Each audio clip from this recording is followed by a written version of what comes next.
Hello, Infinite Coder. Hello, hello. 1 second.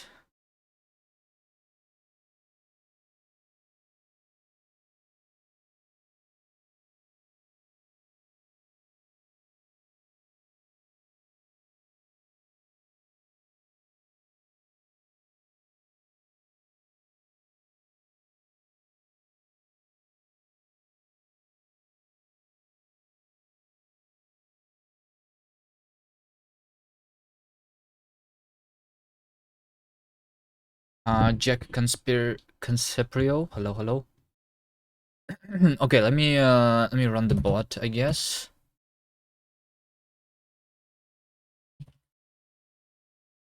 I need to really set it up as a service.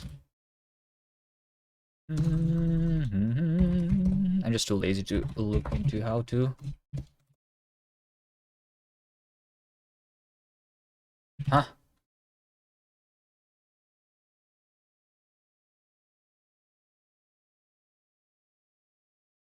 What is watch streak? It gave you 450 points. I think it means that you have been on multiple streams in a row. That's what it means. So you don't miss a stream. And you get more channel points for that.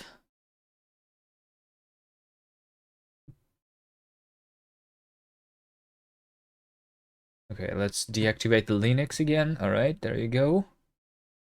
Browser. Fresh. Hello, hello. Okay, the overlay is running. Okay, what am I going to do today? So yesterday was team announcement for OLC Code Jam. What was the OLC Code Jam? This thing, right? Let's see. I forgot. What is this again? This is not a game jam. Follow age. We don't have the commands like that. I think you can like click yourself and you will see how long have you been following. You have been following since July 26, 2023. There you go. You can click your own name and Twitch tells you how long have you been following. This is a game jam, but not only games are accepted. Oh, alright. Okay. I don't think I will participate in this one, but we'll see. Let's see what it is. Before we start, our friend, the moderator, has passed away recently. Oh well. Okay. One Lone Coder YouTube channel. What is this supposed to be? And where is the theme? Is it announced on Discord and not on the each page? Learning OCaml? Nice, nice, nice. I mean maybe I should try OCaml. I don't like some things about this about OCaml. It doesn't have the trait system as far as I have looked into it. It has some nice things. OCaml type classes. This thing is not there, right? So what do they have instead of type classes? Then it's called ad hoc polymorphism in OCaml, right? Ad hoc polymorphism and usability. So do they not?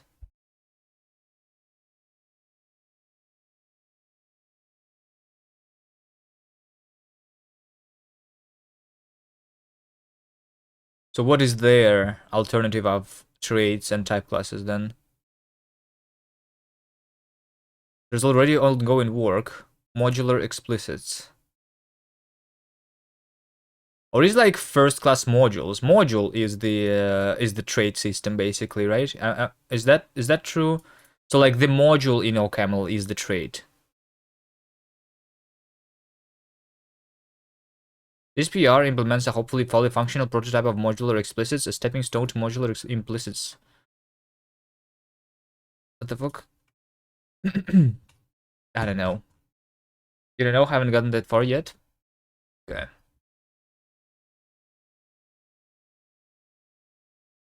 I might be the person that actually is going to like OCaml.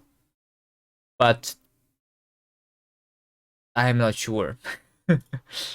I'm not sure. Because I didn't try it. I did read about it a little bit.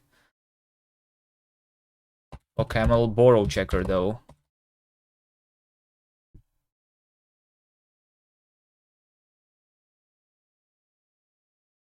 You know that they want to have a borrow checker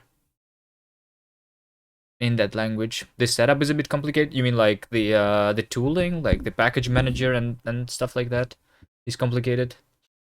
Yeah, that's probably that might be it. It's like the old language, like the Haskell, you know. Haskell's tooling is also not very good.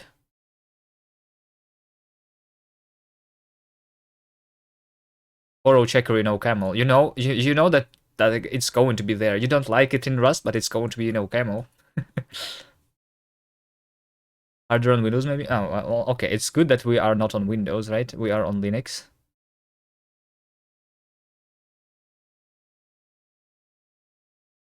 Data races are bad. We would like to provide a programming model for shared memory parallelism and OCaml that is less terrifying than free for all you get in languages. Yeah. All right. Borrow checker does more than just prevents the data races, though. Model kinds and mutable fields. So there you go. You have literally a lifetime. Is this a lifetime? Am I seeing here a lifetime? It's okay. Maybe I'll make my own language with it before they implement borrow checker. I think their plan is to have the borrow checker optional. So like, sometimes you really want this thing. So they because they have a language that is already done and that does not have a borrow checker, and they're trying to put it into the language that already exists. A template param, I think.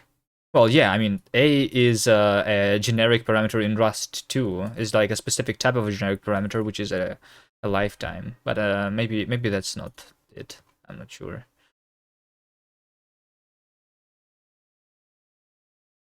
Or is it like a list of A's is what this means, right? So this is a generic list, and this is a list of A's. So this is not a lifetime, all right.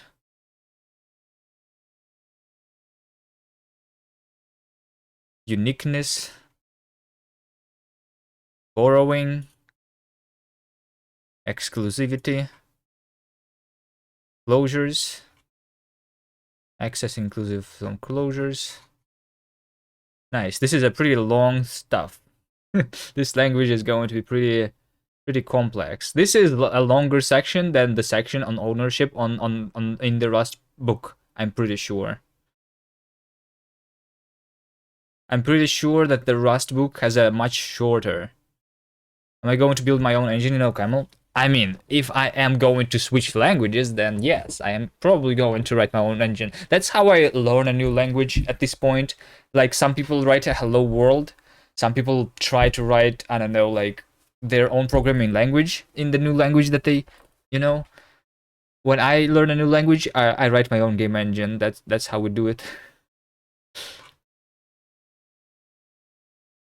That is just like covers a lot of things, like interfacing with C, for example, or with JavaScript when we're compiling for the web, building abstractions on top of that.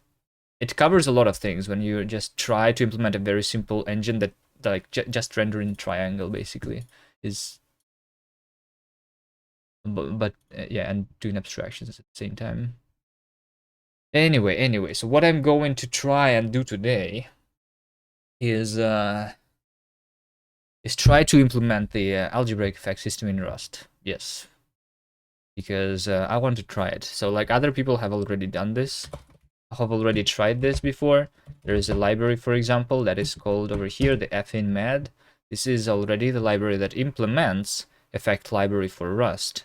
So this library specifically, though, it does it using generators, and this requires nightly Rust. What I want to do is I want to make a library that works on stable Rust, and I want to implement it using async instead of using generators. I think it should be possible. And also, I don't like some things about this, but I don't know. I think if I just try to do it myself, I will maybe understand more things about these things. So yeah. Let's see. What are we going to use today? Helix or Vim or VS Code? I have no idea. Let's go into projects though and create the new project. Is there like command line GitHub thing? Right? I never use it. How to do this? Nix run nix packages gh. Is it gh? You know what? Let's install it. Nix files.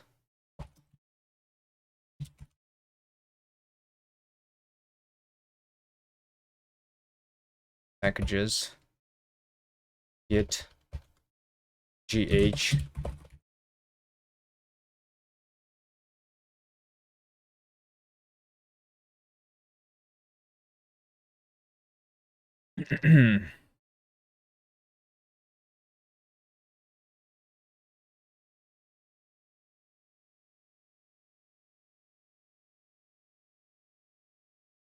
So after you learn OCaml, are you going to try and learn Haskell?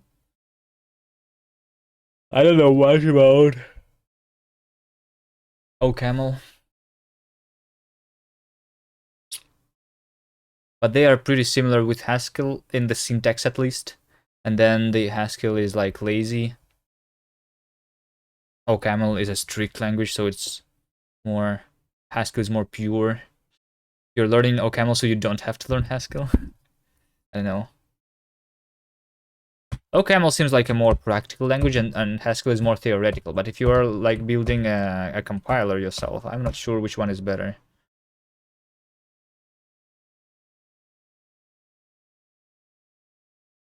Okay, so now I have it installed. GH. How do you use this? GH. Command, subcommand. I guess first of all we need to authenticate.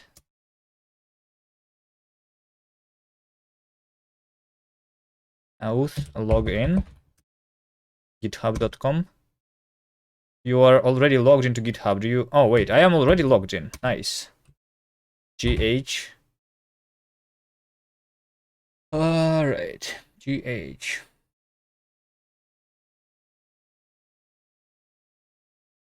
Project. Project create. And the title. Project create.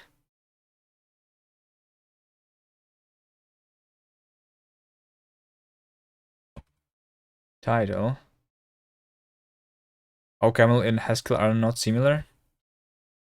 I think they are pretty similar now. At least, like, I mean, their syntax at least is similar. They are both like derived from the ML language, right?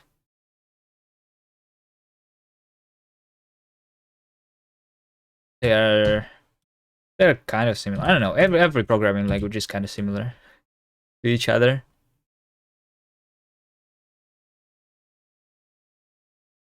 Okay, title. Okay, what should I call this experiment that I'm going to do here? Haskell is pure functional while other isn't. Yeah, and yes, but they are still similar. Pure and lazy also, right? And OCaml is also not pure and not lazy.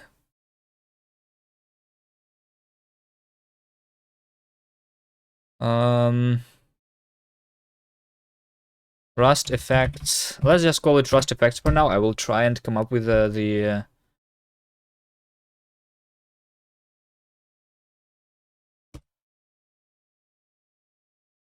with another name later.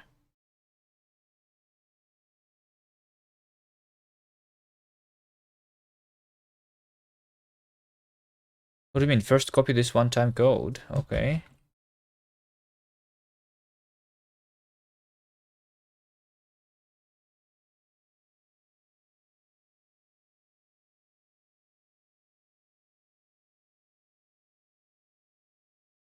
Oh shit, so much security.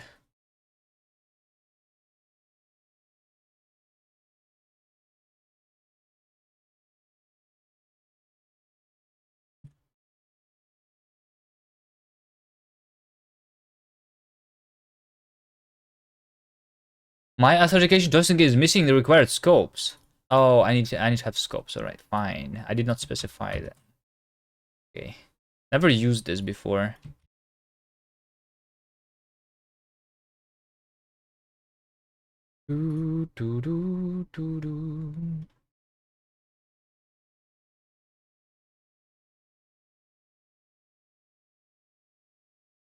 Okay, there you go. Projects too. Oh wait, hold on. Projects. No, no, no, no, no. Projects is a different thing on GitHub. I need to create a repository, not a project. Project is like the issue board. Okay, delete.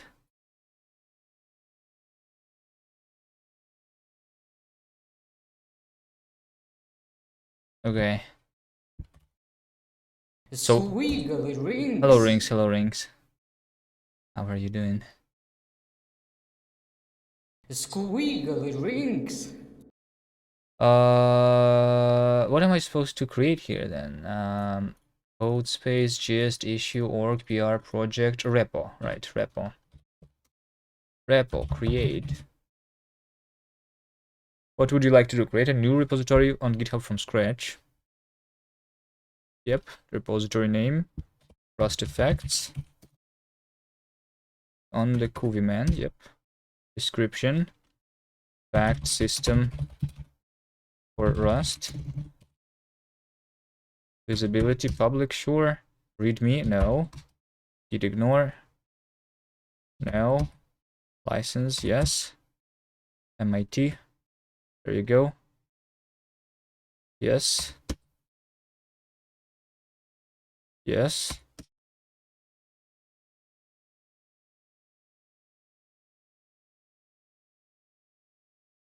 Rust effects, okay, there you go. Not Kuvi Boy today. I mean, I have been streaming this week.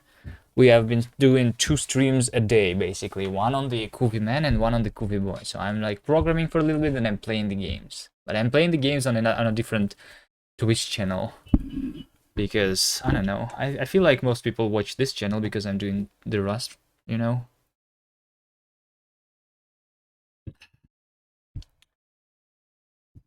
So yeah, I don't want to mix the things. I think it's annoying. Whenever I follow somebody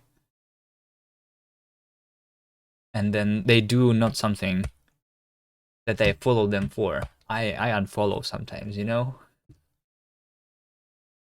It depends on how much am I attached to the person, I guess. So sometimes I don't unfollow and I watch what they do.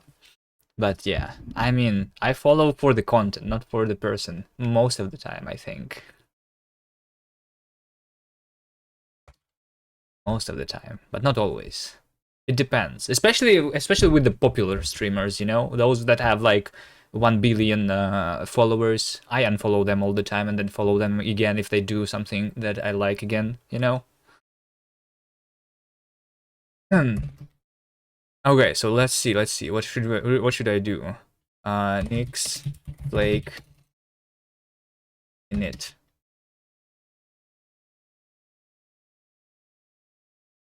What should be the flake here? Should be something. Okay, a very basic flake. A very basic flake. Okay, hold on. First of all, I need to initialize my Rust. Right? I don't need that. I'm Silera, but I kinda stopped unfollowing. Well, I stopped following and unfollowing. I also like, you know, I have these 2 Twitch channels. So like on this Twitch channel, I'm following the people who do programming, and I do programming myself. On the Kuvi Boy, I'm following people who do gaming, and I do gaming myself, you know. I also, because yeah, you can't do categories of the people that you follow yourself. So yeah.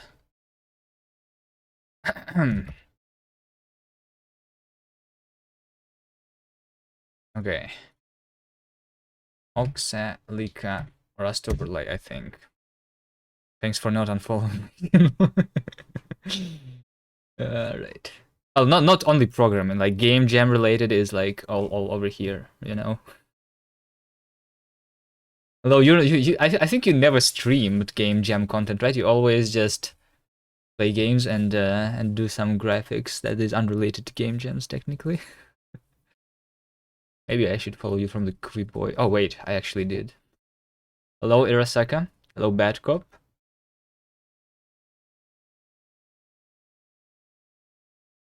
Okay, let's do this.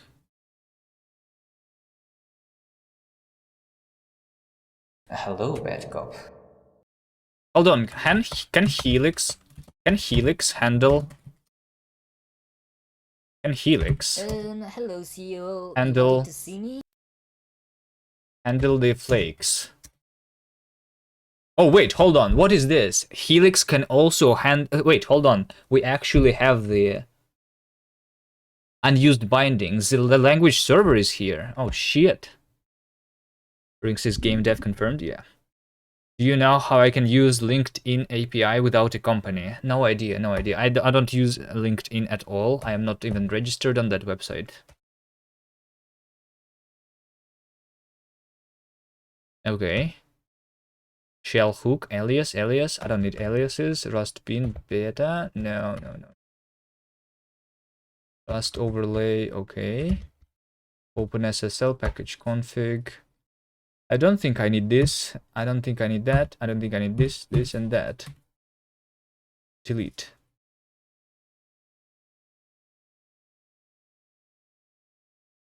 No, not delete. Rust bin. Hold on. This is not Vim. How do you do this? Word Squiggly rings. change into, okay, into stable. Yeah, I want the latest stable Rust binary. Shell hook, I don't think I need those.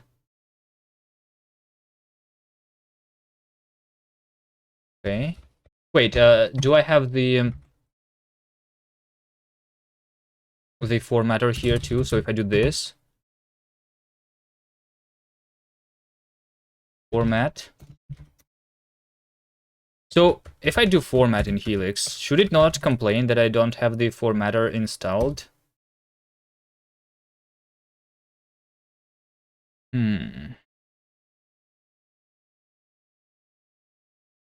Or do I need to like configure my Helix so that it knows how to format flakes? Nix code. Nix packages. FMT. Flake. Nix develop. Let's see.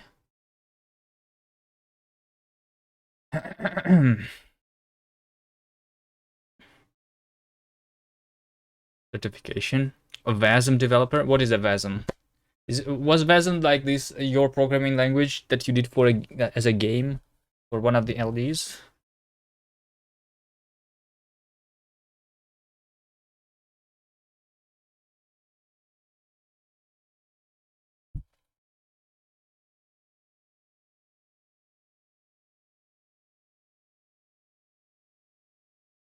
All right. Visual assembly for LD. All right. Okay. Let's also edit the envrc. Envrc is going to be use flake. So we do derenv allow, and we have our Rust installed. Nice. Haven't used Nix in years. What is Nix develop? Is that a new thing? I guess last time you used Nix, you did not use Flakes. So Flakes is not officially like the new way to do Nix, but everybody's moving to that apparently. I'm not an expert on Nix myself, but you have this Flakes, and Flakes is just like the generic thing that, like, I don't know, how do you do this? It's like package manager for Nix. So I can depend on other people's work, you know, and then use their work to implement whatever I want. So right now I am implementing the dev shell over here. The dev shell. This is the thing that is going to be used when I am doing the Nix develop. So it puts into my shell the Rust binary so that I can do Rust development, right? And then I combine this with the derenv so that whenever I am in this directory, I have my Rust available. If I go to the parent directory, I will not have my Rust even installed. Nix shell is a lot easier. No, it's not. It's the same thing. The flakes, they have more things than just the shell. Flakes are simple. I install my Nix OS using a flake too.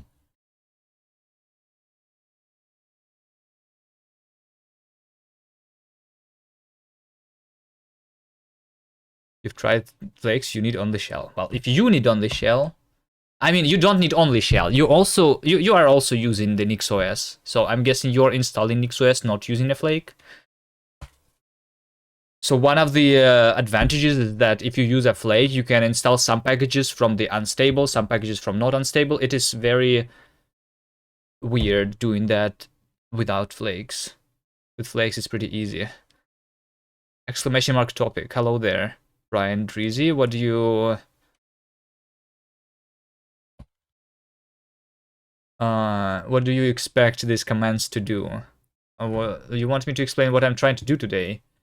I'm trying to do the effect system for Rust. And I'm going to try and design such a thing myself. So there are some other attempts by other people, like this FINMed library, for example.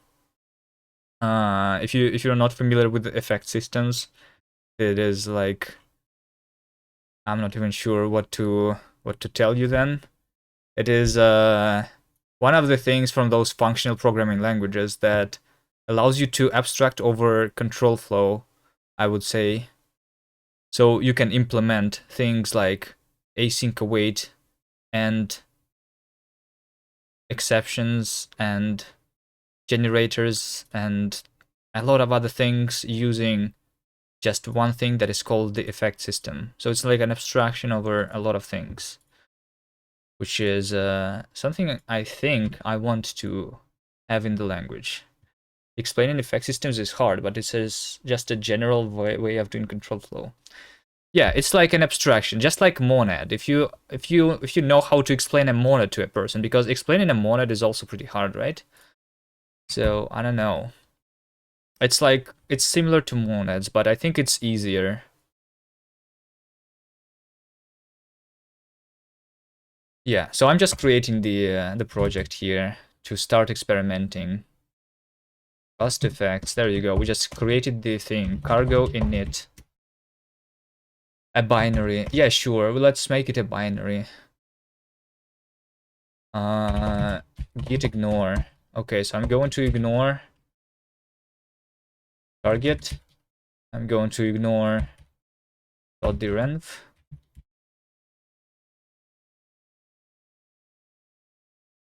I'm going to ignore cargo log 2, I guess.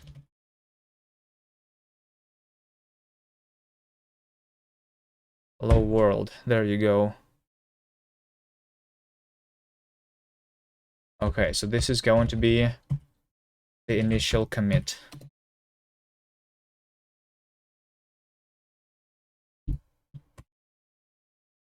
Okay, if you want to like try and understand this, I think this README explains it not very bad. So let's read it. A long story short, this library solves the function coloring problem and some other stuff that the keyword generics initiative is looking at. It's an experiment of how an effect system could fit into Rust. So this is a library brings algebraic effects and effect handlers in Rust by providing traits and macros that allow writing effectful code in more or less the same style as Rust's existing async functions. What does that mean? Effectful functions that use this library can explicitly suspend their execution and pass control back to their caller, who will later resume the function. Data can be carried through both of these transitions, and this data is strongly typed in the same way as one would expect in Rust. As it turns out, calling functions upside down has some fantastic advantages, since effects are handled both inside the caller. Since effects are handled inside the caller instead of the callee, there are no bounds on whether they are handled asynchronously, optionally, fallibly, or a bunch of other adverbs. On top of that, different callers can use different handlers on the same effectful function, meaning an effectful function that performs I/O can be called from either a regular function or an async function and do the I/O in the natural way in both. No more distinction between popular create and popular colorate : blocking. Why? I saw a post about recent efforts to make functions to be usable from both async and sync contexts. The authors also wrote about the desire for higher order functions such as option map to be able to be asynchronous, optional, callable, and a bunch of other adjectives, without having to write a specialized function like tray async map for each set of effects. This is the problem I was talking about in the last paragraph, where I also explain how an effect system would solve it. Knowing this, I was surprised to see that in the FAQ of the post, they answered, "Are you building an effect system?" with "not really." They never explained why not. So yeah, people that like are working on Rust, they want to solve the problem, but they want to solve it not with an effect system, and they never explain why not. So I did it instead because I wanted to see what would happen. All right. There you go. Some other facts. So in pure functional languages like Haskell, side effects such as IO are traditionally encoded in the language and its type system using monads. These are types which hold the effects and or the result of the pure computation. So if you want to have multiple types of effects, things get tricky because all your effect types... Hello, Brian Dreezy. Because all of your effect types want to hold the pure thing inside themselves, but you only have one pure thing going on. This means that you have to use monad transformers. I don't really understand monad transformers, therefore they are bad. On the other hand, I do understand algebraic effects, and therefore they are good. So that is the short summary of why we want it, right? And yeah. And then this library specifically, and let's take a look at the example.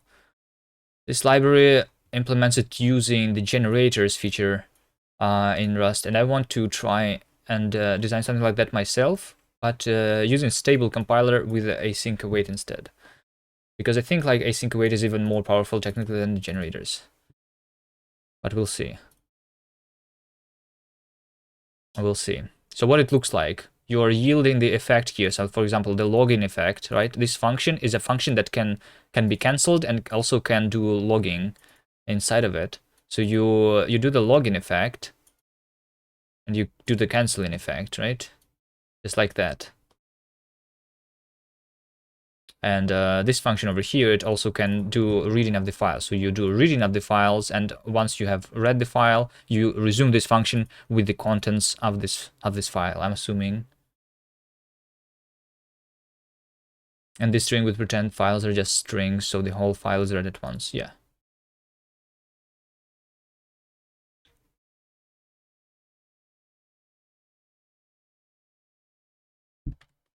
All right. I came across a Nix-related project a while ago that I forgot its name, but it allowed configuring Nix with a simple TOML instead of the Nix language. Okay. But why, though? Why would you do that? If I want to change my Nix into something else, I would want to use a language that has types, because Nix language does not have types. I think the nickel for Nix. Nix language sucks. Yes, it does suck because it doesn't have because it doesn't have types. But nickel is a better thing. Nickel Nix, an experimental Nix toolkit to use nickel as a language for writing Nix packages, shells, and more. So nickel is the language that has types, in contrary to Nix. I never tried it though. How much of experimental thing is this? Not sure. So yeah. Nix sucks because the error messages sucks, and the error messages sucks because the language is a dynamically typed language. But the point is that I don't need a programming language if all I need is to specify packages in a folder needs. Oh, yeah. Sometimes I mean, yeah. But you don't just specify the packages a folder needs. You want to also configure those packages, right? You want to configure, for example, in what we are doing here, we are configuring the Rust toolchain to specifically use a stable release of Rust. I could change it into a nightly release of Rust. And this is not even in the Nix packages, right? The fact that I can do this is because this has been implemented in this Rust overlay, which, yeah. Well, whatever. We're not doing Nix much today. We're doing Rust. Hopefully. Helix. Open. Let's see. Main. Okay, I'm also trying to go. I'm going to try and use Nix. I mean, not to use Helix here. So I always forget how to effect system in Nix. No. So let me. I will be struggling a little bit with my editor here because I want to try out the Helix a little more. So if I want to hover, I always forget how to hover and to show diagonal and to show space K, right? Yeah, there we go. FN main. There you go. This is println. Okay, nice. So we have the language server is working. Everything is good. All right. So what do I want, right? So everything. Maybe let's take a look at the example that we have over here, and actually use do the same, right? So we want to have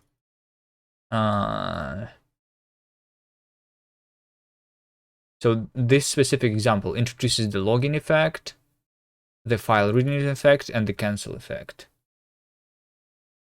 This one is doing non-deterministic stuff. I'm not sure if I'm interested in non-deterministic stuff too much. Transform. Not sure what it is does. Or we can try some of the examples from the Coca programming languages too. I don't know. Let's just start with something. Let's do this example specifically, right? And I want to figure out what I want this to look like. So I want to create a function that is called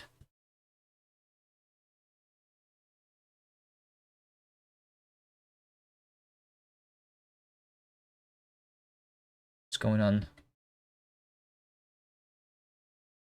Function. Simple, right? And from inside this function, we want to do the logging, right? Log, hello. Oh shit, I cannot do Control C. That's all right. Hello world. So this is one of the effects that we can do is the login effect, right? So since we are using the login here, we need to specify in the function somewhere that the login is going to be available. So like I said, I will probably, so they are using the generator, so they're doing the yield, and then so they are yielding this operation, the login operation, to the caller. So the caller is something that is implementing the logging, right? And then we continue this function at some point. So but I want this to run on stable Rust, so I want it to be an async, to be done using async await. So this is what it's going to be looking like. Everything is going to be async, and the function itself is going to be async, I think, right? So what is the log though? Log should be implemented somewhere. I'm also thinking that this should be done probably by actually an argument to this function. So whenever we execute this function, we're executing this function in a context that knows how to do logging, right? And so I think the way it's going to be implemented is that our context implements the logging functionality, and that's how it's going to be.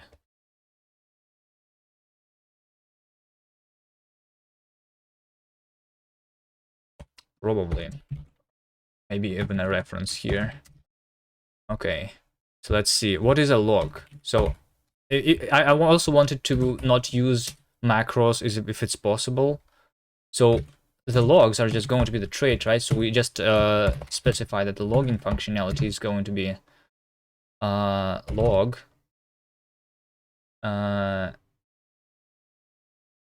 So message is just going to be a string probably, right? And obviously everything is going to be async. So I think one of the things that we're going to do, because async in trait is not stable yet, we are going to do async trait, which means that I need to use async trait.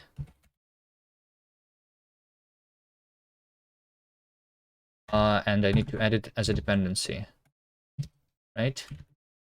cargo add async trait. Okay.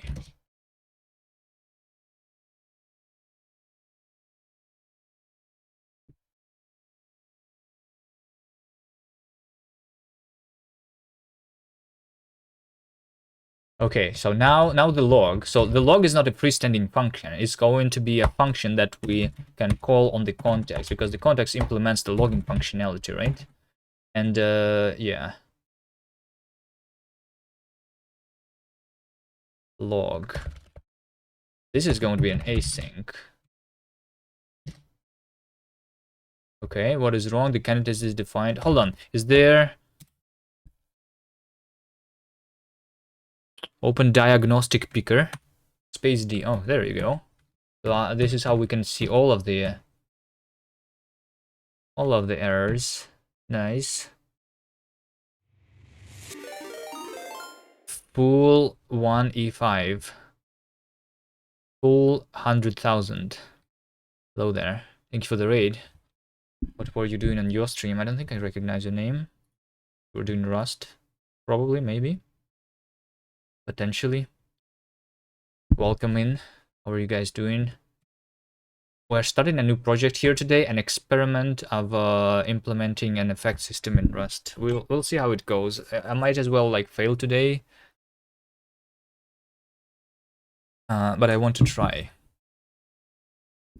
doing this.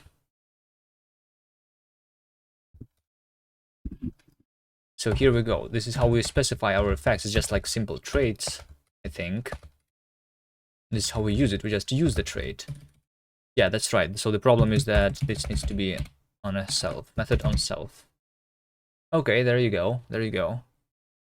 This is the simple function that can do logging. In our context, so we execute this function using a context that knows how to do logging, right? That's very simple, though, right? What is the harder version of this thing? The specifically the cancel effect, like they do here, right? So they cancel, and this means that if you do the canceling effect, then it means that this function is basically a return. A return, but not from this function, but it's returning to the closest handler of the cancel effect, I think, is what they are doing here. Probably. So, yeah. So we have another effect that is called cancel, right? And it's going to be a cancel effect with no arguments. And I'm assuming the cancel effect, we can specify in Rust that this function is never going to finish by introducing the never type as a result, right? So we know that cancel means that our function is never going to continue. And this is obviously an async trait. There you go. What is wrong here? The never type is experimental. Why am I seeing this message? Because I have used the never type before. I have used the never type before. What do you mean they are experimental? Hold on.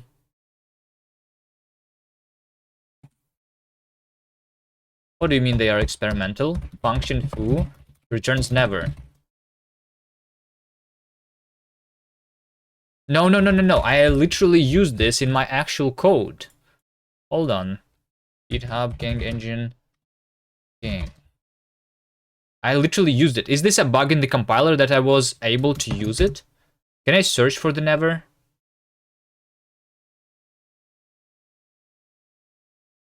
They are experimental. Yeah, I know, but I also know for a fact that I have used it before in my code. Where did I use it though? I don't remember.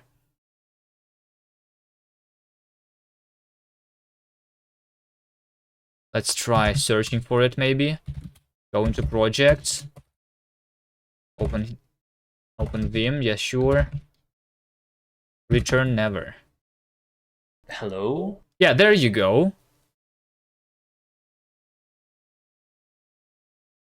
That's one of the things.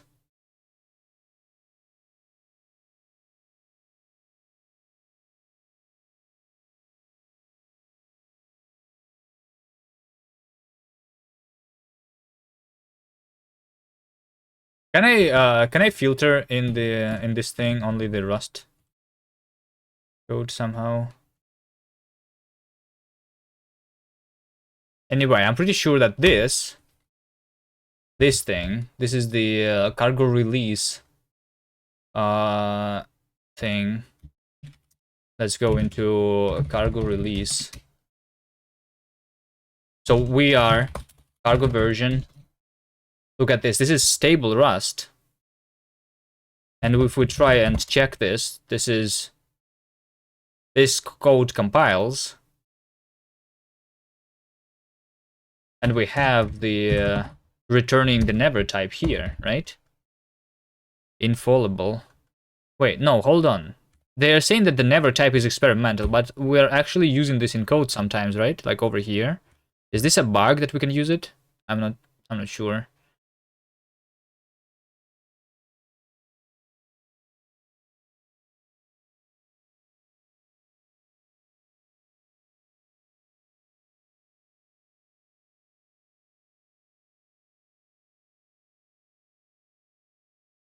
What's experimental? The never type, because I literally tried using it in this code over here, right? And it says that this is experimental.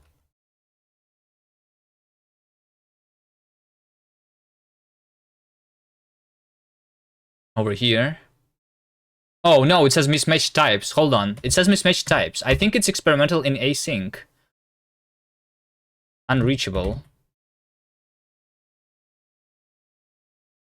Okay, there you go. Yeah, this code actually compiles, but I cannot specify in my trait that the trait is returning the never type, right? Is that true? Yeah. Then the never type is experimental.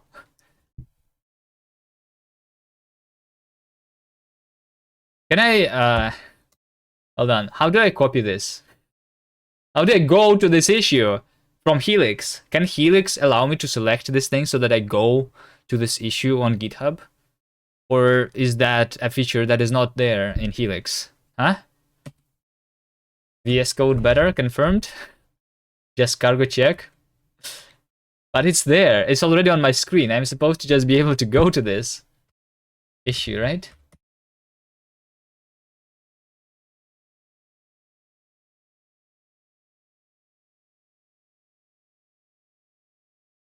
It's a feature to try to improve your typing speed. Yeah, maybe.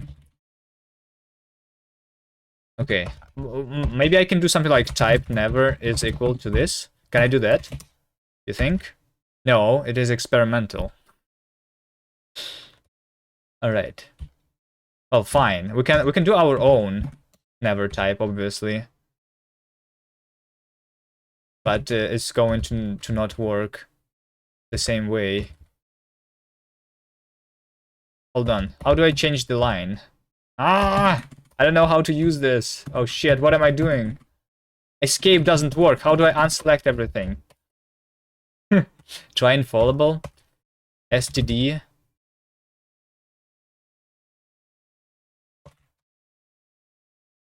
Infallible.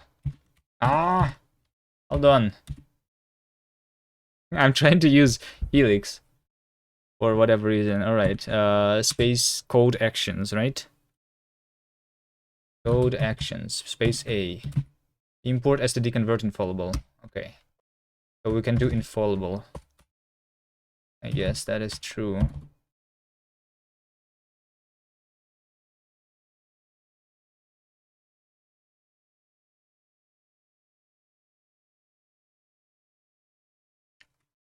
It's like unreachable. This is a type that you are unable to construct, and it is also a subtype of every other type. So like, it's like the type of return or a type of a continue. So a thing that will never actually produce a value.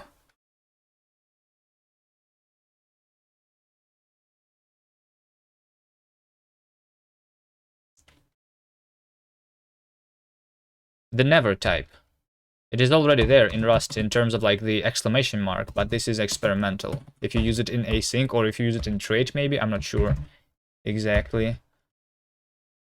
Okay, anyway, so now I want this to implement not only the log, but also the cancel, right? Ambiguous plus in a type. I'm pretty sure that we need to do this. Hold on. How do you do this in Helix again? To do the surround add ms. Yes, we do ms this. Okay, nice. There you go.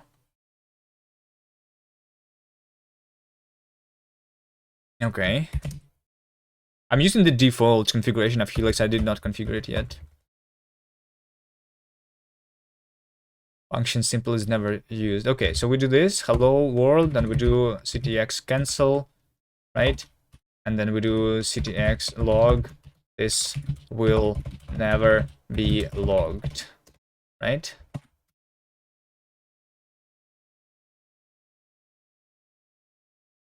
What is the dialog when you search for command? Yeah, when you press space in Helix over here on the right, it opens a bunch of stuff. And one of the things, the very thing in the bottom is called open command palette. It's like in VS Code, you do Control-Shift-P to open the same stuff, right?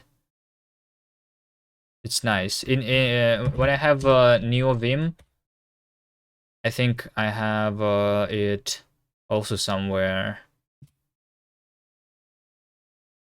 but I don't remember.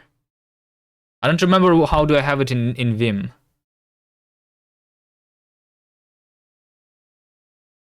Telescope.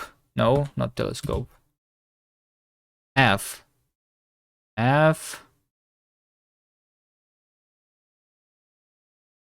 Oh, there's a command. There's a command, telescope. No. Find, no. Telescope.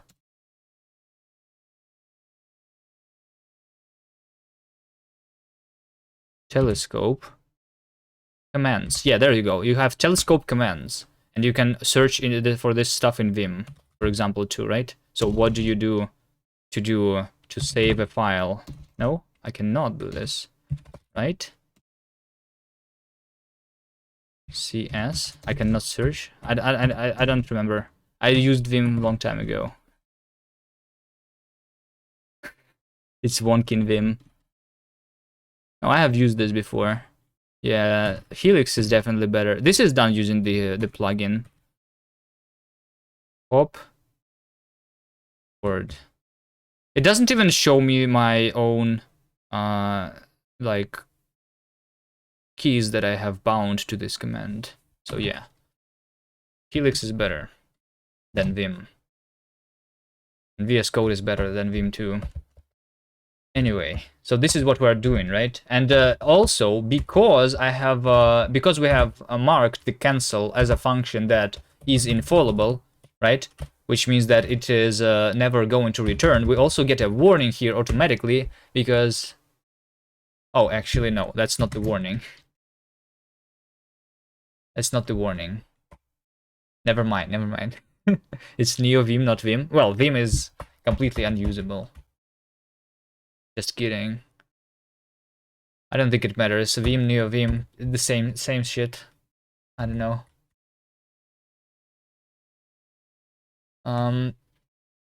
Okay, so there you go. Let's try implementing this because cancel is interesting, right? Because technically this means that we are never going to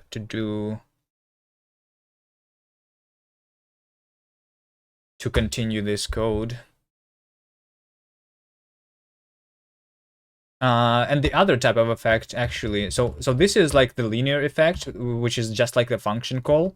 This is like an exception in which we just are going to unwind the stack up to the closest cancel handler. And another type is something we're going to call the continuation later, right? What is a good example? This is what I like most about Emacs. Discoverability is amazing there. Is it? Wait, hold on. Did we actually find a person who uses Emacs? You use Emacs actually? Because, yeah. I think you are the first person that I have seen that actually uses it then. Emacs is good, but it's slow as hell. When are they going to rewrite it in Rust?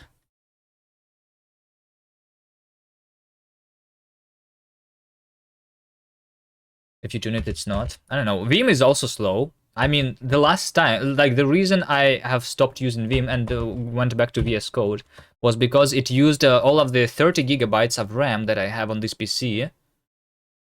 And this is the only time I have used all of the 30 gigs of RAM. Was when I was using Vim. Never happened with VS Code, you know?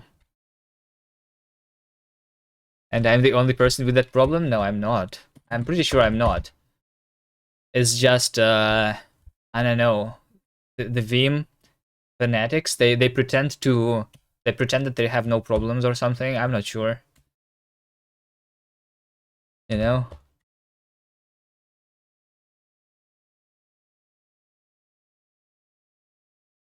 There's a Rust fork of Emacs. Wait, really? Okay. Well, now we have Helix. Helix, they only don't have the plugin system yet, but they're working on it, right? Eventually, this editor that we're in right now, it's going to have the GUI, the front end with animations, which is going to be amazing, right? And the plugin system is also going to be there. Problem with Vim is that you cannot configure it with a Lisp, not with a list, right?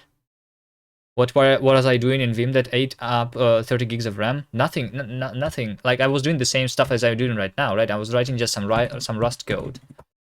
The problem is that Vim is very buggy, or at least like the plugins that I used were very buggy. But I used some popular plugins, so I don't know.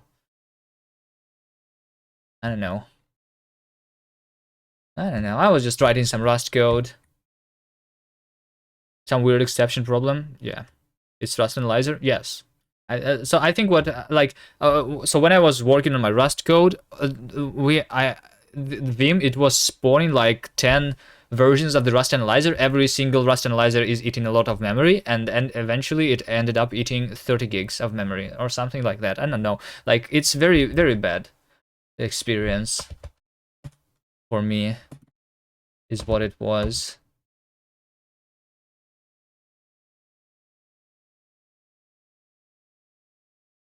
That's like one of the only issues with Vim anyway that I had. Was what was my LSP plugin? NeoVim has built-in LSP support, right? I mean, I can show you my Vim stuff. It's over here. NeoVim configuration. So these are all the plugins that I'm using, right? Rust tools and Vim, and Vim CMP, right? This is the auto completion plugin. I don't know. You think something of this thing? Maybe One Dark is the plugin that broke it all. I'm not sure.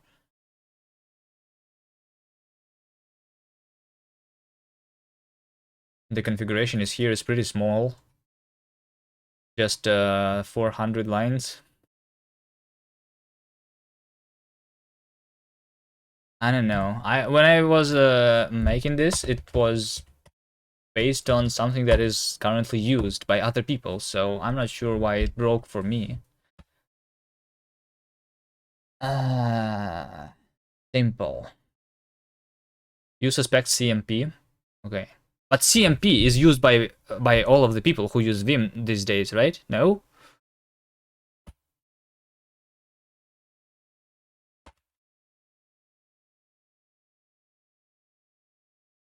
Anyway, I don't really want to dig into that too much.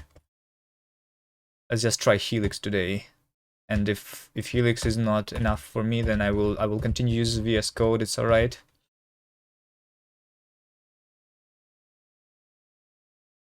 There was a time it sucked, but I'm using NixOS and unstable packages, which means that I'm using the latest version of all the packages, I think. I'm not using some old school Vim CMP. Okay, let's try implementing this, because I think this looks nice. It even does not have any macro stuff, right?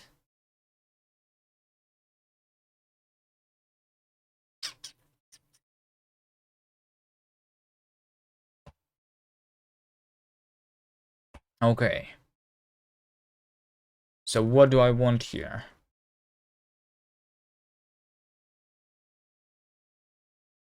So I'm using async, but technically this is not async. We want to create the executor for all of that, right?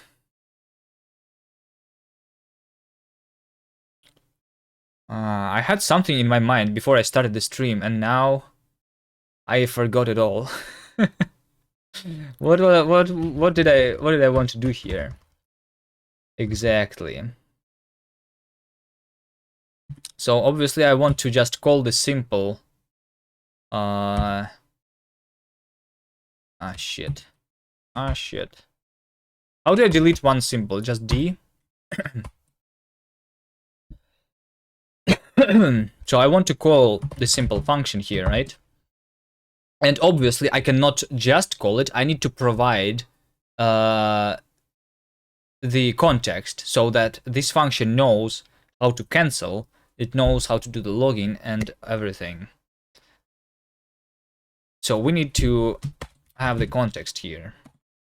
And then this becomes a future, and I need to create an executor, right? So like run effects probably is going to be called my my executor. So it's going to be something like function run effects. F is going to be implementing the future. Output is probably like nothing. No, output is T probably, and then we return T from this. It's like the block on, but probably it's going to be our own custom implementation here. I think. So run effects.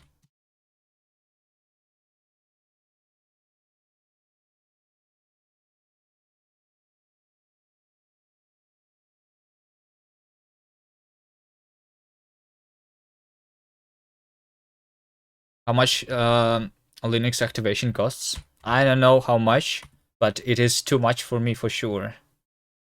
So I'm not doing that. You will not make me do it.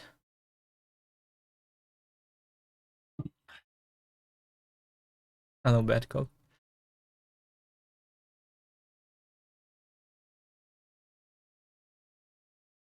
All right, impl future. Okay, so this thing I need to import. Okay. Over here we do a to do for now. And over here we need to create the context. I actually think that the run effects is the thing that needs to create the context, or no? I'm not sure. Also, hold on. Let's migrate the entire example over here, right?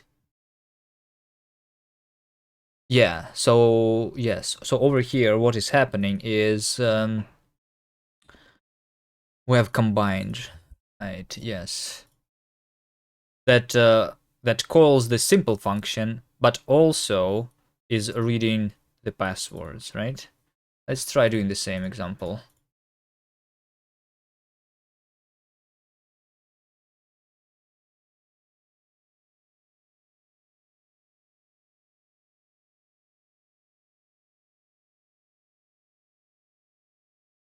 So in addition to the simple, we're going to have the combined, where context is something that not only implements log and cancel, but also file a read, right? That's their example that I'm going to try and migrate here. And one of the things is going to be simple.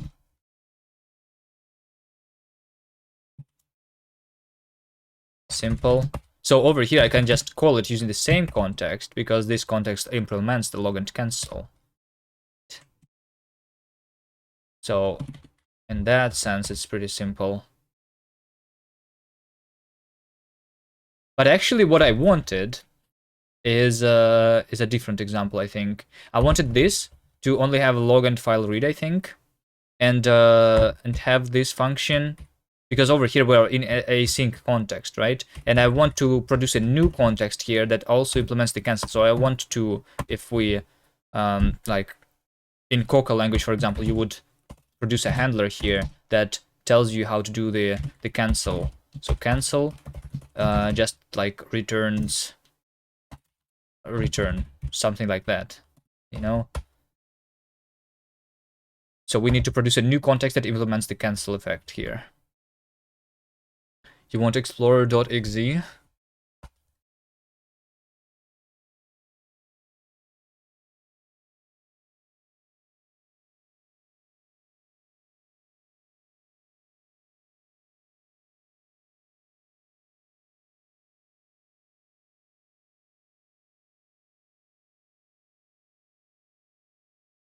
Okay, so this is obviously not the syntax that we're going to have, but we need over here to create a new context by creating a new handler,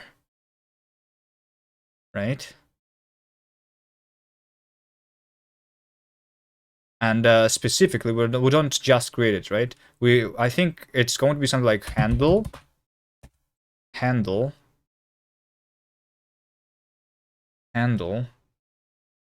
So we are going to provide this thing with. So yeah, I want to.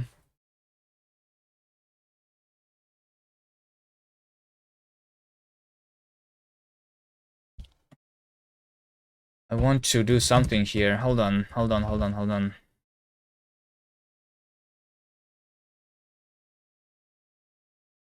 Trade file read. So in order to read a file, we have read file path. Good morning, Scott. Hello there.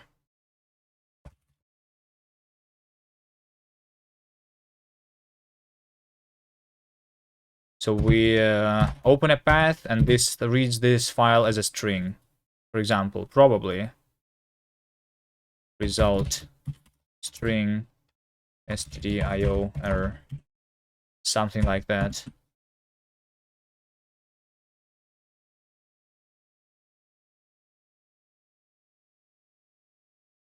Hold on, how do I do comment? Comment and comment selections. Control C. Okay. Yeah. So over here, for example, we do context read file passwords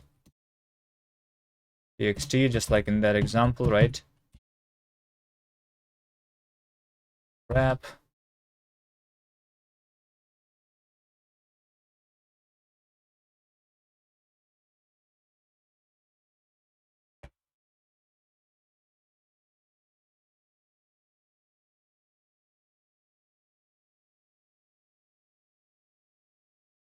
Something like that. So over here we have an example of using the reading, the logging, and then calling another function.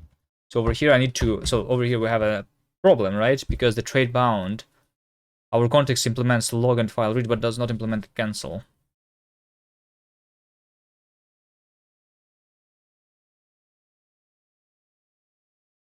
So here's the thing. How do we provide the new handler? So in this library, they introduced the handle function, which handles the operation over here, right? So this is going to be a future in our case. We're handling a future with a specific handler.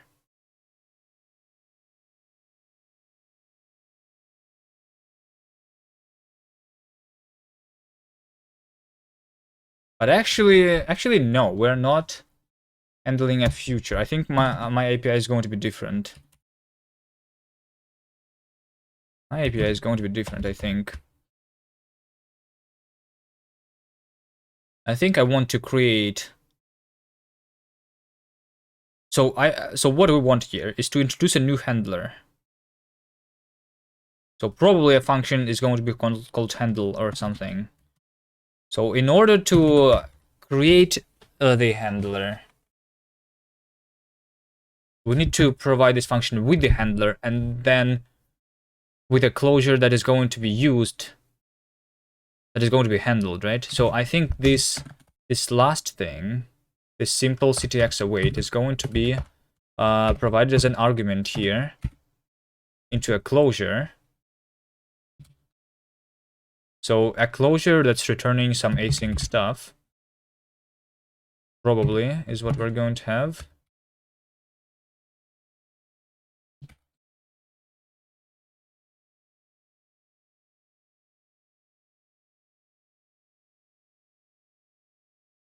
This closure is going to have a new context.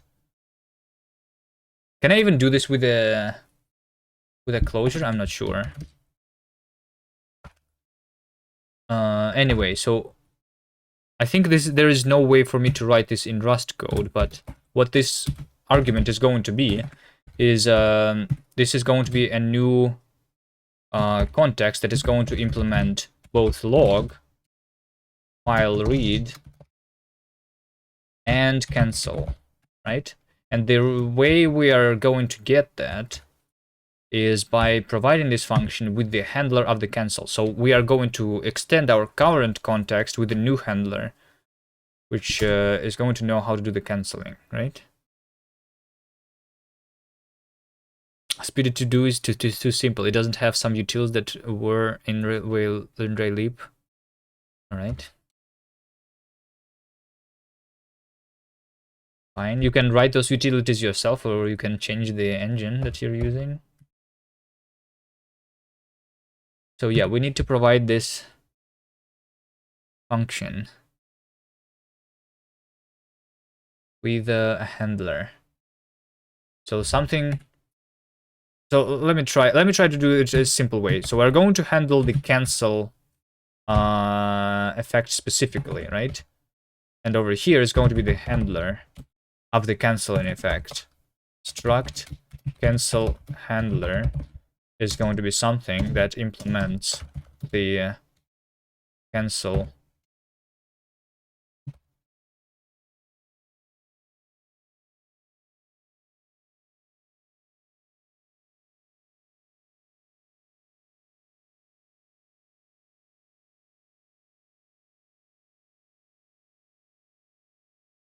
we are going to provide this with the implementation here, right? Also, you want an effect system? No way. You learned about it like 1 day ago, like, right? Yesterday? You heard about the effects first time? And you already want it? Yeah. Everybody's going to want the effect system once they learn that they exist. Right? Okay. So we have this implementation here. So what is going to happen when we are doing the cancel? When we're doing the cancel, it means that we need to... Yes, so yeah. Yeah, hold on. So when we're implementing the cancel handler, I think we're going to have some proc macro here. Specifically, it's going to be ECS with effect system. Craigasm? I don't think... No, hold on. I never said I want an ECS.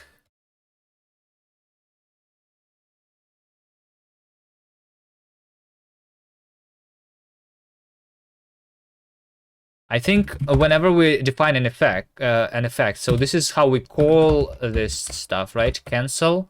We just call the cancel function. But in order to have the handler, cancel handler, I think. So this trait is going to be automatically generated, I think, by me doing something like effect handler proc macro. Probably. I'm assuming that's going to happen at some point. For now, we're going to do this by hand.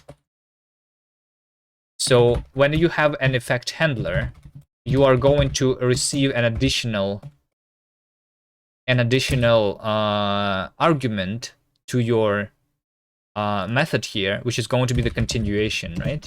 And the continuation is just a function that you're going to call to continue executing what you had before, right? Continuation is something that implements the future, probably. So this is the same future that we're in, right? So I'm modeling the effects using the async await stuff. Hold on, play my game now. Did you make a game, Bad Cop? What game are you talking about? The Rizel? The Rizel? Or what? Did you make something else? Is it all the cubes? Okay, link the game. What am I supposed to play? The pogging emote? It's Connect 4? Alright. Okay, guys, we're playing a game now. For a second. Sign in with Twitter? Isn't it X now? Connect 4 MMO? Hold on. After clicking authorize, you will be redirected to this, a website created less than a day ago. Sus. Alright. Application requests your public Twitch account information. Okay, fine. Join the red team. Okay, I'm on the red team. Can I see who is in this right now? Okay. Oh, nice. Who is this? This guy does not have the icon.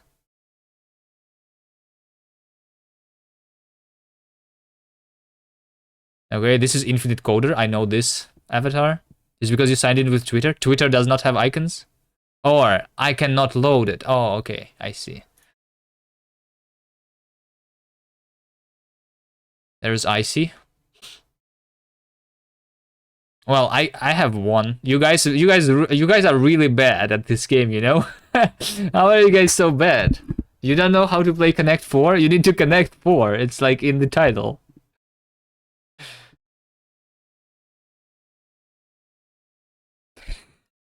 Guys, you are so bad. Why are you so bad at this game, guys? I just Connect 4. Alright. Let's try it again. Maybe you're going to be better this time. Okay, there you go. Icy did something right. Finally.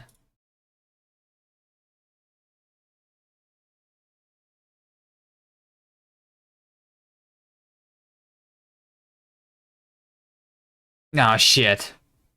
Did we just cheat? Wait, you just cheated a double? Yeah, sure.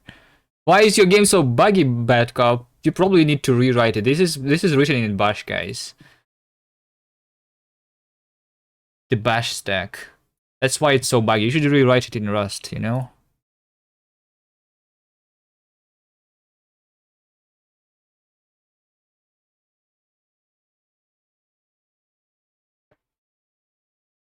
Oh shit, my bad, fuck, oh shit. Wait, hold on. Also, why did Infinite Coder just do 2 turns in a row? Oh wait, hold on. Anyone from the team can do the turn. Is that right? Is everyone like I'm the only one on the red team?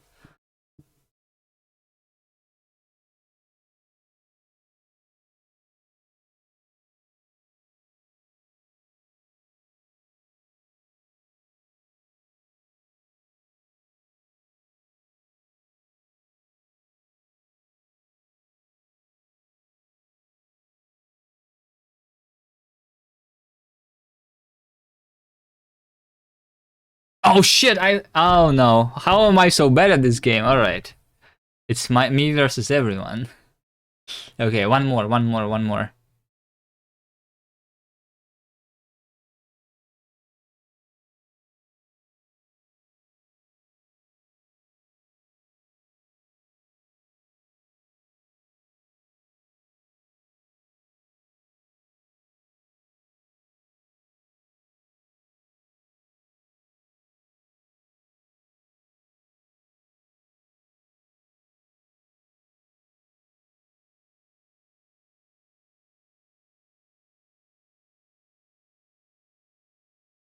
I thought we sacked this. Yeah, I just didn't see it for some reason.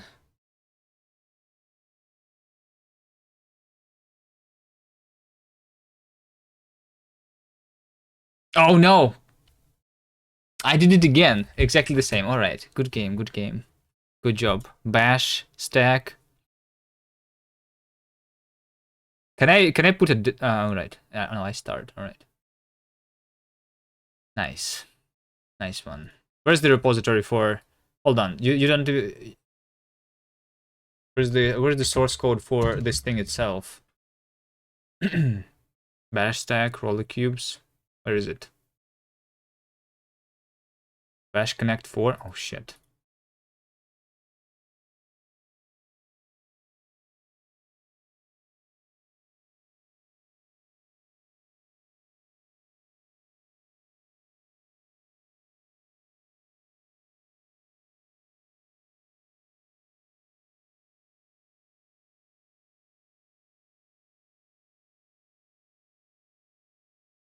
Wonderful, wonderful. All right, let's continue. Look at the languages. The languages are Shell, CSS, Rust, Dockerfile, and JavaScript. Rust. Connect for AI. There you go. There's some Rust in this code too, apparently. Not completely written in Bash. Okay. Let me continue what I was doing here. I was creating the handlers for my effect. So whenever you do the handler for the effect, you are getting an additional argument, which is the continuation, which is like the rest of the function from where you have called the effect, basically.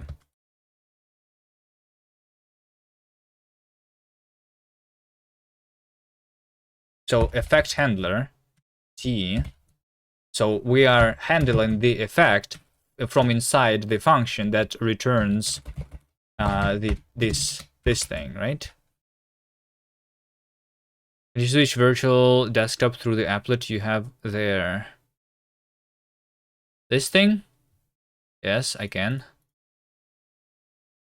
I can scroll here too.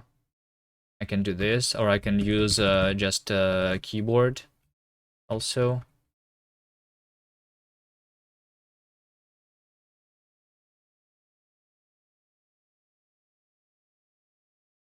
So cancel. This is the handler. So we are either going to continue executing this function from sometimes. So for example, the logging API is going to do the logging and then continue executing the function, right? But the cancel is going to just return something immediately, and we are going to return something which is either the result of this future, or we are going to provide it with something else.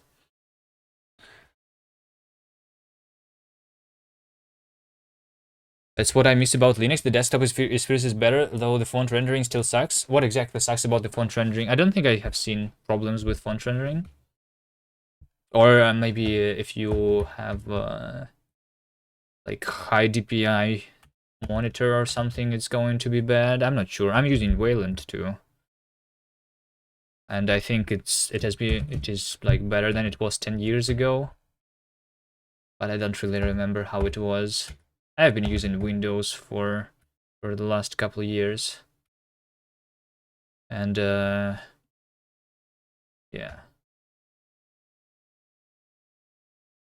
I mean, I've been using Windows and Linux, but mostly I've been on my PC, and on my PC I had Windows installed, and on my laptop I had the Linux.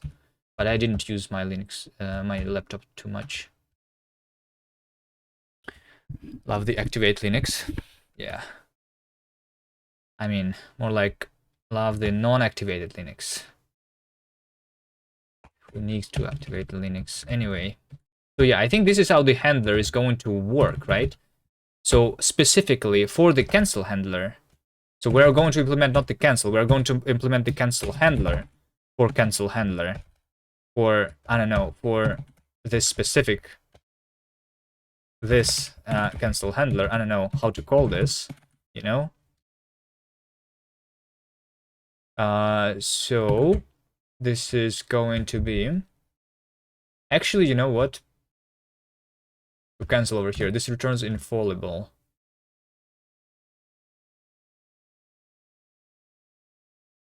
Oh, okay. So the continuation. Yeah. I see it. So over here we have the return type. So this is the return type that we're going to get from inside the function that calls the effect, right? But from inside the handler, we get the continuation that we can continue by providing this thing, right? So we are going to provide the continuation with the return type that we had before. So in this case, specifically the infallible, and this is going to return the future. I cannot do toImpls over here though, which means that I'm going to need to change this with the future, make this a generic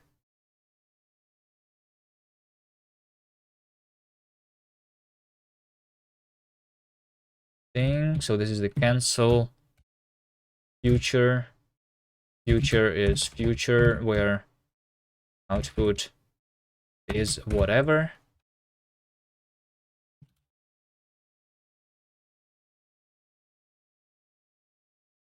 And yeah, and t is over here.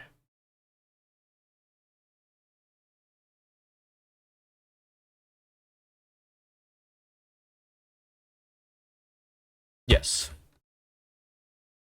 And I want to make you notice it though. If you're happy, you're happy. It's not gamma corrected. Looks like crap on low DPI monitors. Oh, okay. If yeah, if you don't know about it, you're good, right?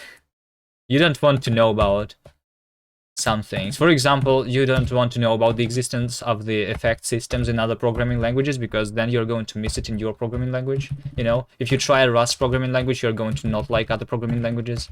So you don't want to know anything about Rust, actually. If you are happy with your stuff, just use it.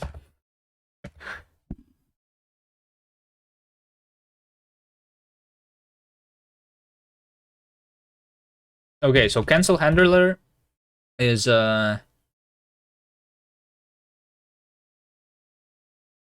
over here specifically, I am handling this function, right? And this function returns nothing. So we're going to implement the cancel handler for the thing that returns nothing, right?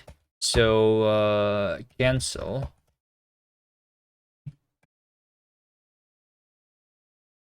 implement missing members. Okay, so when we are canceling here, oh my god, I have two cursors. How do I get rid of the cursors? Nerdzel, you should help me. How do I get rid of my two cursors in Helix? I don't know how to use this. Saying like once you use call cc, you won't like Rust anymore. Oh, there you go, call cc. I read about this today earlier, right?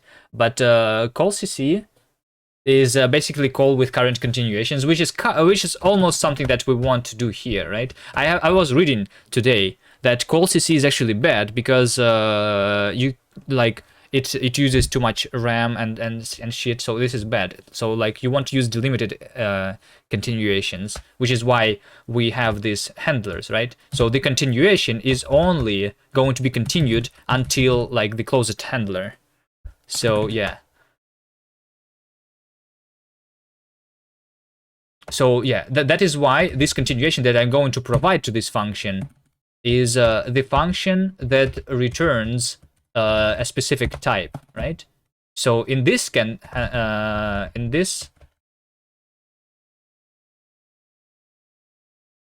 this specific example, this function returns nothing, right? So I need to, so yeah, over here I'm calling something, and this something is going to call my cancel effect over here, right?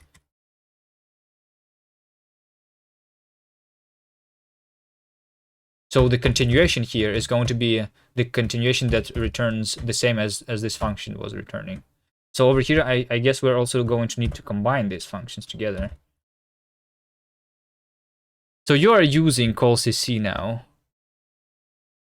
Are you? 0HF, 0RF? What language are you using?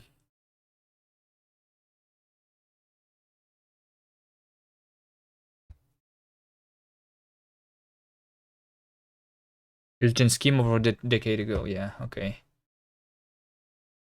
So the language that like got me into wanting effects really is the Coca programming language, because I think it's implemented very well in this language.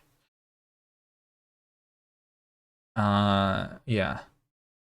But this language does not have some things that we have in Rust, like the ownership system. I still want it. I still want to have like traits, type classes, whatever, you know. And this is also something that is not present in Coca. But this language implements the effects specifically very nicely.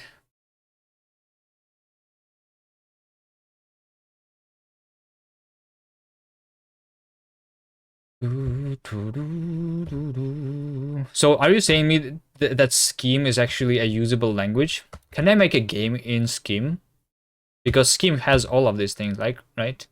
Call, CC, and like shift reset, whatever.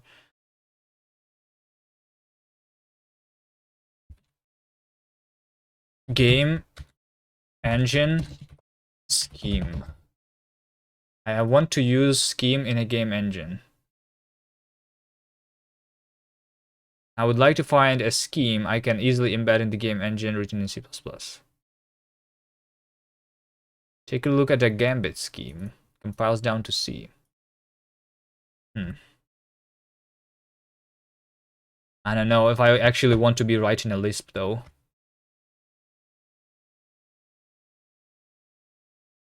Just because of the fact that they have one feature.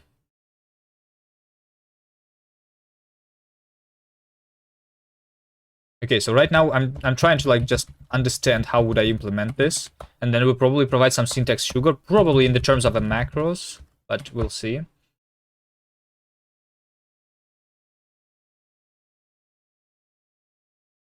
What do we have here? Missing generics and trait cancel handler. Expected one generic argument. Hold on, I didn't save the file. Okay. Features cannot be sent between threads safely.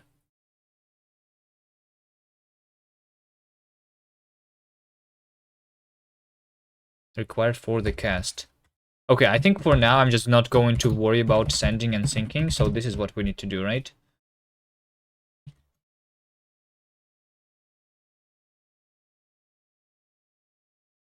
Because I want to use this in my game, so, and I'm not doing any multi-threading for now. Okay. So our cancel handler, specifically in this case. Shit, wait, hold on. Did you... Comma? Oh, comma. So what does comma do exactly? Comma. Keep primary selection? Oh, okay. And remove primary selection. Okay. How do I know which selection is primary, though, and which is not primary? Because they all look the same. How do I know which one of these is primary?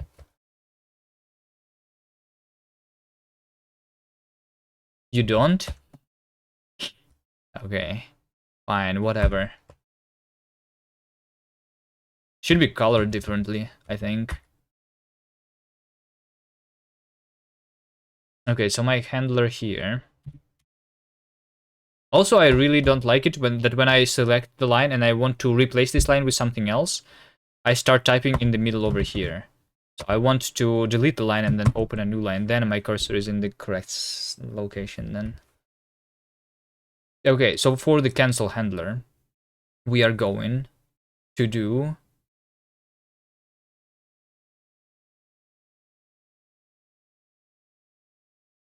I'm just going to return nothing, right?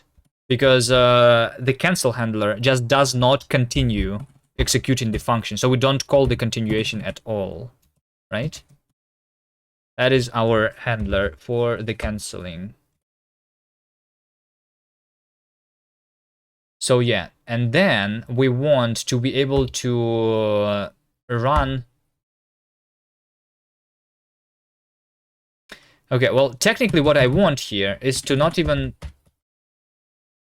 I want to run the rest of my function here, if I can, using that handler. But I don't have the... So this is an async function, so this gets me a future, obviously. But...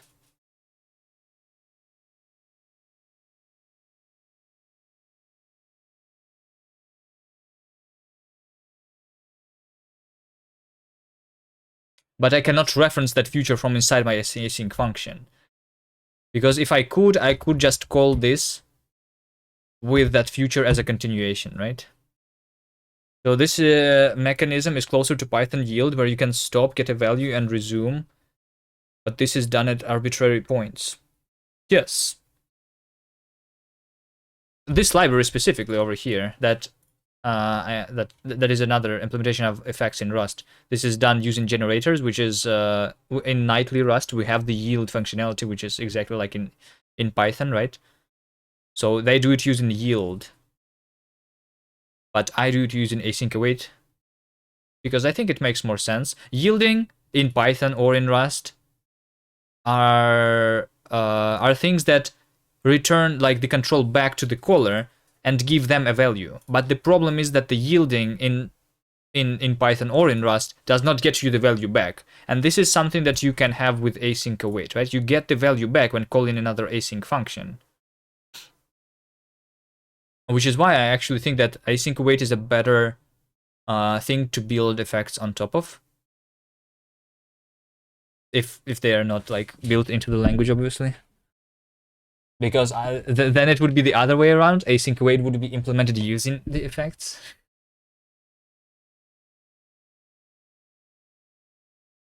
In Python, you can do x equal yield. Oh, maybe you can. I don't know. Did they add it like sometime at some point? Because I don't remember.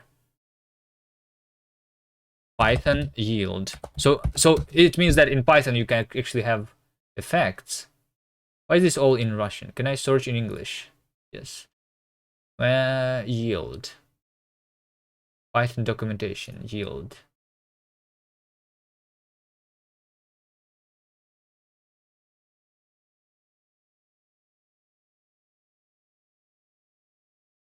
What does yield keyword do? You can do it in Lua too.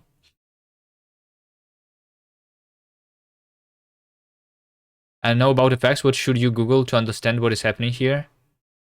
Yeah, I think Coca, or I mean Anti, I did not search for it, but it looked pretty simple, right? Pretty similar to Coca.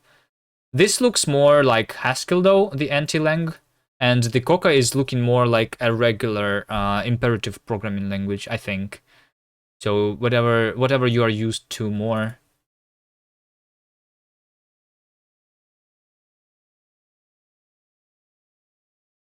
Generator features. Oh, wait, it was in 2.5, in Python 2.5? So it is a really old one. Where is it? New generator features. Python 2.5. It is a simple way to pass values into the generator. As introduced in Python 2.3, generators only produce output. Once the generator's code was invoked to create an iterator, there was no way to pass any new information to the function when the execution is... Yeah, okay. Yes. Yes. Yes. Okay. So you can do this in Python. Nice. I didn't even know this. I used Python 2 and I didn't know that this existed. Python was my first language, and then I switched languages. So before I even was using yields at all, I think. Nice.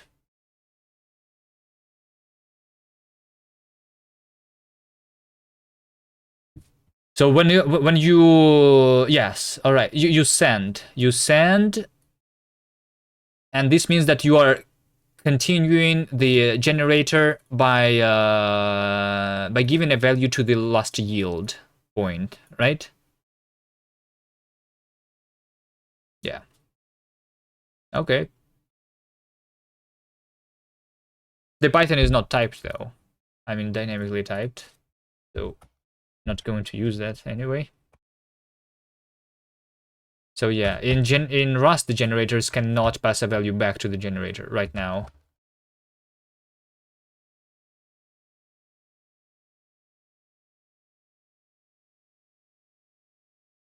Okay, so what we want here is technically like call CC, right? Function. That's what we want to implement, right? Call with the current continuation, and current continuation is the current future that we are like writing here, right? We're writing an async function, which is a future, and I want it to be, and I want to get that object from inside this function. But we cannot. Is there an RFC for that though? Hold on, maybe Rust reference current future from inside async function. I don't know, something like that.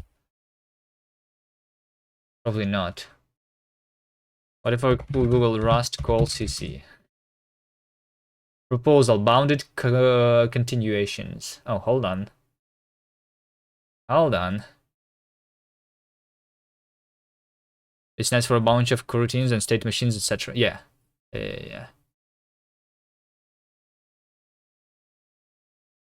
It's a very useful thing. I'd like to propose a mechanism for exposing stack unwinding as a bounded continuations API in Rust. This would make available for limited type safe and explicit non-local control flow mechanism. I believe the mechanism proposed would allow for first class no local control flow, but without many of the concerns that have been expressed about classical exceptions. Okay, there you go. Call CC in Rust. Let's go. Where did this ended? Where did this ended?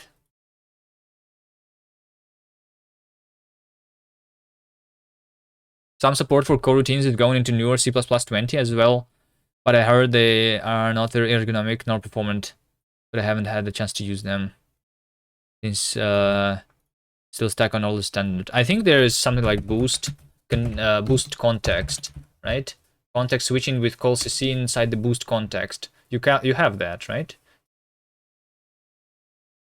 Over here, you have this in boost. Is this only for C++20? Call CC is a reference implementation C++ of the proposal. This call CC. So this proposal is from 2017, which means that it probably is not implemented in the compilers for C++ yet. That's what you're referencing? So literally, they are introducing the continuations in C++.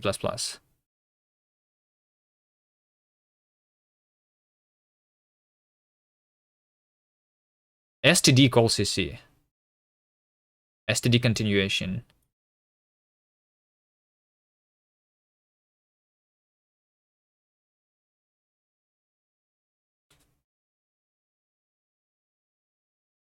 Anyway, I'm not going to use C++ just because they added that.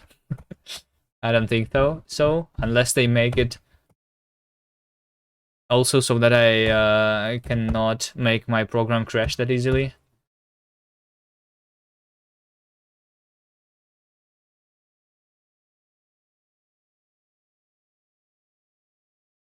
Hold on, I was reading this. I was reading something. This proposal. This proposal just ended at nothing because nobody was continuing the conversation.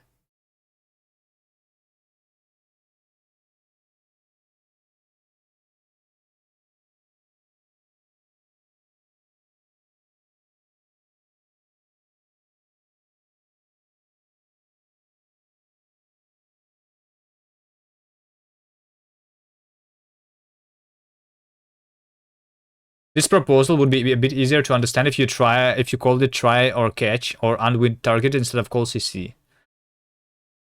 Since its functionality is strictly limited to non-local returns, the name call CC is inappropriate.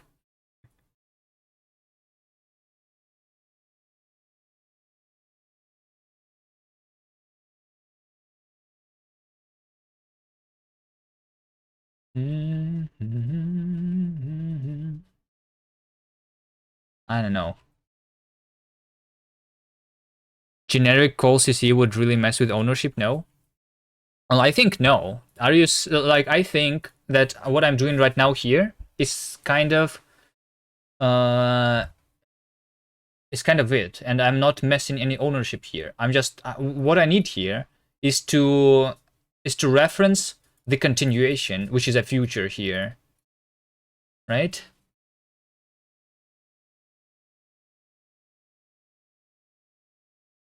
If you can, in principle, return at any point to a point in the stack.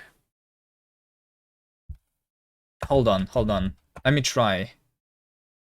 I think I think we actually want to implement the call CC here, right? And then I call CC with the handler specifically and pass the context. So what I'm trying to do here, the effects, they are going to be implemented on top of the calling with the current continuation. That is the thing that I need to have, I think. But what I think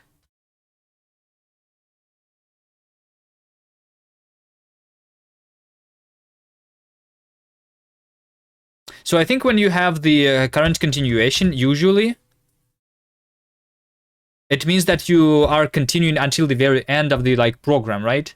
And yeah, and that's why like people say that you should use delimited continuations or something, because that like limits, they are not like infinite things. So I think what I want to call the current continuation here is continuation of only this function and not of the entire program. Have I considered not pirating Linux? Nah, not really. I like being a pirate. Yarr. Yeah. So I think the current continuation here is just the rest of the function that I'm in right now, and not the rest of the program.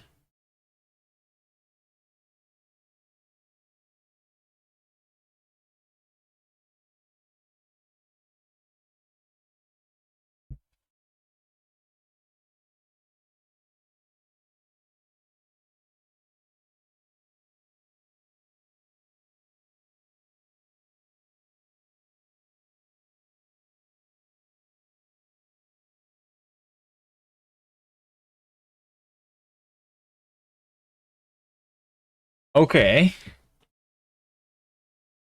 Hold on. Maybe that's what we need to implement instead of like looking into the effects immediately. Let's move the main into F, and then let's create a new main rs. Let's start from scratch. Let's start from scratch.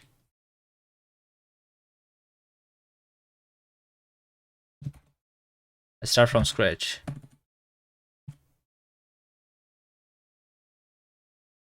So I want to have the async function foo, and I want to create the function that's called call cc, right? So I'm calling with the current continuation of this function.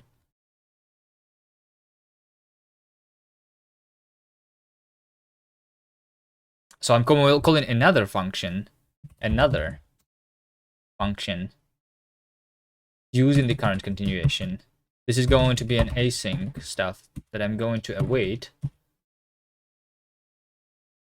right?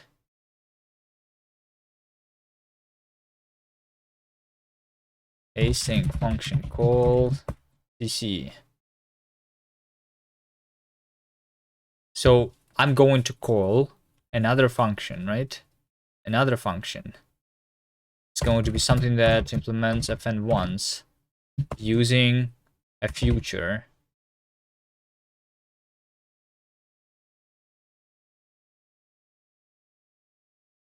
F future implements future. Why is my Rust analyzer? Thank you for the jump scare, Arya. Where's my Rust analyzer? Hello? Nerdsoul, what is wrong with my Helix?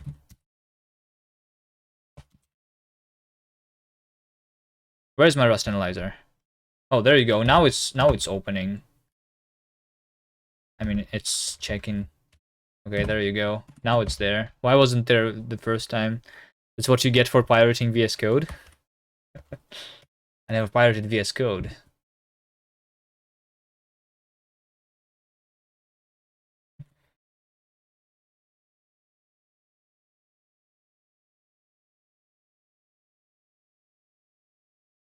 Okay, so callcc is a function that is yeah. Okay. Yep. So this is the continuation of the current future.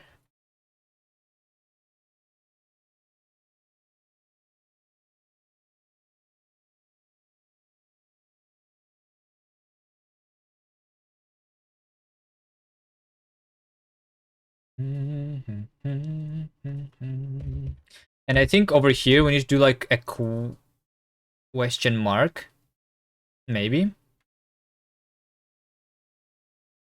or what?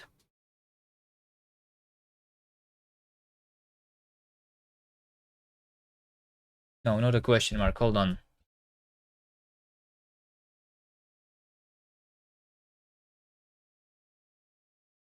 So my idea here is that this await point that we have is going to. So I'm running all of this inside an executor, right? So the executor knows exactly what is the current future, right? I probably should call it not call CC, but actually shift and reset, right? Like they do it in the skin limited. So like the shift is when we call with the continuation up until the closest reset. Hold on. Let me call this call CC for now. Whatever. I need to understand this myself first.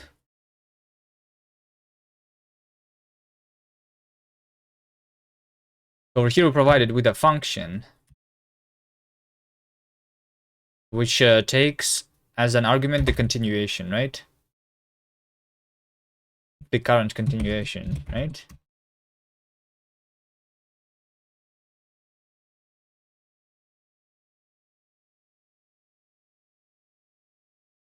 And what should this function be returning?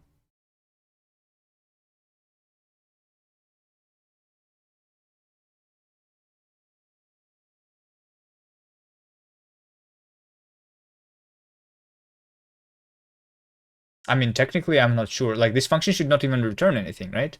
It can do anything it wants.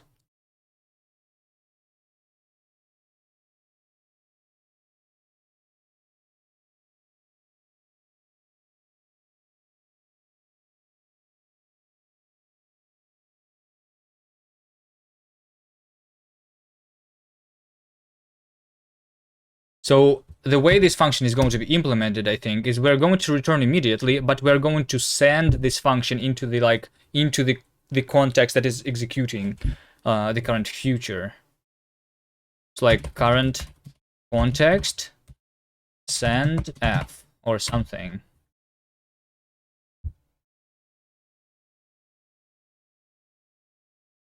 Current context. What is the current context though? And then this function is going to end immediately. And by sending this, the context is basically our executor, right? Hold on.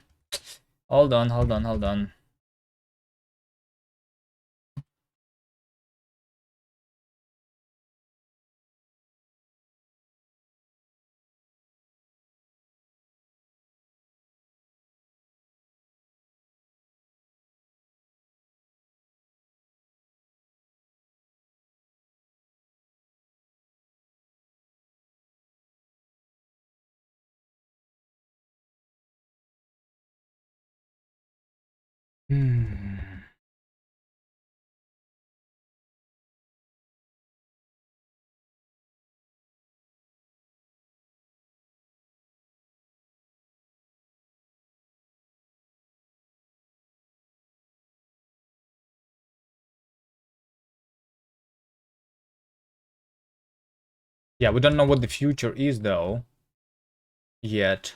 We're not going to be to know it statically actually. So I think we're going to need to box the future here. So technically I can. Can you give an example of an API with my effect system? Not yet. I'm trying to design it. It's too early. Hold on. But probably something similar to over here. Source FRS, right? Over here. You just call some functions here, right? You just, so this is the login effect, this is the cancel effect. So whatever, I don't know. You want to like throw an exception, you throw an exception here, right? This is the exception effect over here. You throw it, but you always do the await here because this is built on top of the async await. Something like that. It's 2 hours in. It's probably going to take more than 2 hours. You know how long have people been trying to like design this stuff? It's I'm not sure if I can do this in one day or in 1 year if you me 1 year. What are effects in function signature? Can I explain algebraic effects?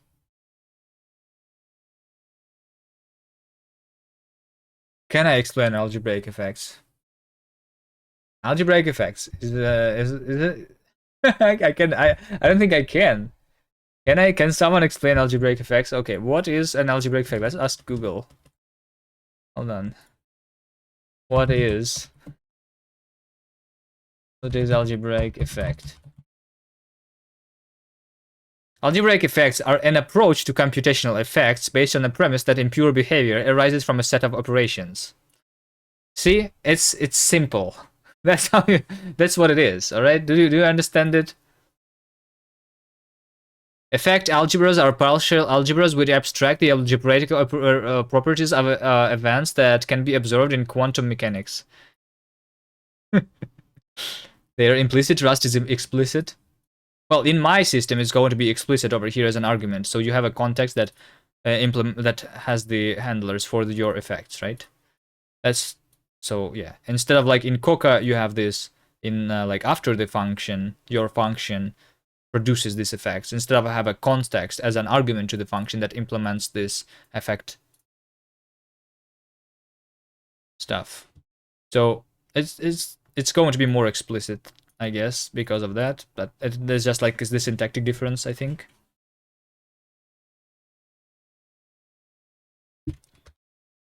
Okay.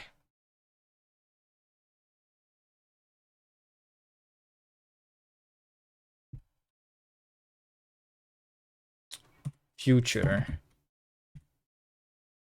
Box din future.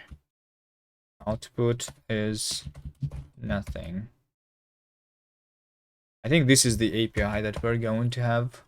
So the continuation is going to be a boxed future that produces.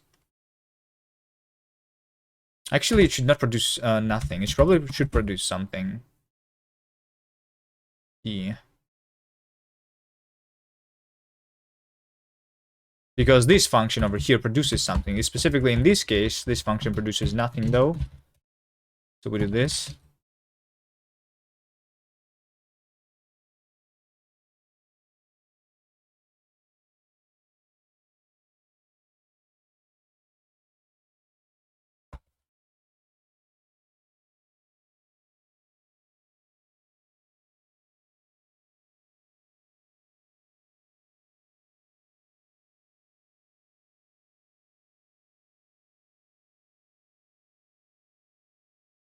Okay. All right.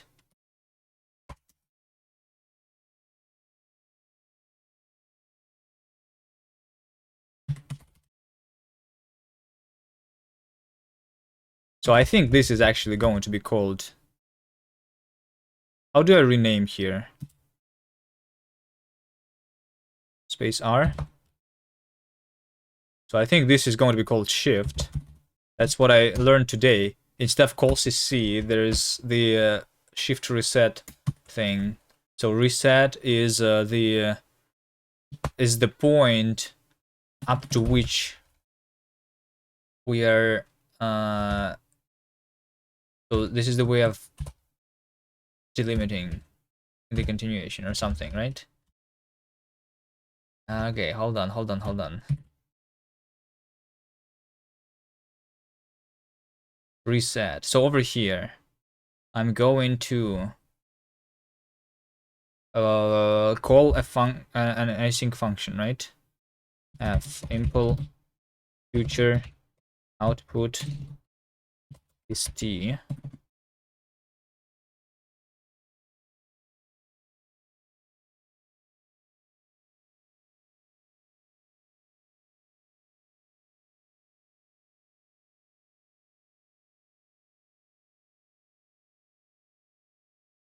So basically what happens if when I'm calling shift from inside reset, I'm going to get this value, the continuation, as a value, right? That's the idea. That is the idea here.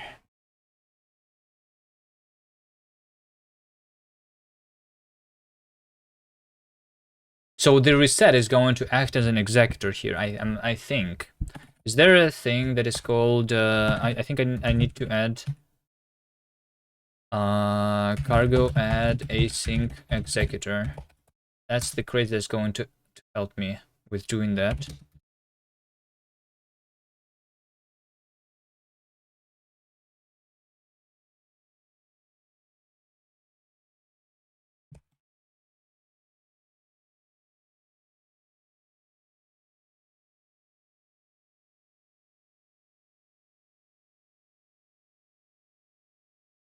Async executor. Let's just do a local executor. Do a new.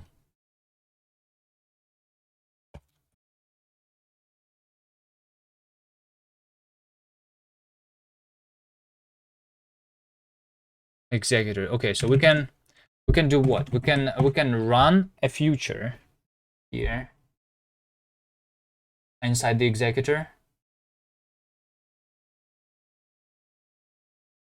Or do I think I'm going to actually implement my own one. Actually, hold on. What do I need from my executor? Struct executor. Reset executor.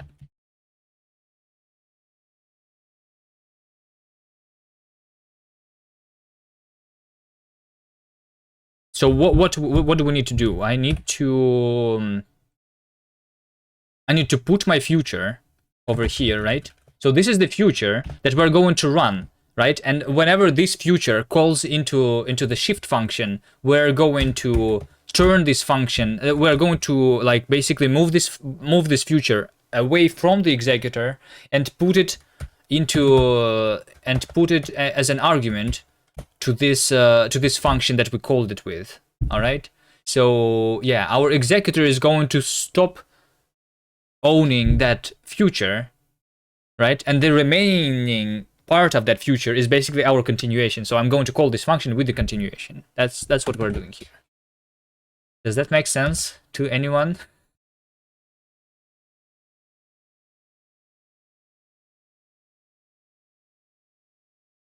So reset executor,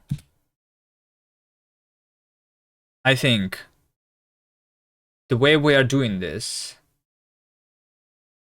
sort of does. Yeah. Okay, nice. So I'm not completely insane. I'm saying something that makes sense. All right, that's good. That's good. So when I'm creating the executor, I'm going to create it using a future. So the executor exists for a specific future. I'm assuming then, for a future that resolves into t, whatever t is.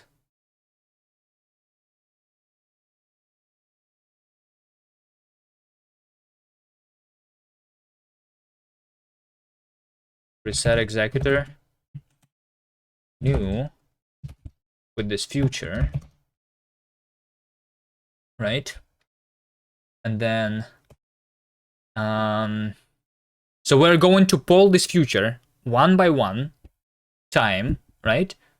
And at some point we are going to know that the shift function has been called. I actually think, you know what I think?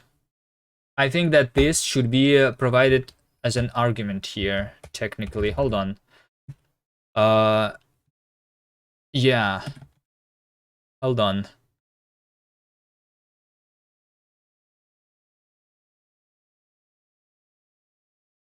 So this should not be a freestanding function. I was just like trying to understand what if this is a freestanding function, how do I move?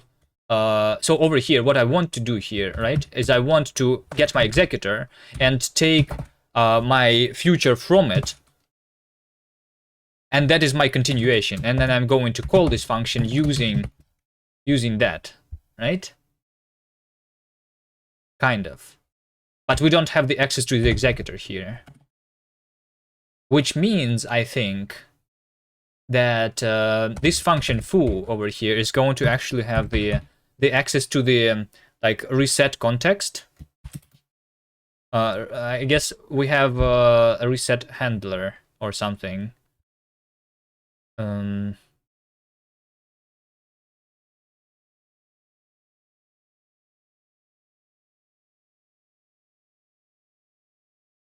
But also, does this mean that I'm only going to be able to resume the current future once? Hold on. Reset handler.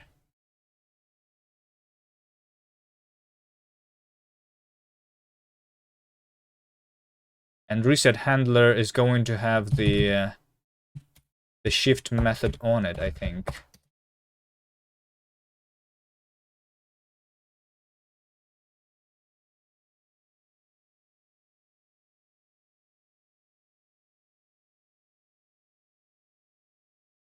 So instead of calling shift, so that's, yeah, because over here we, yeah, reset handler already knows about what type our current task. So it's actually not about the current function then. It's about, like, yeah, we are literally, we are delimiting the continuations, right? So the reset handler also knows what is our current continuation is going to resolve to.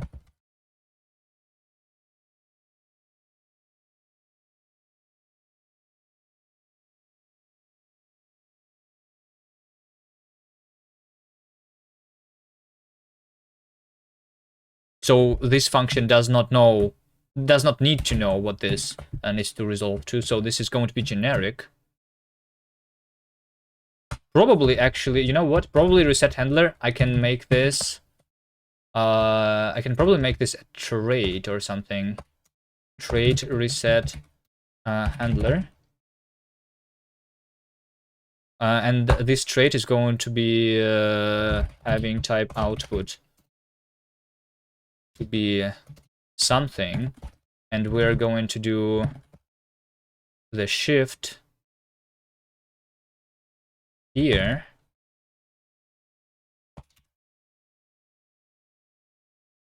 This is the operation of the reset handler. So for now, I think it's going to be much easier if I just consume it, because, yeah.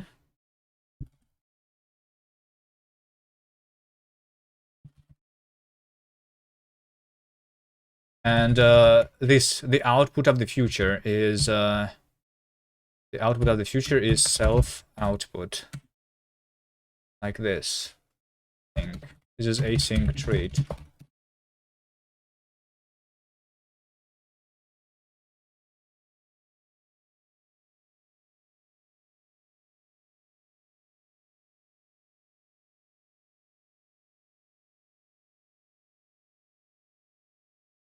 Okay, so over here, this is something that implements reset handler. And over here we do, I don't know, I call it context, but whatever. We do context shift. Okay. So we get that handler from when we create the executor, I think. So when we create the executor, I'm creating the executor itself, plus I'm getting something that implements the reset handler for the same type, right? So I'm going to pass this reset handler into the future, into the function that we're calling, right? So probably something like, we are going to have async function like run. This is basically our main. Everything is going to be async. And I'm going to call this reset function like this. Well, actually, just foo, right? So reset foo. So foo is the function that is taking the reset handler. So it's not just a future. It's a function that takes in the reset handler.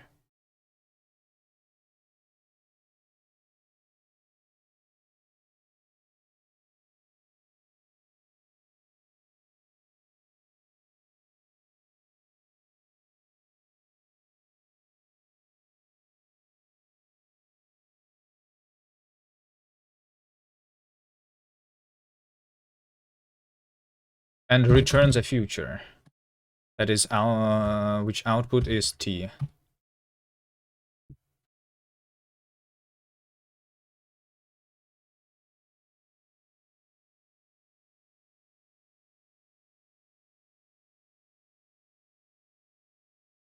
And the reset handler. I think this is not going to be a generic type. It's just I'm going to implement this trait for a pretty specific type here. So yeah, over here to reset handler impl probably is what we're going to call it. Struct reset handler impl. This is going to be a function that takes in the reset handler impl of t. Right? Reset foo.await. So this is basically similar to calling foo directly, right? But this provides us the reset point for the so that we know the limits of our continuation.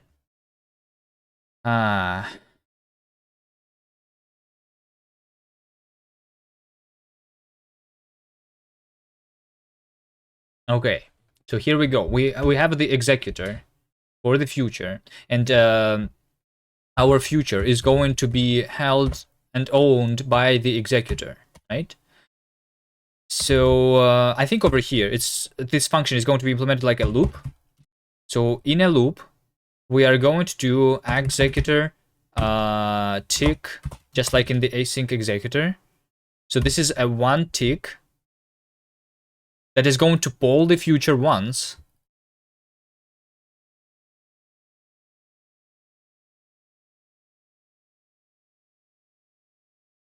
Yeah, this is going to poll the future once.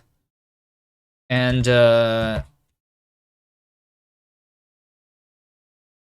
we're going to get the result of this future. Let's see, poll. So it's either going to return a ready value, in which case we just return this value from the function, or it's going to be a pending future. In which case this future is pending, which means that we probably called the shift here, right? So we need to detect if the shift has been called, in which case we probably know.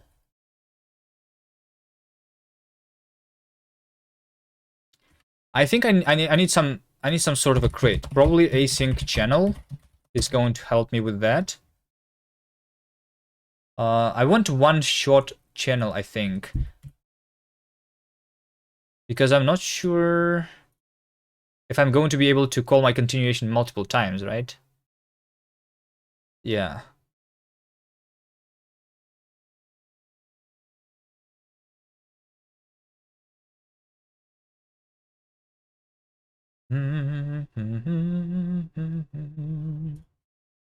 One short async channel.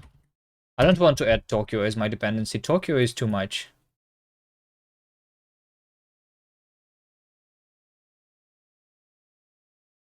One shot.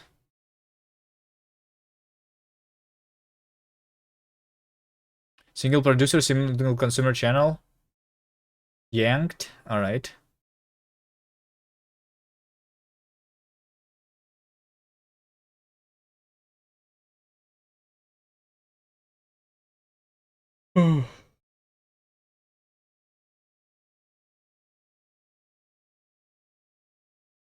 A fast and small async aware. This post was deleted. Async one shot. Why was this post deleted?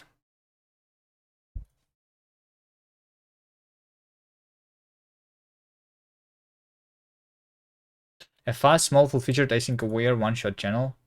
Wait for receiver to be waiting. I mean, I don't really need it. Sure. Let's just try this. Oh, the version 0.509 is yanked.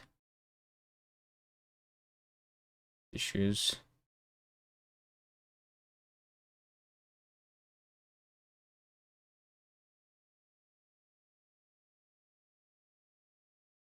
Whatever. I'm just going to use it for now.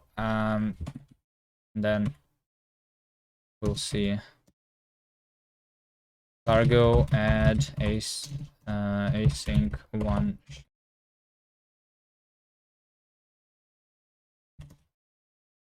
Okay, so I think that my executor is going to have a receiver for the shift. So we are going to call the shift operation at most once, right? So we're going to have here receiver is going to be async. Hello?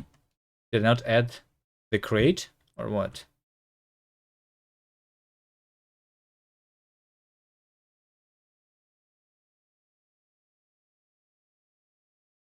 Hello?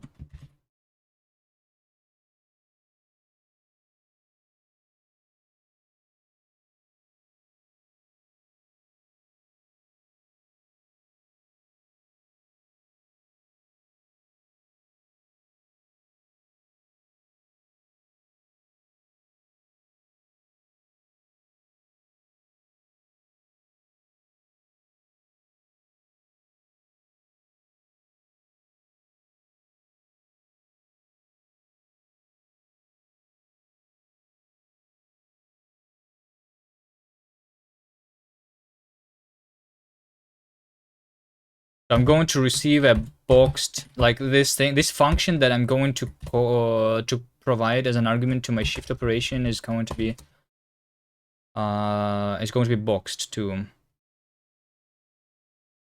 type shift argument. I'm not sure what to call it. Shift argument is a boxed din fn once. So a function that takes the continuation, which probably means that I want this.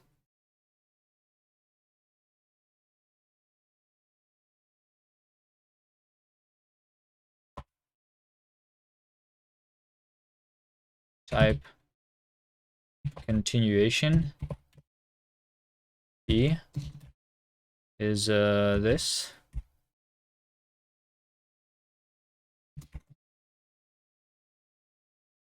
So this takes in the continuation of self output.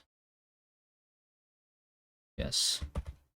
And shift argument is a dynamically boxed future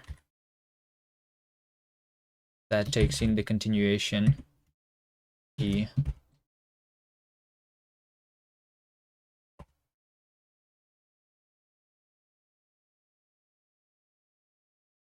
Right, so our executor is going to have a receiver inside of the shift argument,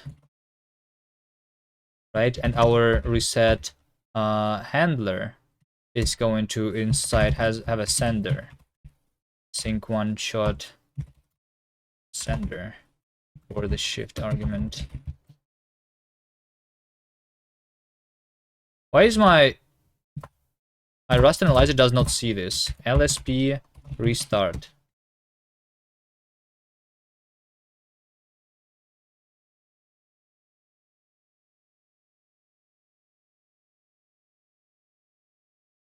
Okay, now it sees it. All right. I don't know. Yeah, I'm not sure. I sometimes have to restart my Rust analyzer when I'm working inside Vim or inside Helix today. Like VS Code, I don't remember seeing that problems there. I'm not sure what I'm doing differently or wrong here. Okay, so we have the reset handler impl, and this is going to implement the reset handler or reset handler implementation of, yeah. So the output is equal to t Must use shift. Oh shit. Oh shit. Hold on. It's because this is an async trait.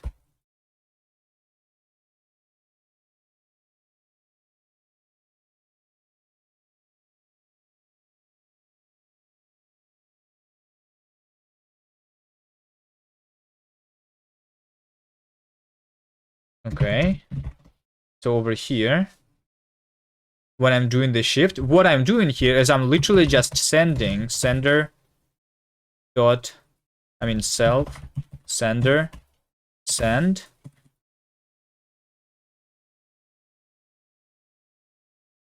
and the value is going to be boxed function that I have here. So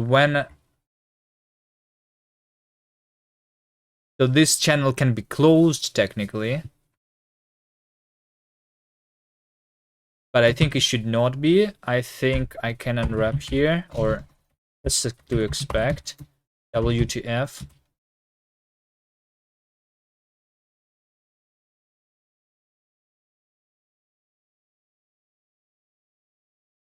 Future cannot be sent between things safely. Alright, fine. We do question sent here for all of that.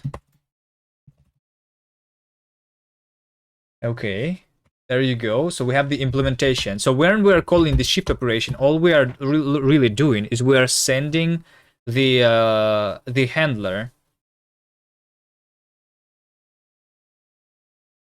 that is going to handle the continuation into the executor. And when our executor over here is trying to pull the future that we have inside, we're going to see that if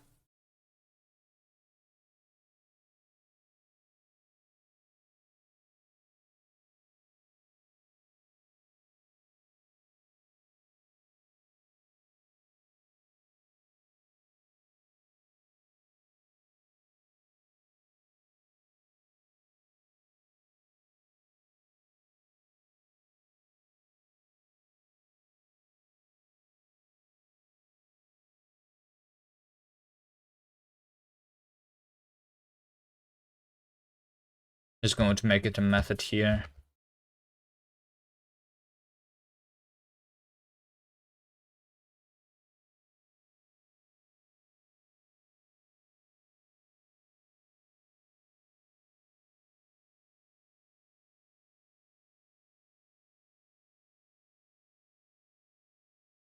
New f.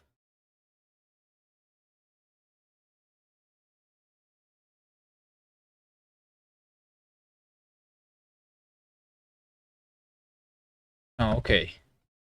So this is just the convenience function that we have here, the reset function. This is just a convenience, but we're going to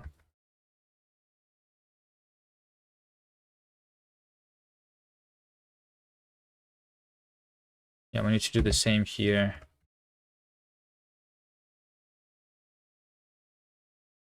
The executor is going to receive the function that produces the future.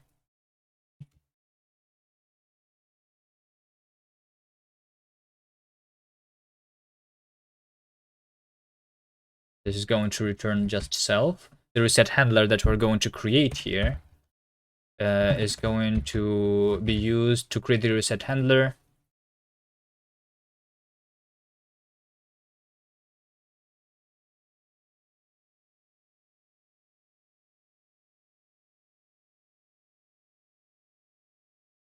Right? So I do sender and receiver. It's going to be async one-shot channel. We're creating this here. And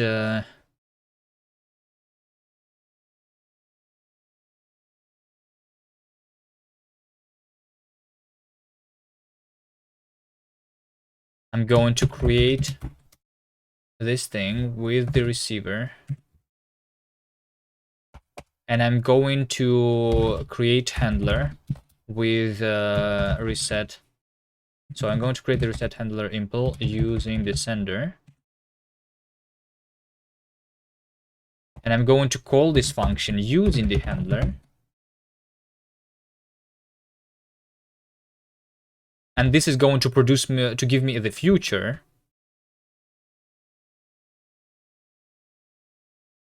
So literally the continuation is just a future, right?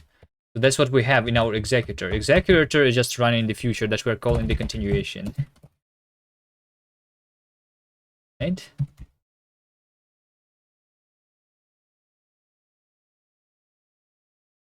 So continuation that we have is literally just us calling this. This gives us a future and we just box it immediately. I mean, probably we need to... We don't just pin the futures, right? We box and pin them, which means that we have the boxed local future. I mean, if I don't want to add the dependency, I'm just going to do box pin here, I guess. So it's going to be not the box, it's going to be the pin box, right? Pin. Let's import that stuff. There you go.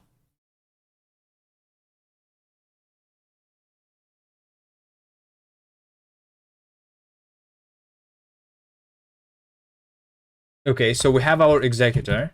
And tick just means that I'm polling my own future, right? So self continuation, we're just going to poll this.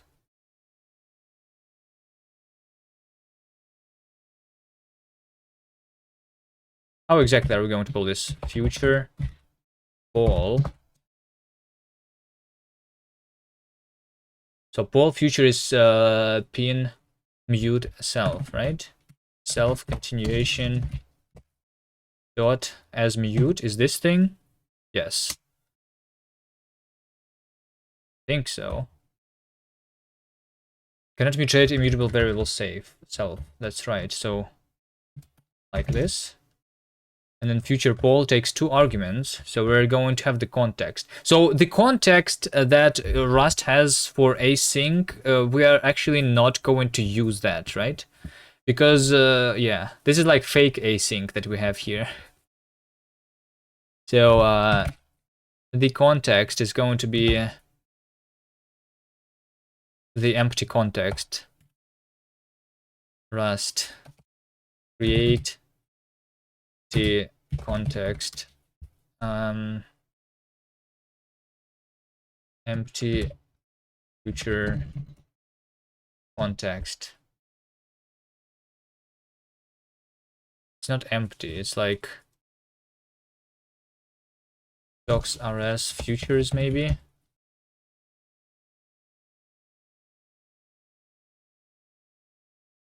Is there a function SD context? I don't remember what I was using. I think you create a construct with a waker, right? And you can construct like an empty waker or something.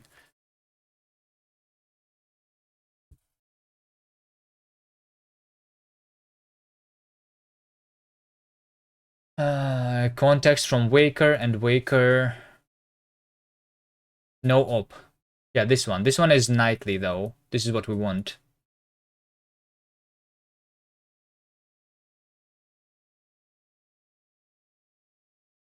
This is most useful for writing tests that need a context to pull some futures, but are not expanding those futures to wake. Or waker does not need to do anything specific if it happens.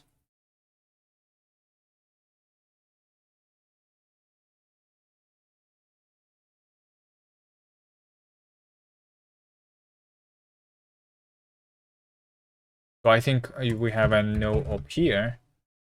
No op waker in the futures crate. It does nothing when wake is called.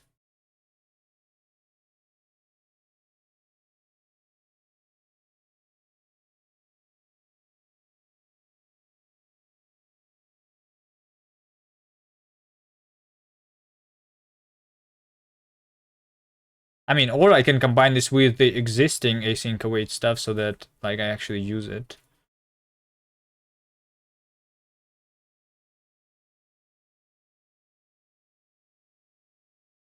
Okay, fine. Let's add this crate, whatever. Cargo add futures.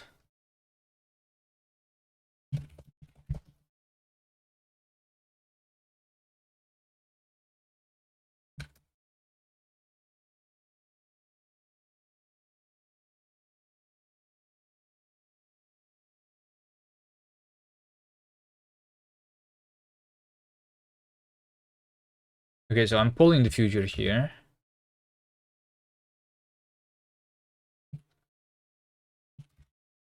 Futures, task, no op waker ref. Stupid gladiator. Hello, hello.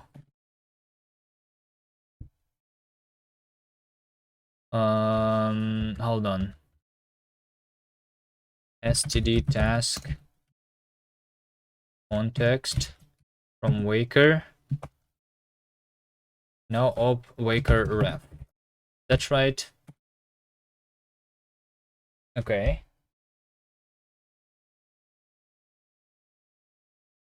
Cannot borrow self-center as mutable, as self is not declared as mutable.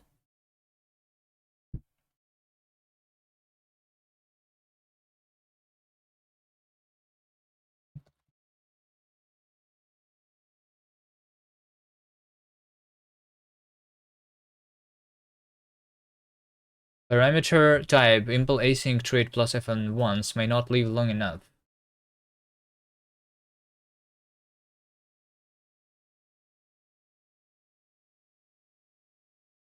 So unreadable, I will never learn this language. Alright, okay. I'm not trying to make you learn this language. Okay, let's for now work with static lifetimes, but I'm pretty sure that that we can do this without this requirement.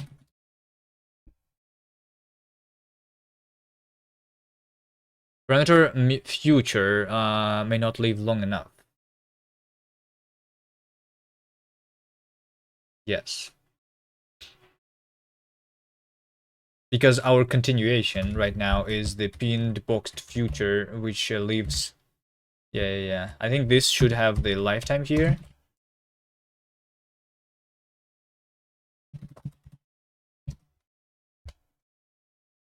I'm currently reading the book. The book is simple. When I develop, though, it's another story. Fighting the borrow checker. Yeah, I understand, but you are writing this for the first time ever, right? If the book makes sense to you, then you are going. If you are not struggling with like understanding what's written in the book, then it just takes practice a little bit. Just like when you first was learning your first programming language, whatever it was, it was probably all explained to you by simple words, but you were probably struggling with implementing your first program. So because Rust is a little different than other programming languages, it's going to take time. Because not a lot of other programming languages have borrow checker in them, right?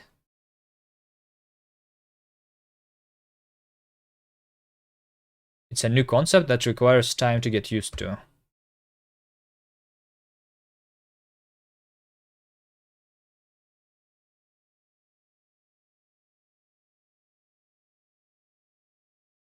Okay, I think I'm going to pass the lifetimes here.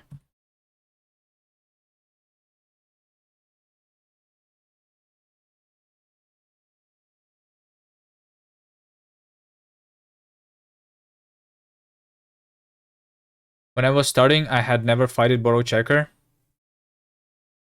The simple rule, no long references. Tried copying everything at first, but not all can be copied.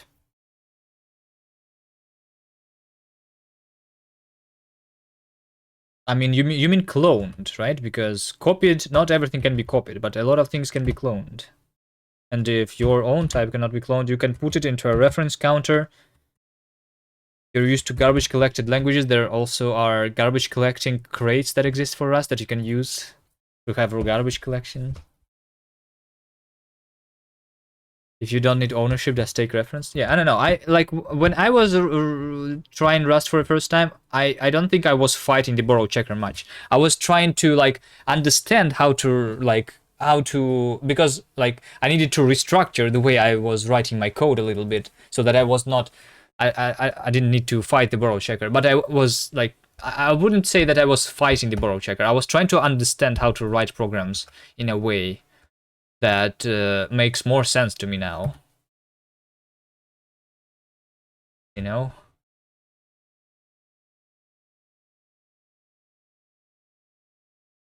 So the future over here is going to live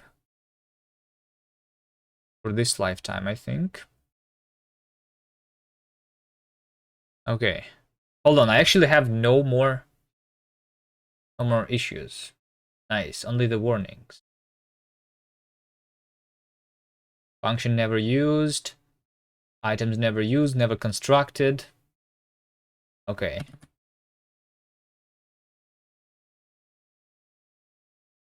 How do I go to the very first line in this file? Go to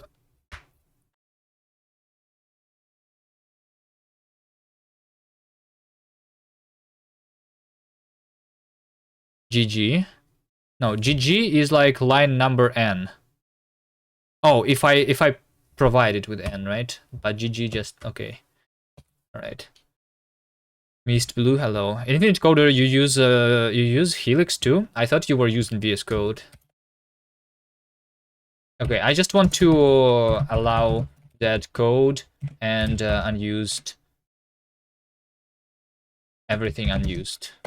There you go, so that I don't see these warnings for now. Also, capital G end of file. I thought it was called GE.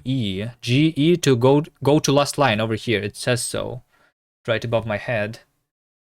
Go to last line, GE, not GG. I'm not in Vim. I'm in Helix, yes. So it's like a little different. I know that GG is go to the beginning in Vim. I'm trying to switch my editors sometimes. I think when I'm working on a small project, then Helix or Vim is going to be nice. But once the project grows, for some reason, Vim has been breaking for me, so I switched back to VS Code. But on small projects, I can use these things, no problem. Stuff that is similar enough to confuse you, but different enough to be annoying? You mean Helix versus Vim? No, I think Helix has more reasonable defaults. It's just like, no, it okay. Maybe it is a little bit annoying to like teach myself a slightly different way to do things, but I think it makes sense. Like for example, right? I want to delete this word continuation here, right? So in Helix, I mean in Vim, what you would do is I would do DIW to delete from inside the word, right? If I want to delete this, for example. But over here, I go what? I probably go beginning, end, and then delete or change, so that I can change this word into something. It's like different. Like the last motion that I do, like I go to the beginning of the word, and this selects everything from the current position to the beginning, and then end everything from current position to the end. And now that I have this selection, I can delete it or change it. It's like a little different than in Vim, because in Vim you delete and then word, and in this one you word and then you delete. It's like the other way around. But I think it makes sense. And also you can do V to do visual selection, yes. But why would I do V here? I like XD to delete a line. What I don't like about XD in Helix compared to Vim is that when I do over here, I mean, not XD to delete a line. What about XC to change a line into something else? You see that it puts my cursor into the beginning of the next line, where what I want to happen here is I want to start typing over here, right? So in Vim, when I would do like a capital S, right, to change the line, this would do the same thing. But over here, I need to select a line, delete it, and then create a new line to have the same behavior. Unless there is another way to do it. Maybe I need to map it to something. Personally, you don't match that too much because it Rust FMTs are safe. Yeah, I guess so. How do you guys debug? Well, personally, I don't really debug, and I'm not using this editor usually. So what I do usually is use VS Code. In VS Code, I just click on a line and it puts a breakpoint there, and I click F5 and it debugs. But I'm pretty sure you can do the same, like close to the same stuff in Vim. Like over here, look at this. I can click over here and this makes a breakpoint. Look at this. That's how you debug. How do I run the debugger though? I'm not sure. But it's probably like, let's see, debug. Launch debug target. There you go. There's like commands to do that. The only real debugging is std out. Yeah, that's how I do it. Usually just log something in the command in the console. What is my desktop environment? This is GNOME. This is GNOME. But I have some plugins for it. So for example, I have the tiling stuff so that my windows are always tiled.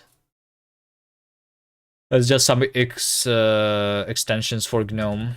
I can show you what I have here. So I have the burn my windows. So this is the thing that does the animation when I'm opening and closing a window. There is some other animations that you can do for your windows. This one is pretty cool because I like my animations. There's like other stuff. For the tiling, I use the pop shell. I switched to NVIM to JetBrains. Also code a compositor.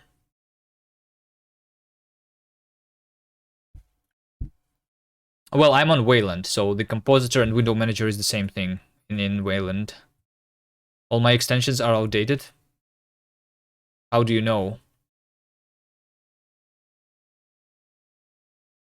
Compositor is mother? Yeah, I guess so.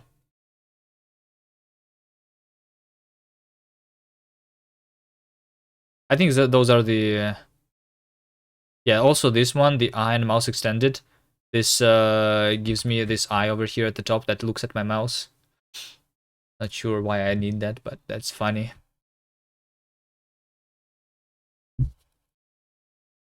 You tried installing them, they don't support less GNOME 44. Well, some of the extensions are all old. What is my current GNOME version? I mean, what do you mean? How do I know my current GNOME version that I have installed? Version about.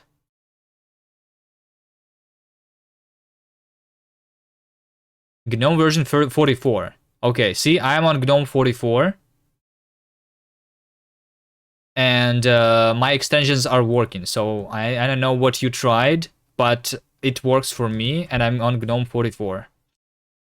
Some of the extensions are outdated, though. That is true.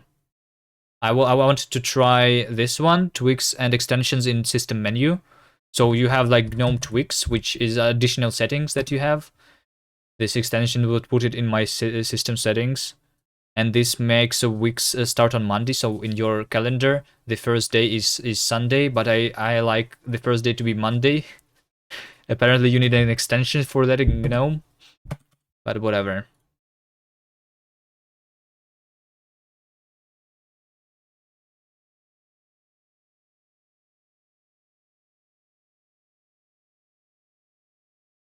NeoFetch should show the GNOME version too. Yeah, I guess. NeoFetch. Let's see. Yeah, GNOME 44.3 on Wayland. There you go.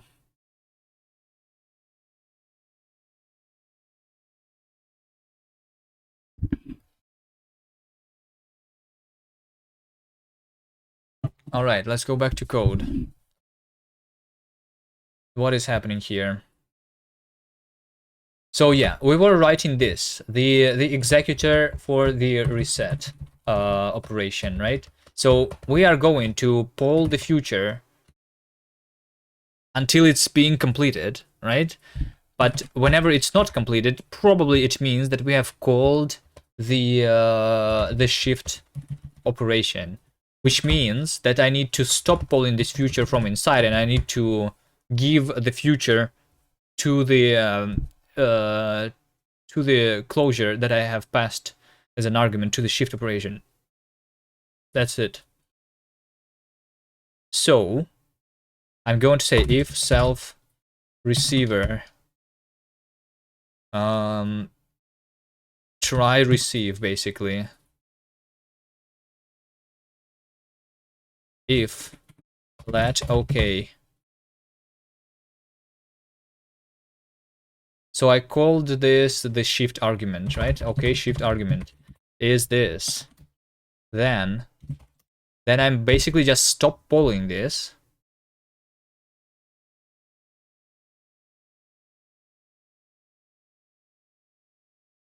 I don't like Pop OS, but I'm looking forward to Cosmic. I think I heard something that like Cosmic is going to be written in Rust, right? So they are rewriting Pop OS in Rust. Is that true? I think so. I mean, I don't like this pop stuff that I have installed, but I have tried multiple like plugins. So as you can see in my extension list, I've tried this, the Paper WM. This is the tiling window manager with a twist. This thing is pretty cool. It is like, instead of tiling everything on your monitor, it's tiling like on an infinite scrolling monitor, basically. So all your windows are in like in infinite scroll mode. But it didn't work very well for some reason for me. And then also I tried also this one, where is it? Material shell. Let me show you. Material shell. This one is also pretty cool. But I don't know, something felt weird about it. So this organizes all of your windows into multiple like into this grid, you know.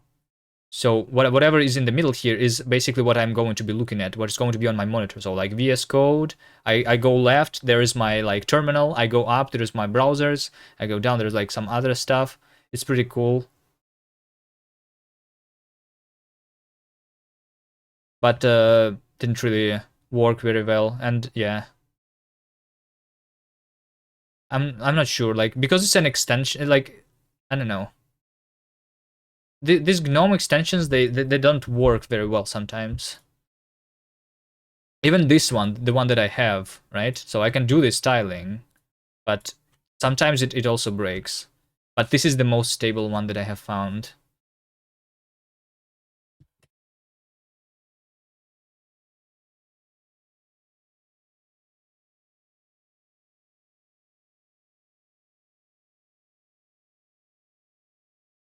So many cool distros and window managers, etc. I should have spent more time playing around before settling down.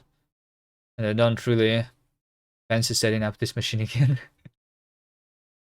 Well, yeah, the reason, by the way, why we're using NixOS here is because it's pretty cool and pretty easy to not do the setting up of the machine again, you know? Like when I was using Arch, if I was to like, I don't know, like, I mean, Arch I guess is not bad because I never reinstalled it. But let's say Ubuntu. If you use Ubuntu and there's a new major release coming out, and whenever you upgrade, it's probably going to break. I don't know. At least something is probably going to break. So it's always safer to reinstall it. And then you need to like redo basically everything that you did and you already forgot about it, you know? But in Nix, we have the system configuration as a file. And yeah, I don't know. It's I don't know how to if I explained it very well. But yeah. Oh no, I uninstalled Perl and broke everything. Oh well, NixOS moment. Yeah. Nix is pretty cool. Like the one thing that I did recently. So I'm right now on a new SSD, which is a 4 TB SSD, right? So I moved to this new SSD, and the way I did it is that I used just an rsync to I just rsynced my entire root into the new SSD, something like that, like a little bit different. But from this running system, I rsynced it. I changed my NixOS configuration to boot from the new SSD. I booted there. It didn't work for the first time, so I could still reboot into the old system. I fixed one thing, I booted again, and it just works. I don't know. NixOS makes it really easy to do stuff and not worry about things breaking. The Ubuntu break-in and upgrade hits close to home. Like, funny thing though, that last time I tried to install Ubuntu, I installed it using the installer, and it said like, okay, the installation is completed, reboot into your new fully working Ubuntu. I rebooted and I was presented with a black screen. So it was broken for me immediately as I installed it, the last time I tried Ubuntu.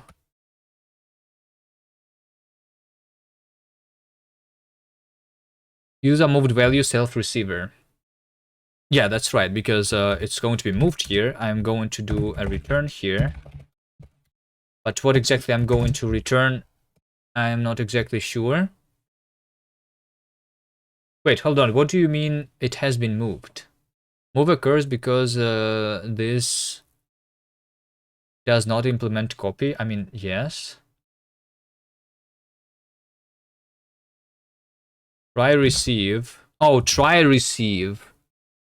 Attempts to receive, and it takes self by value. Oh, okay.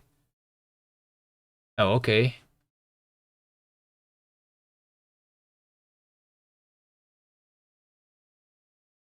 I use i3 Window Manager. I might try Sway eventually. I've been using Fedora for a few years now with very few issues. Upgrades to the distro have been pretty smooth too.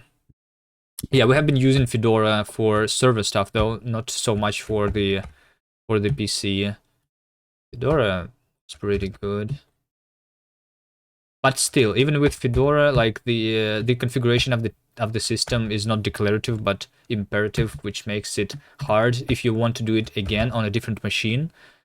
But I have a laptop and I have this PC, right? And I just don't need to remember what I did. I just run script, and my installation is going to be exactly the same as here, because I just use the same system configuration, right? NixOS looks cool. Maybe you should try switching to it, but be prepared. Be prepared. Like only do it if you have free time. I think. I mean, same as like anything else that you want to try. Be ready for the steep learning curve. Yeah.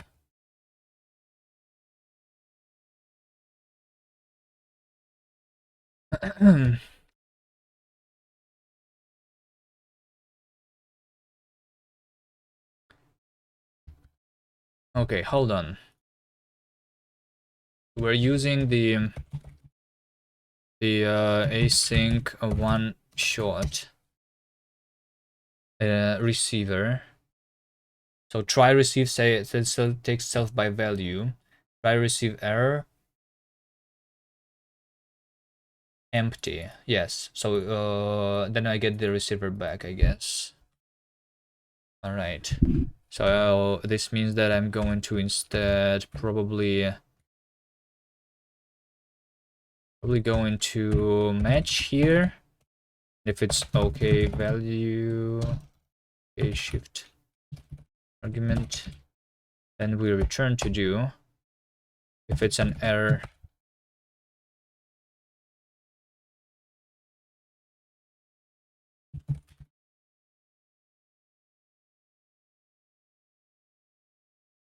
empty,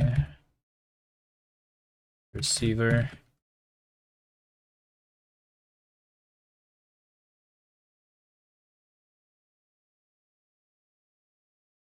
receiver is self receiver.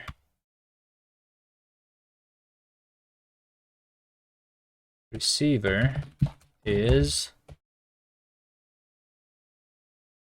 receiver.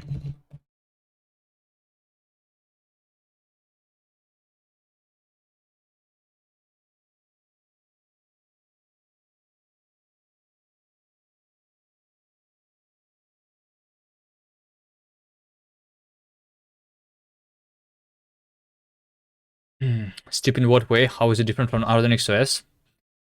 NixOS is fully declarative, meaning it's configured via a configuration file, and that configuration file is written in a custom function language called Nix. Yeah, I think the most difficult part about it is the language. I actually don't like the language that Nix uses, because it's a dynamically typed, lazy functional language, which is a pretty weird thing. me show you. So here's my Nix configuration, right? So here's the system configuration that we have.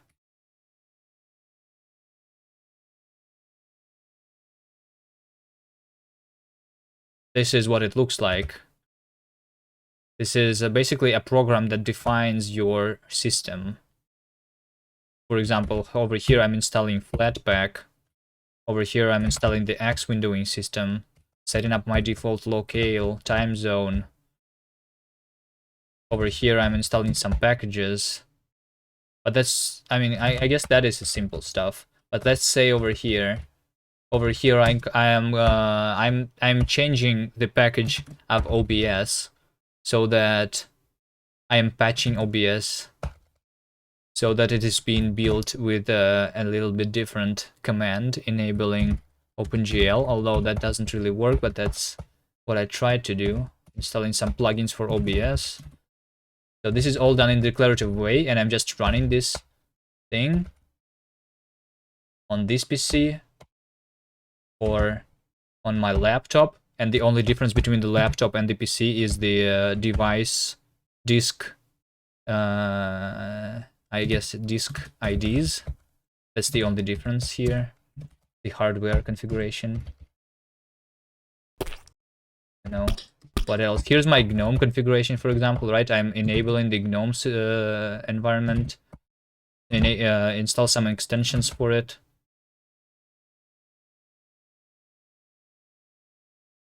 I don't know. So like writing this is a little weird because when you have an error in your configuration file, the error messages are not great because the language is dynamically typed. Also use Home Manager for your programs, it helps set up them. Specifying extensions for VS Code. Yes.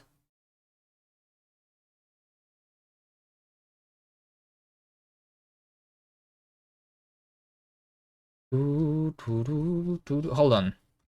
Okay, so over here, right? Over here, we know that the shift operation has been called. So what I want here is I'm going to call this function using the continuation, and I know what the current continuation is. It's the future that I'm currently being executing, right? So self continuation is the continuation that I'm going to put into that function, right? Just like that. And this function is going to give me the new result, the shift argument. Squiggly rings. So in theory, I could set up everything in a VM, and if I like it, I can easily move it to the host system. Yeah. Actually, you know what? The way I installed my NixOS first, I actually worked in VM in the virtual machine, but my virtual machine was hooked to a real disk. So you know you can make your virtual machine write not onto the virtual disk but on the actual physical disk. So that's what I did. I was working on Windows and I set up the Hyper-V virtual machine. So I installed NixOS there, and then I just rebooted my PC into the NixOS. That's how I did it.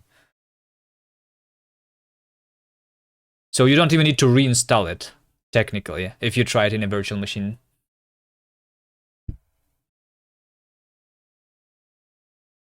Because you can just work on the physical disk in a virtual machine immediately. Do I use a flaked system? Yes, I use flakes. I search for it, and it looks like flakes are the way to do it. I think the only thing that I tried doing in Nix and it didn't work is I tried using Hyperland first. Hyperland. And this thing didn't work in my virtual machine because this requires hardware acceleration. And yeah, so you need your virtual machine to like enable hardware acceleration. It didn't work for me in Hyper-V. But if you use something else, it's probably going to work. Flakes are hard. I don't agree. I think flakes are easy and they are easier than the other way. Although I admit I did not really try the other way. But when I just looked at it, originally it looked like flakes are much easier. There are just some inputs and some outputs. Yeah, flakes is just like the expression, you know, like everything is an expression. You are already used to that in your programming languages, right? And in Nix, even your like package basically is an expression. A flake is just a function. Yeah, it's just a function that takes your inputs and produces a new thing, a new expression. But there is some convention to that function, right? So that you can use it with other Nix commands. So your function needs to produce specific things, but it doesn't have to technically, if you don't use your flake with those commands, right? Nix shell is a function too. It's much simpler. Well, it's on Nix shell is just one thing. I mean, Nix flake is also one thing. Flakes are supposed to be used with other things like Nix shell itself, right? So like Nix develop is the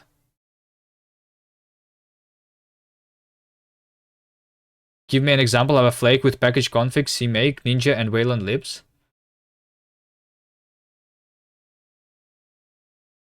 What do you mean a flake with package config? You want a shell is what you want, which is why for your use case you think that Nix shell is simpler. But in order to use flake, you need to specify a flake that produces a shell.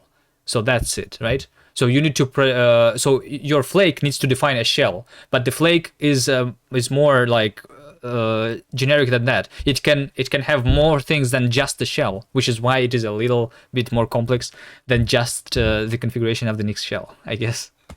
Because it can have more things.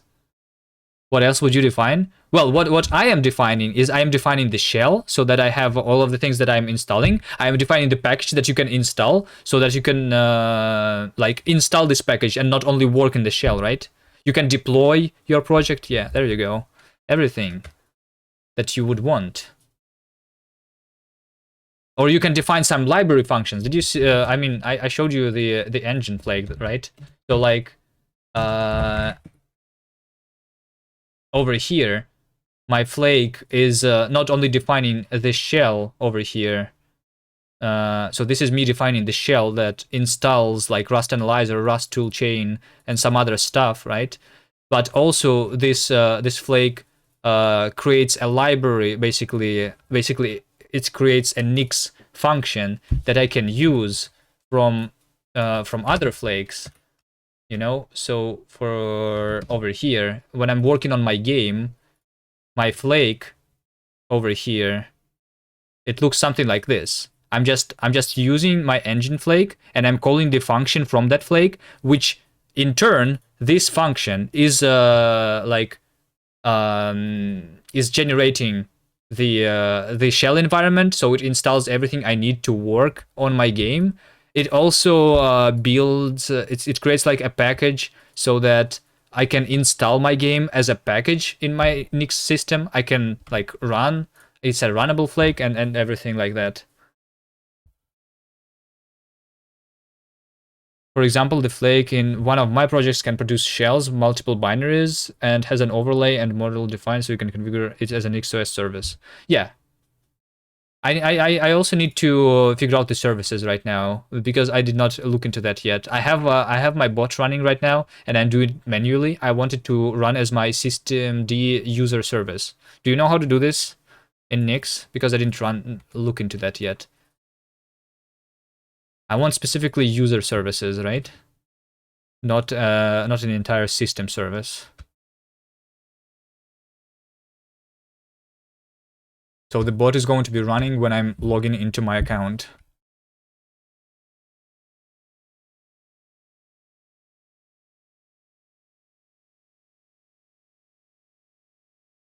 Anyway, let's do a little bit more progress here. I feel like we're almost done to do this shift reset stuff. Expected type T, found unit type. Yeah, so like shift argument. Shift argument is our receiver.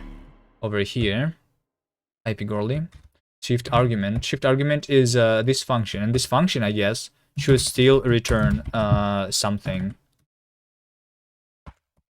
The same thing as the continuation, yes. So that's how we're going to handle our continuation. We're going to like run it, either run it or return something else.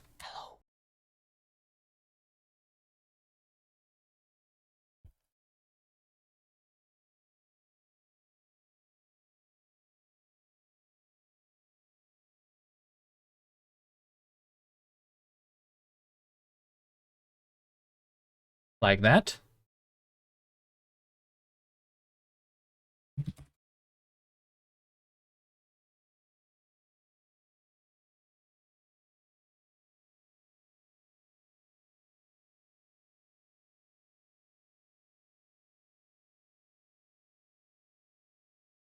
All right. So it is going to just work now. Did I do everything? No, not everything yet. Mismatched types. Expect associated type output found unit type. Consider constraining the associated type output to this. Oh yeah, the reset handler. So the reset handler.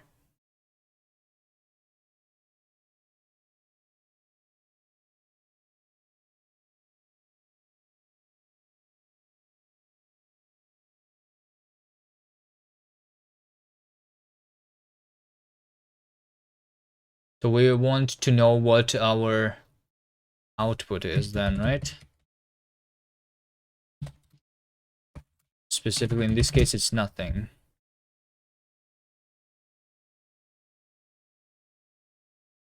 Okay.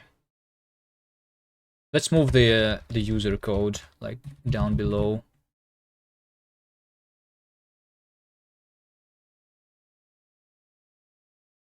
Okay. So over here, this is what we have created. So we have created the shift reset operations that so the reset is a function that is basically representing the how do I even describe this even?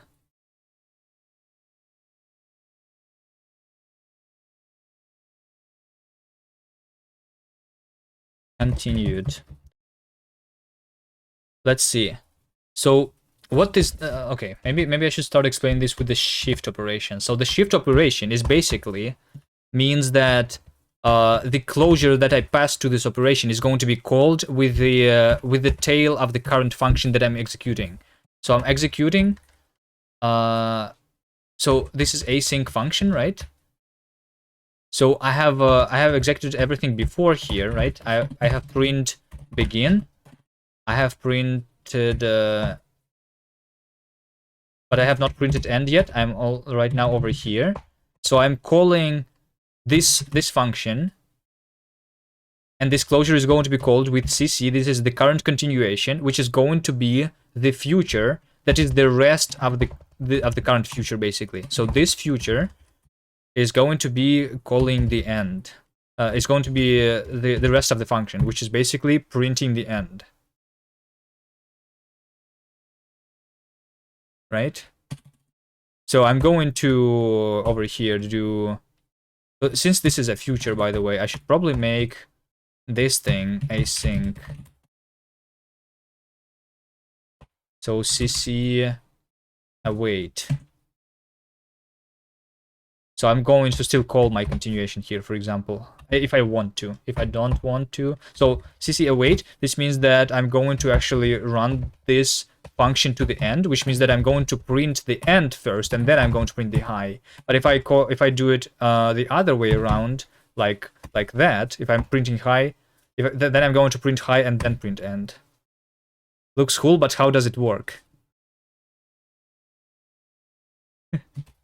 Well, I was implementing it here. It's just 80 lines of code. I think it's not that hard. What am I making? I'm trying to like make the effect system in Rust.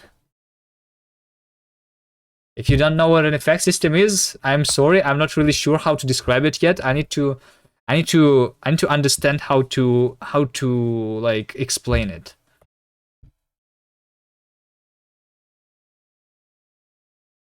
This is a concept that exists in some other languages. What do you Google? You can Google effect systems. Effect systems. Or if you want a specific example, then I suggest you the Coca language. This is a research language that implements the effect handlers pretty well. Do you know what a monad is?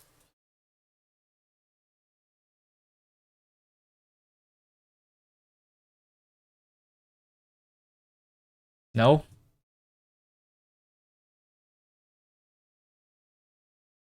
You know the language? Which language? Coca? You can't call the rest of the functions and go back to your shift. What do you mean? I can. Over here, I'm calling the rest of the function and then I'm doing this. The reason it doesn't compile is because I need to change the definition of the shift handler over here. This should produce the future. Local box future, I think, is what I'm going to do here.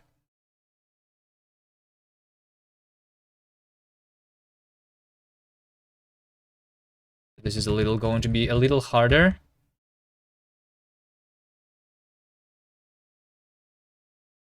Or can I, hold on. Can I make this a generic thing? So this is going to be a function that's returned in the future. Hold on. Hold on. This is going to be f. Hold on. F.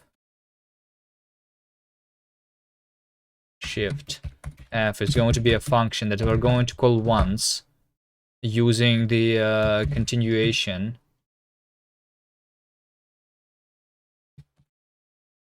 That is resulting in the self output. And this function is going to return a future.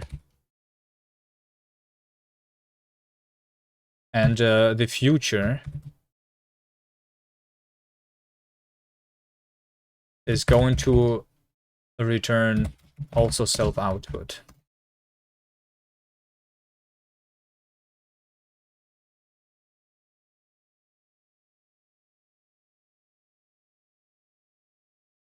This is another one. I cannot do it with Rust. What do you mean? I just did it.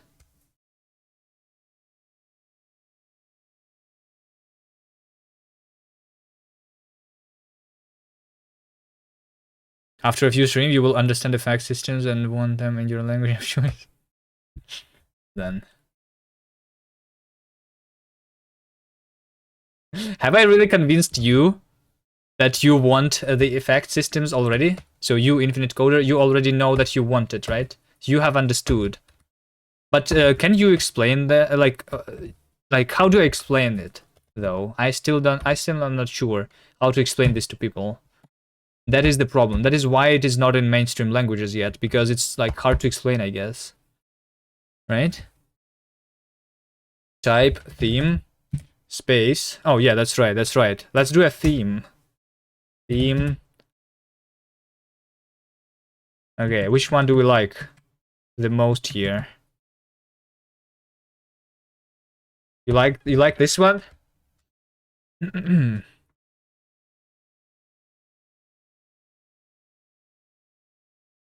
Do you want the dark one? Okay, fine. Fine. Is there one dark here? I was using one dark. One darker specifically. Yeah, this one. Okay.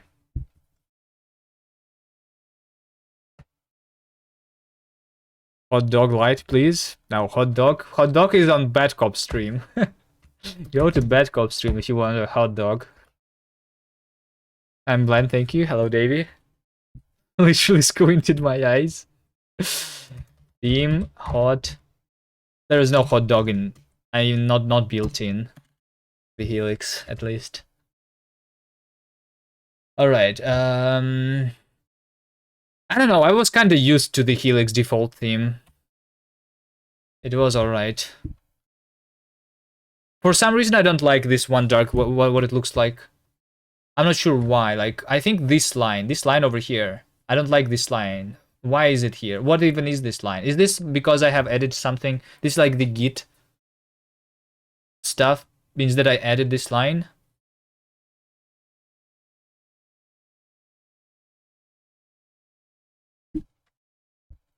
It's the Git thing. All right. It's ugly. Can I delete this Git? It's called Git gutter or something, I think, in Vim.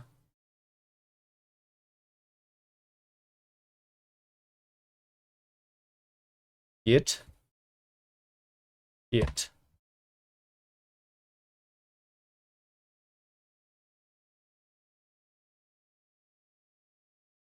Toggle. Oh, look, there is a command to switch case, toggle. So you can just do this, right? Oh, that's nice. Okay. Is it the same button in Vim? I never used that. Can I use select and then toggle? Nice.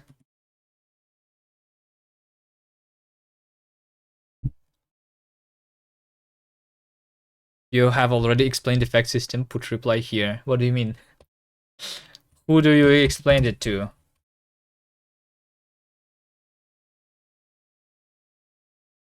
Okay, so now that I have changed the definition, can I just do this?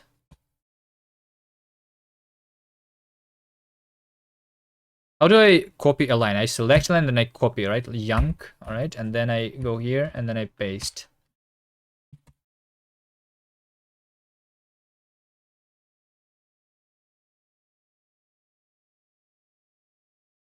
Okay, and the shift argument is also, so this is the function that returns local box future, which is basically npin box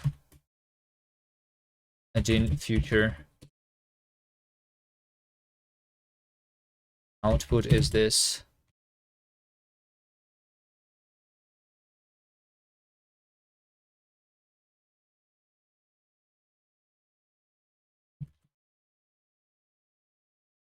Okay, so this means that I need to box not this specifically. I need to box new the function that continuation, and then I call this with that, then I box that, box bin, and then I box bin the result.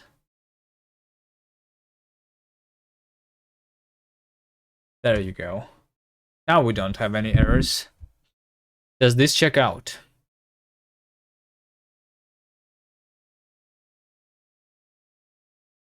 Effect system is a formal system that describes the computational effects of computer program, such as side effects.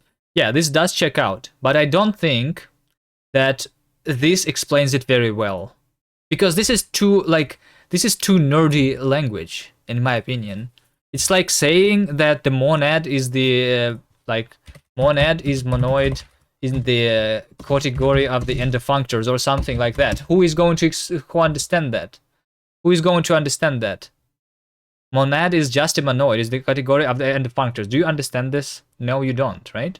And same with the fact system. It needs to be explained with a simple language.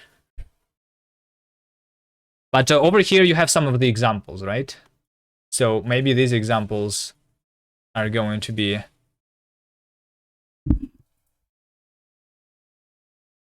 it's this git signs and vim. I'm not using vim. I'm in Helix. It's a different editor. This is not vim.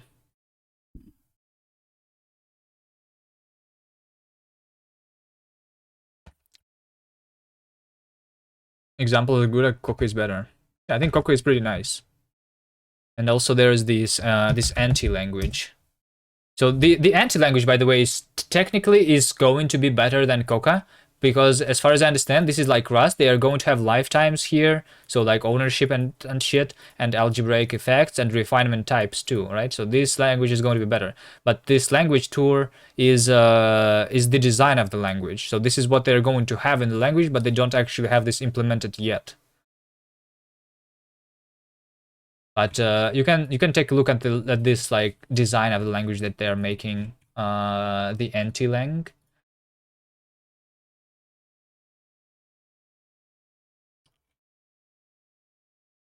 Don't they integrate the same plugins? If not, what a shame. Well, no. Like VS Code also doesn't support Vim plugins, or Emacs probably also doesn't support Vim plugins. You know, they are different editors. They don't have, Helix does not have the plugins right now. Helix just have basically some of the most used things installed by default in it. So I didn't do any configuration under this editor, instead of just changing the theme a second ago. And we already have the debugging support. We already have the Rust analyzer, like the language server is working and everything. This is just the default. Do you guys research compilers? How do you know about those languages? I don't research compilers. I didn't even tell Cool. I didn't even heard it from someone. I just like searching the news. I think specifically I was on Rust Reddit Rust, and over here I was just I saw something, some post that referenced Coca. So I was interested in that. I think specifically what post was talking about is that sometimes in Rust programming language, you want to ensure that your functions don't panic. And there's no method of doing that in the language itself, at least. There is like crates like don't panic and shit, but they don't work very well, in my opinion, because you want like a specific function not to panic sometimes, and not the entire program. So in Coca, you have like by default your functions, they cannot do anything. They cannot panic. I mean, they cannot do these like bad effects, which is like panicking or reading into the file systems. You know, you want to restrict the operations that your program can do, so that it's easier to reason about your program. So it's kind of like Haskell's purity, but even better, because in Haskell your functions still can raise exceptions. Ding John, hello, hello. Right to the std_error. No, right into the std_error is also an like a side effect, basically, of a function. That if you want this to happen, you need to explicitly have it in your function signature, basically. So you want to know what a function is doing by just reading the function's definition. You don't need to look into the implementation of the function to know that it's not going to like delete some files on your computer, for example. You know, that would be nice, right? If you didn't need to look into the source code, but only needed to know what the API of a function is. And then you just know that it's not going to do anything bad, that it's not supposed to happen. That's one of the things that effect systems can do. Other things is just like more generic control flow. Kind of like the unsafe keyword in Rust, but this is too specific. Like you can execute unsafe functions only when you put it in unsafe context. You get it, but isn't that too verbose and difficult to write? Well, I don't think so. Or at least it can, maybe it can be it's like, you know, it's like saying that types are too verbose. Like, why don't you just write your programs without types? Because writing out types is too verbose, right? Why don't you just write Python instead? Because it's faster to write. There is a reason you want that. To have to make your program more maintainable, you need to put more to enforce more stuff. Using like you need your compiler to enforce more things. Writing without types sucks. What do you mean? But I was just following the same logic that you were saying, that it is too verbose, right? By the same logic, it would be better to write without types.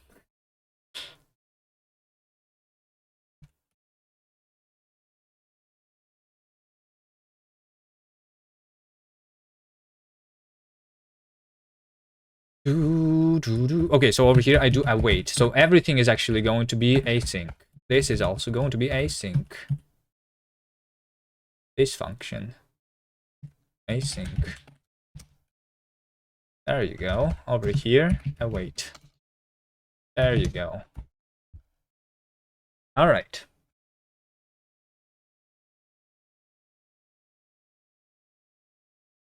Lifetime may not live long enough.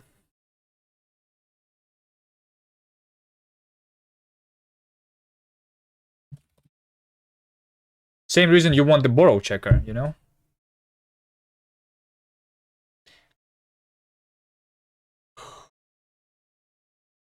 The return the type of the closure contains lifetime 2 and style this. The returning this value requires that 1 must outlive 2.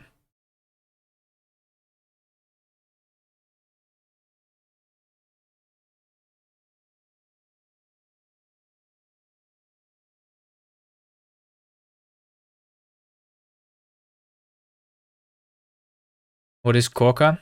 Coca is just one of the language that like made me really interested in the side effects in the effect systems. This is a research language that implements the effect systems. What's Rust?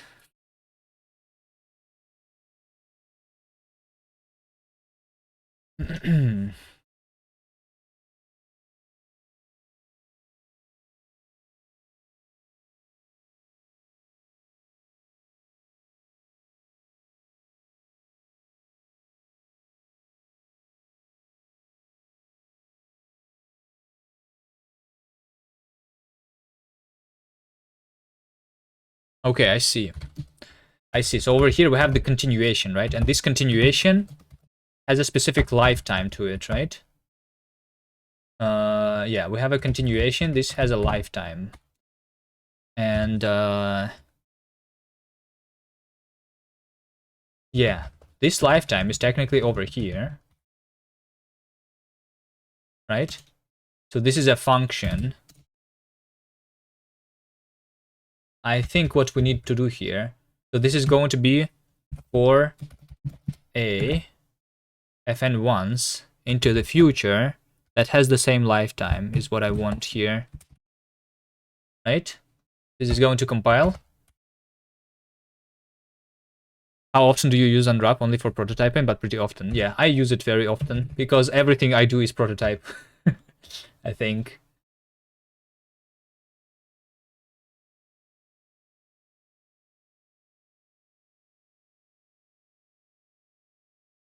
Yeah, so like over here, see, this is one how you describe a side an effect of the function. So this is the function that can write to the console, right? It's same as a declaring your function as async, like, right? So it would also go here, or declaring your function as unsafe is just an additional keyword that you go into there. You also can have aliases, which basically means that multiple keywords at once, because console, for example, is I think console is also an alias, but I'm not sure. No, over here, for example, a pure function is a function that can throw exceptions and also can diverge. That's another example. So you don't need to write down always that the function is going to throw exceptions and diverge. You can just write pure. And there is also like over here IO total. This means that it is a function that is non-deterministic, can write to the console, can access network, can access the file system, can do the UI, and has a global state. So you don't need to write that every time. You can use an alias, right?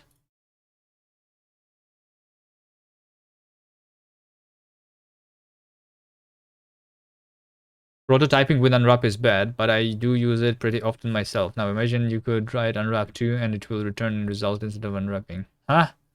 We need that in Rust. Yeah, exactly, exactly. We need that in Rust.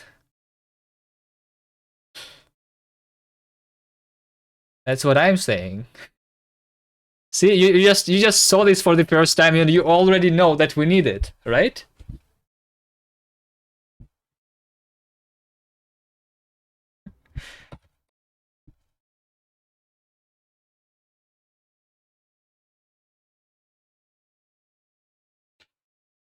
enforce even more memory secure operation. Yeah, but also like the effect system is not just the tags. It's not just that so like it's not just that the function can write to the console. It's not just the function can use unsafe operations or something like that. It's more generic than that, the effect systems. So you can also, like async is also one of these tags that can be here. So these effects that you describe over here, you specify the yield in effect to create the generator basically. So the yield is an effect that has the operation, the yield in operation. So you can, so this is like a generic mechanism to have all of that. Does C# has an effect system? I'm pretty sure that it does not. So yeah. It also abstracts over control flow. So technically you don't need like you can implement breaks and continues from a loop as an effect. You can implement returning from a function as an effect. You can async await generators, like everything basically. It's just one thing to make everything.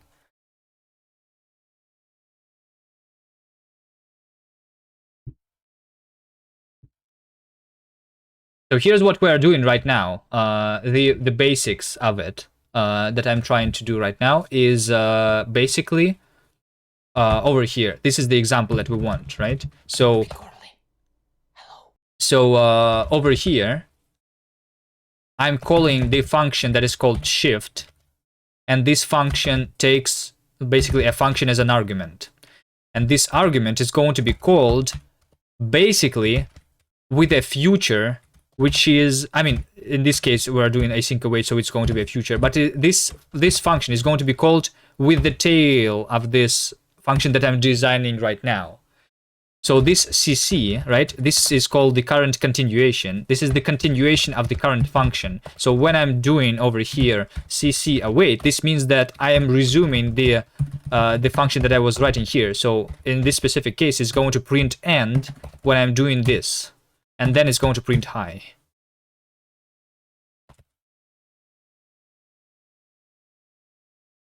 Run it. You're speaking about break and continue like you are implementing this language. Hold on. Is it ready to be run? I mean, my main function is empty so far. Hold on. Do I have any errors?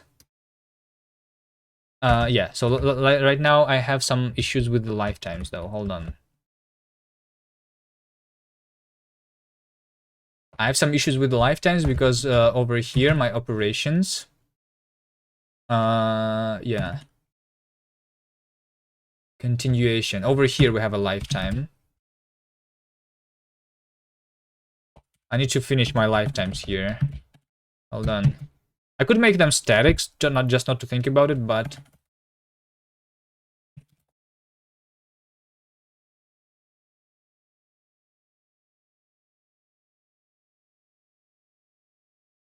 oh, by the way, so over here we're actually going to hit the limitation of the Rust compiler. So over here we want to specify a function, right? So this is a generic argument, the fn1s. This is a function that is going to return a lifetime, and the lifetime of this future that is going to be returned by this should be based on the argument to this function, and this is currently impossible to express in the Rust. So what we want here is like for a fn1's continuation and the future is going to have the same lifetime, but this is impossible to do. So we need to actually box this future here, I think. I mean, we can box it and it will have the lifetime, but if we don't box it, is what I mean, then there's no way to, like, so over here I want to have this lifetime on this generic argument, right? But this is impossible. Golang, more like no lang. In this case, it's a bit like defer. I mean, this is a pretty specific case, right? Technically, what we can do here is, because this is just like, this is the continuation, this is an object. I can pass it and like I can continue executing my function anytime in the future. And it does not mean that I want to do this immediately. I can do it here, or I can do it like after I print high, or I can save it in a struct and then call it later.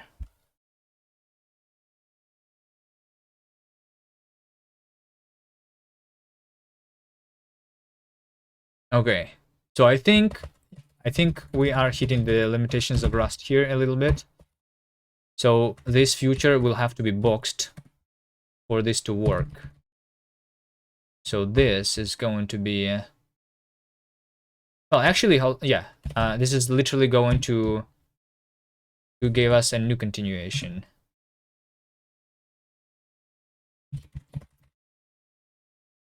Kind of. Continuations are futures. Boxing the solution to all Rust problem. Yeah, we're not only boxing, we're also pinning, because these are futures.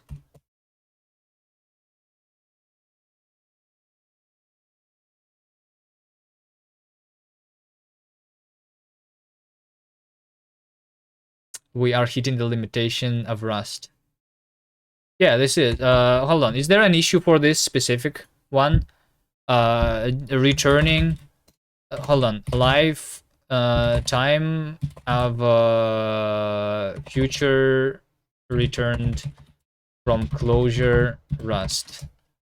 How to express that the future. Oh, over here. Over here. How to express that the future returned by a closure lives only as long as its argument. So this is what is impossible right now, right?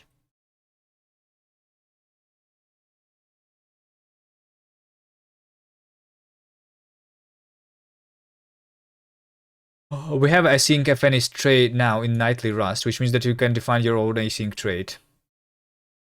Async closure. I've used the trick to write a bunch of macros async closure.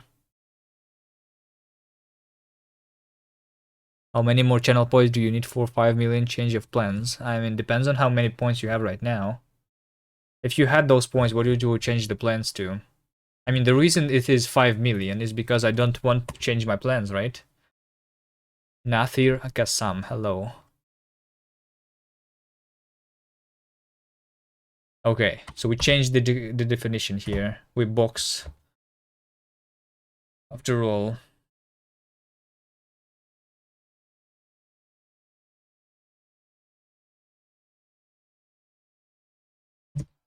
But because we box, it means that it's going to look a little bit more ugly. Because when I'm calling my shift operation here, I will have to now. I will have to do the boxing myself. So I'm going to do box pin up my async stuff, which is a little bit unfortunate. But there you go. We are now down to one more error, I think. Helix user. Hello? Yeah. We are using Helix today. Usually I use VS Code though, and I have tried using Vim, but it's broke. So I'm trying to see if Helix is going to break for me or not.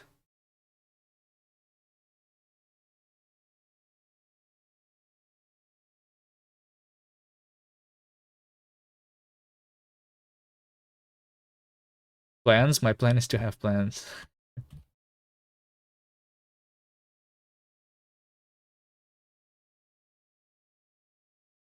Okay, lifetime type parameter f might not live long enough. Let's see, what is wrong here?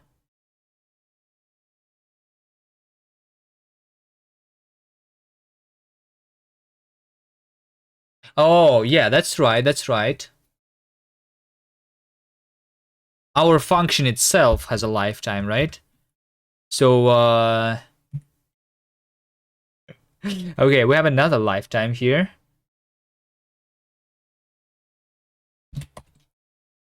Static. Fine. Impl has stricter requirement. Okay, fine. For now, I'm just going to do static here. That is too restricting, but sure. How are the shoulders feeling? All right, they're feeling all right. Do you want me to do the push-ups? Hold on, I need to do the push for now. Hold on. Do you want me to push right to git commit and push right now, or let me fix my errors? The one last error that we have is over here. Parameter t may not live long enough. T. Reset handler impl. Okay. T, shift argument. T. Fine, fine. I will just make it static for now. That is not what I want in the end, but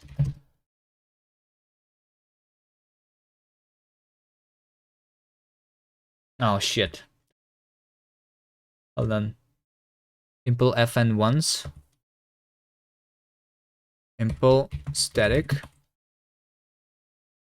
Fn once.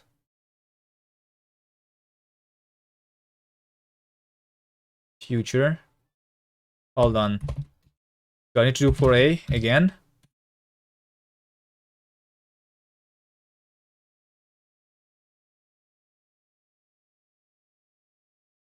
Ah shit. Hold on. Okay. Let me commit the unworking code because it's not going to work very soon, I guess. Let's see. Version beta 000. Lol. Push. There you go. Now we do the push-ups. Hold on. In order to do the push-ups, I need to connect to my phone again. So that, like, you know, you don't need to just believe my word that I did the push-ups. You need to see me doing the push-ups, right? So we do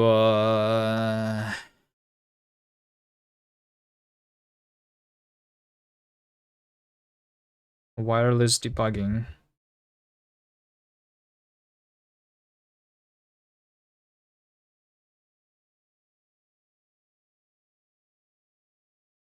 ADB connect 44995. Right. And then we open the camera.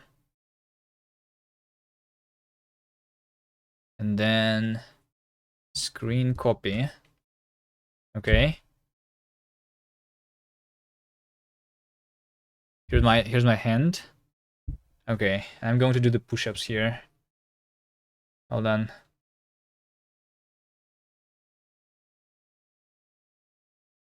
How do you change font in Helix? Helix is in terminal, so you change the font of your terminal.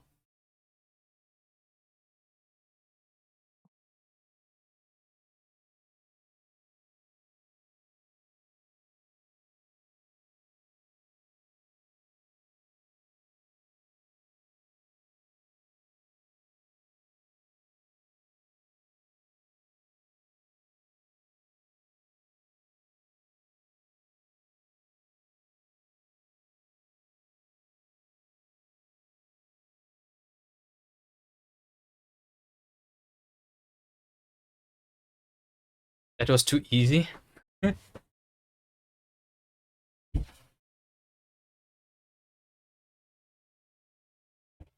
Do at least 50? Well, I mean, if you have the points, you can redeem the push-ups.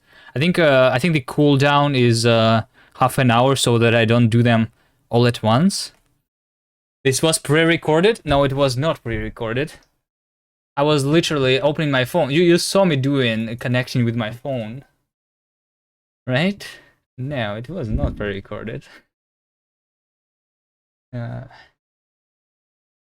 Okay. Hold on. Why did I exit? Why did I exit? Pre-recorded. Okay, sure. Projects. Rust effects. Okay, Helix. Open source main. Okay. Need to fix a couple more lifetime issues. Hold on. Do I fix the static lifetimes immediately? So what should be the lifetime of my function here? To pre-record for 10 push sounds like more effort than it's worth. Yeah, I guess. Doing the pre-recording is probably harder than actually doing the push-ups. Oh,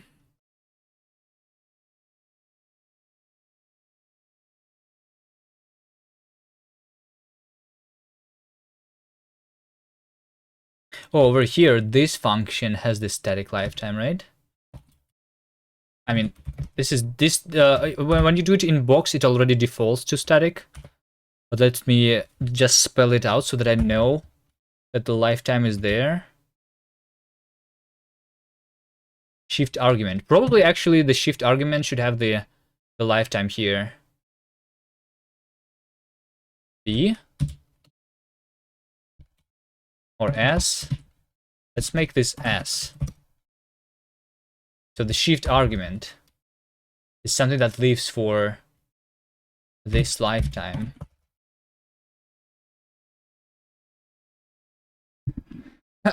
When we will have 10 pull-ups redeemed for 20k points.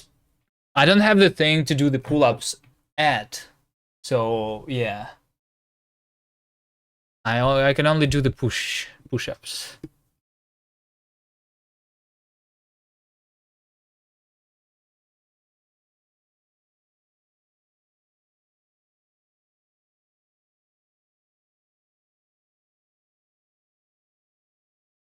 Handstand push-ups.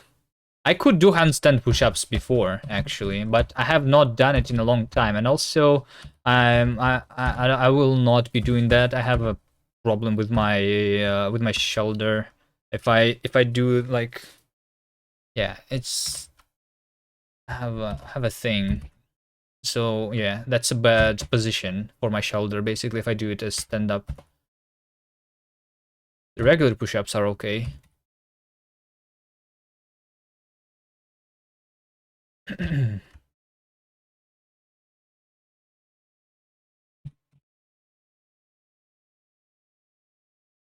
Parameter T might not live long enough.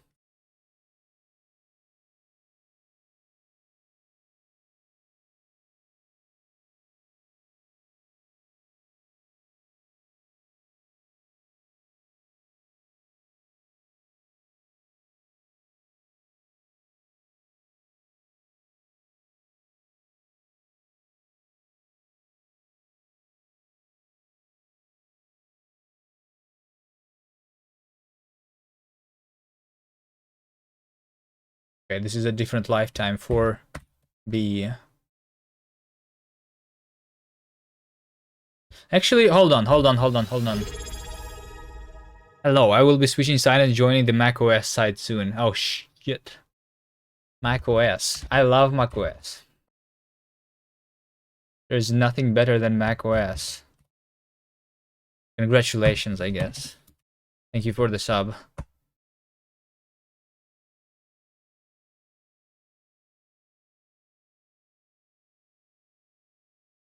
Macs are the best.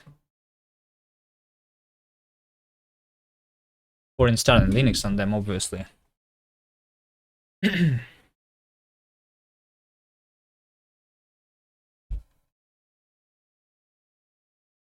Hold on, do I even need a 4A? What if I make it simpler like this?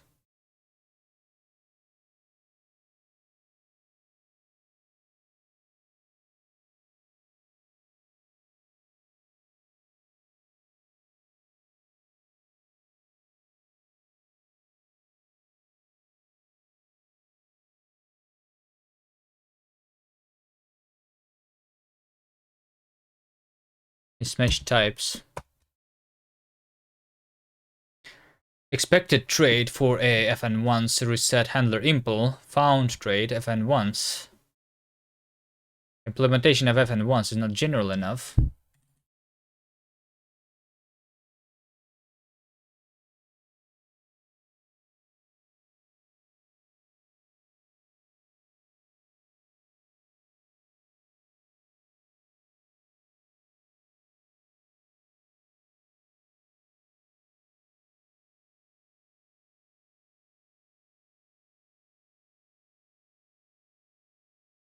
This is my code.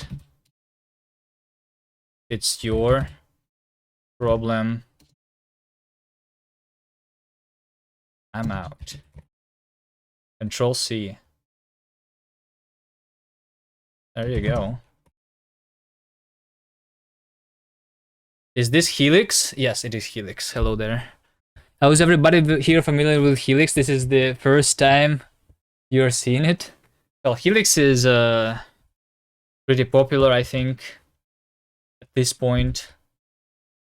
It's like Vim, but it is better for newcomers at least. So like, if you're just choosing your editor, if you never tried Vim, you're interested, it's probably easier to get started with Helix because like just the defaults are better in this editor, right? Also, it's written in Rust, so people from the Rust community, I guess, like have heard about it at least more than in other communities, maybe. I'm not sure. Helix versus Vim. Popularity.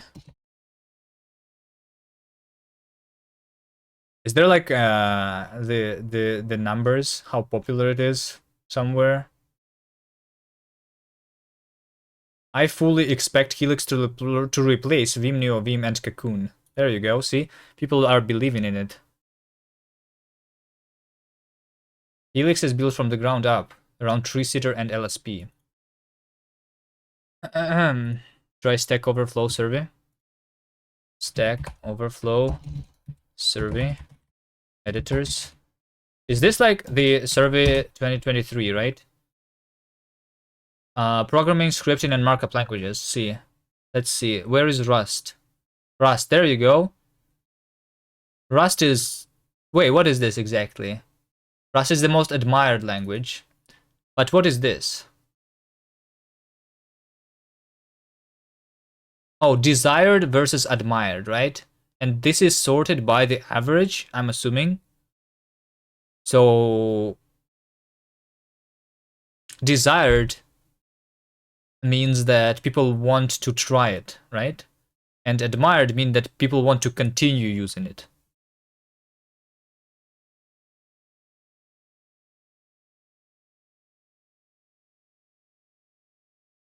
So those people who write Rust want to continue using it. This is what it means, the most admired language. Out of those who use it, most will continue. All right, there you go. Where's the editors though? Rust is always overrepresented. I don't know. Editors. Oh, well, there you go. Helix. Okay, integrated development environment. This is about all the IDEs. So the VS Code is number 1 with 73%. All right, VS Code is pretty good. I like it. Then there you go. Helix is over here, 1.6%. And where is Vim? Emacs at 469. And then Vim is over here at 22%. What about NeoVim? Or is NeoVim same as Vim? Oh no, NeoVim is separate from Vim. NeoVim is less popular. 11% versus 22%.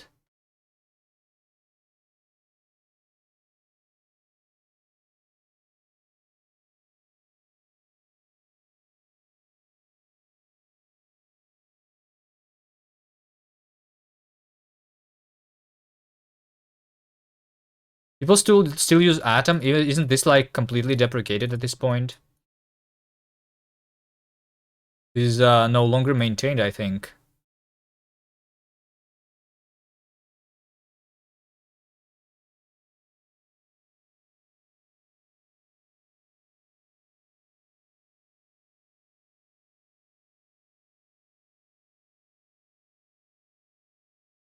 Okay. Theme 1 darker. Wait, hold on. Maybe I want the regular one dark, not the one darker. This one looks nicer, I think.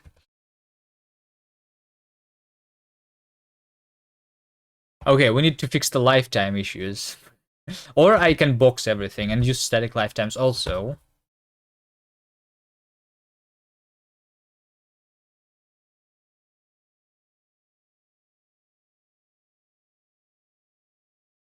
Hold on. What if I do this?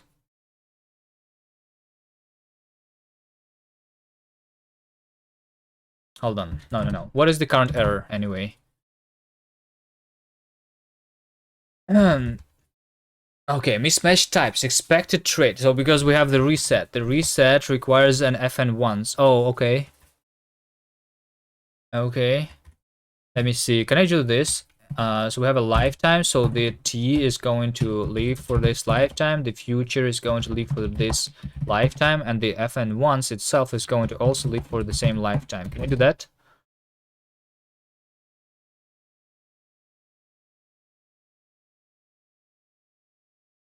It's made types. I created type for a fn once. Found trait fn once.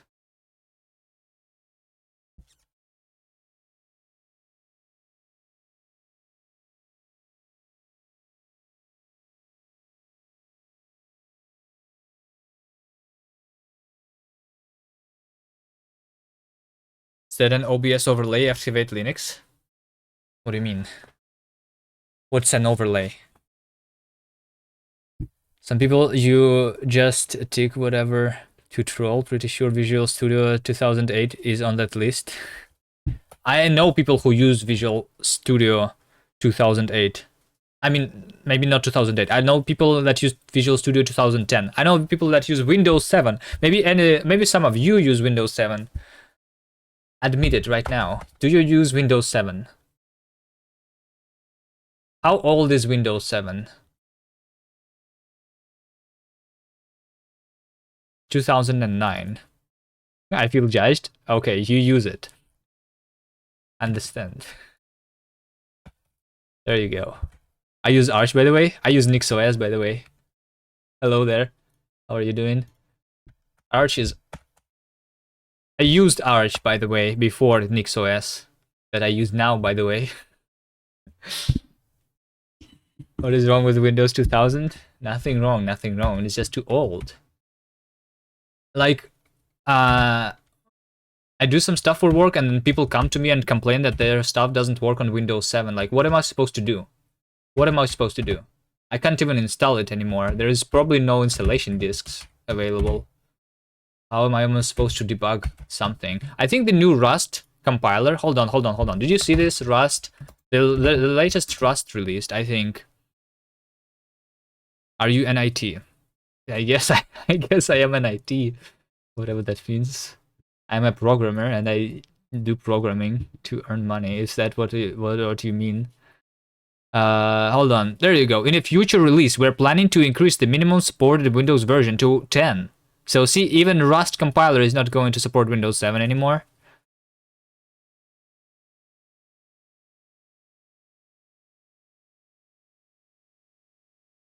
And Windows 8 is also not going to support. Windows 8.1 also not going to support. I mean, no one is using those, right?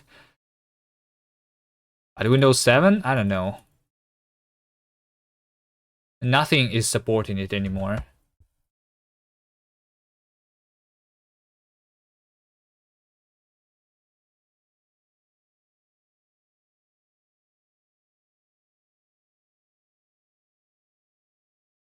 One type is more general than the other. Expected trait, fn once, this. Found trait, this. Underscore. What do you mean expected for A? What is expected and what is found? Is expected the type of this function, and the found is the type that I actually declared. Oh wait, hold on. Actually, I see the problem. So yeah, over here, the reset impl handler actually has over here the lifetime, right? That is what is missing here. I need to change this to be this lifetime specifically. And now, cargo check. Now we have another error. Okay, there you go. Lifetime may not live long enough. Box pin FC. All right, C. This has type pin box. Okay. fn once continuation. Okay.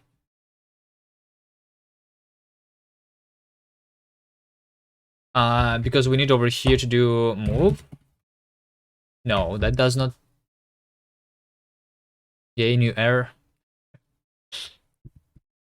Nice. I could box more things to get rid of these errors, and I could also make it not like generic lifetimes, but make it everything a static lifetime. I remember before async await was introduced, the way futures worked, like you could only do static lifetime sometime, I think, if I remember. Or at least it was much easier to do a static lifetime. That is always easier.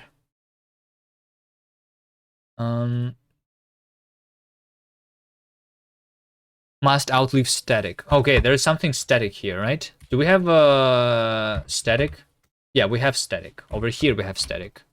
I need to change this to be A. Right? And I actually want this to be not F or A. I'm going to have this trait have the lifetime on it, I think.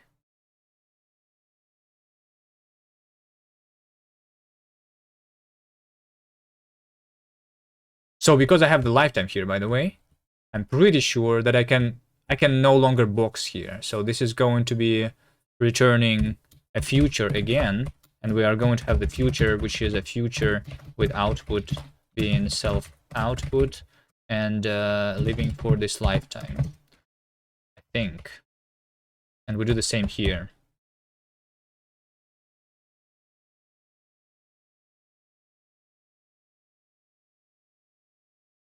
This returns future. Okay, a reset handler for whatever lifetime. Parameter future might not live long enough.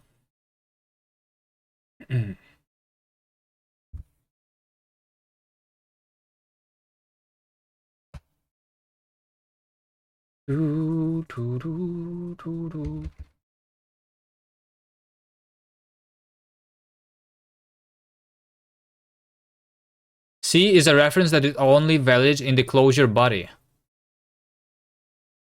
C is a reference.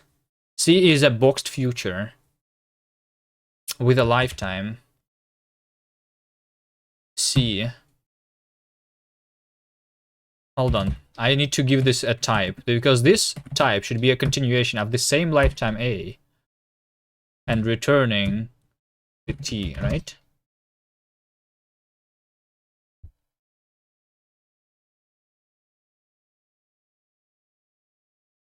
Okay.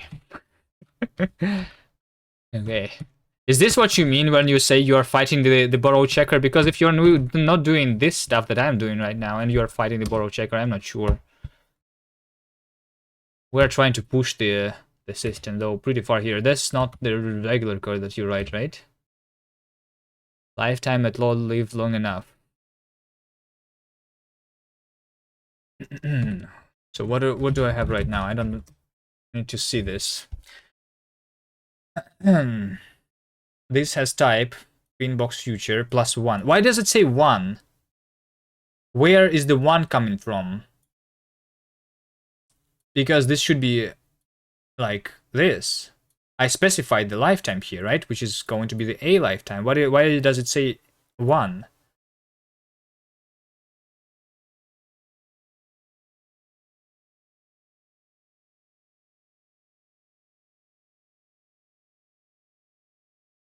Hold on, is it?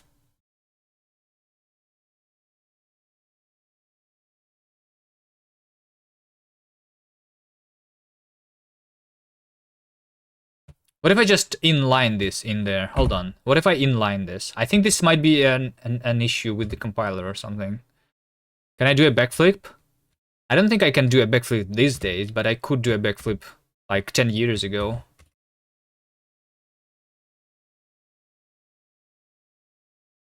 Why do you ask? Why do you ask though?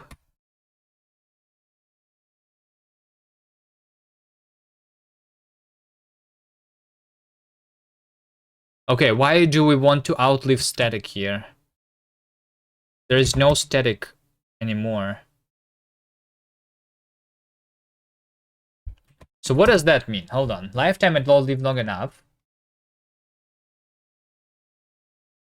Hold on. What do you mean? Hold on. What are they saying? This has type pinbox din future, and this is 1. requires that 1 must outlive A. Where is the 1 coming from if I literally spelled out that it is A here and not 1? Alright. Redeem idea, relearn a backflip for 100k points. I'm afraid I'm going to break myself if I'm going to like relearn it.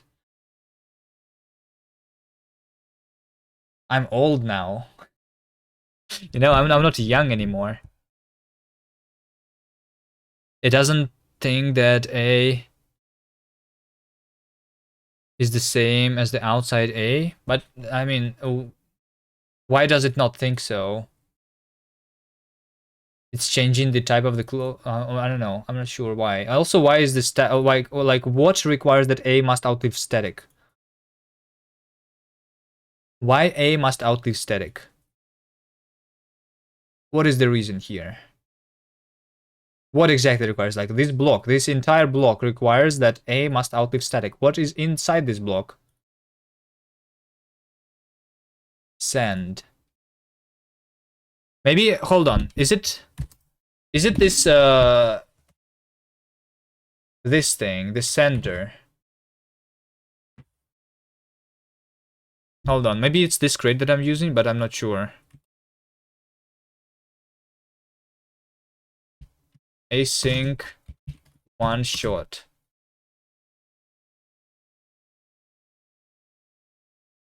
So I have a sender, and I'm sending the value here. There is no, like, this should not live for the static lifetime, right? That's not needed.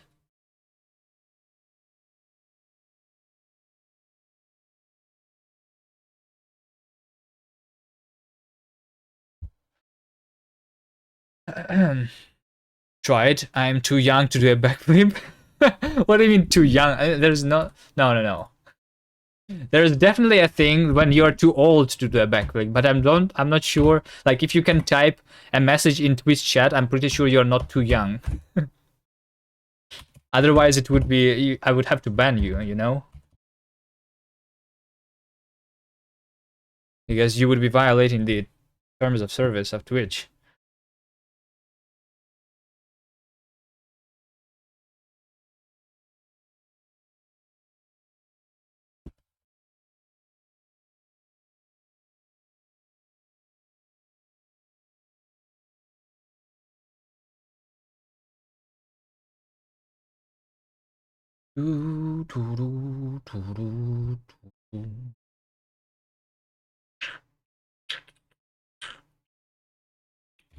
Okay, maybe I need to explicitly say what am I boxing this as. This is going to be boxed as a shift argument with this lifetime specifically, right? Maybe if I do this, it's going to like it more. And then over here I'm box spinning. And maybe over here I want to like specify specifically that this is going to be the continuation with this lifetime and returning this thing. Is it going to like this more? Actually, no.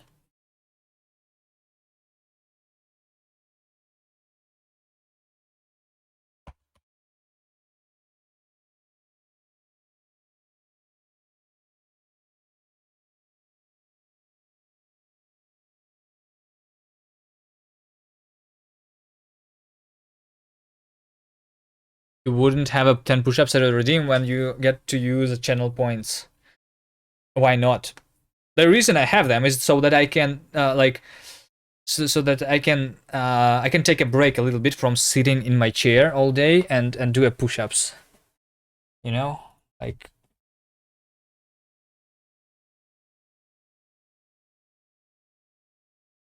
yeah. It's good to take a break from sitting in front of your computer. That's why we have it. 10 sit-ups for variety. I can also add it like so that we work while standing because I have a stand-up desk. I can Instead of sitting, I can stand up. But then my green screen is not high enough for that, so that's why it's not there. I'm going to be sitting.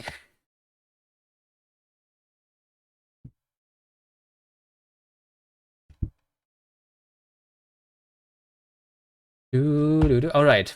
Actually, finally, we are at this point where we are fighting the Burrow checker. After 10 years of Rust, we finally are here. I finally understand why people say that they're fighting the Burrow checker. So what is wrong here? Does anyone understand?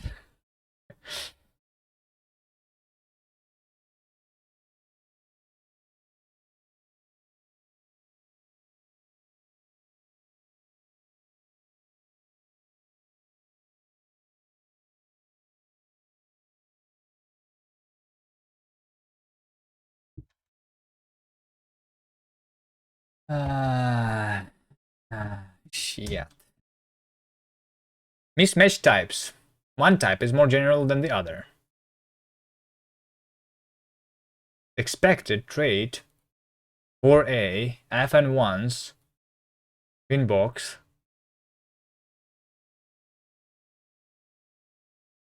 Found trait FN1 spin box. Disclosure does not fulfill the lifetime requirements. Do I have 4A somewhere still? Oh wait, I actually have. Hold on. Let's make sure that we don't have a 4A anymore. Like at all. This is what we want, right? I want all the lifetimes to be the same. Maybe that's going to fix it. But I'm not sure. Like this is better than having static lifetimes, but still. Oh, there you go. Look at this. We have compiled successfully. Easy game. All right. I just forgot to change the stuff everywhere. All right. There you go. Is this for a game? Is Rust async stuff cheap enough, or will it not be used in hot stuff? I'm using Rust async for my game loop. Yes. Yeah. I think I will. I'm not sure if I will use this because I'm trying to like see if what is possible for me to do in Rust. I'm not sure if I'm going to end up with something useful here. But I am already doing async for my game.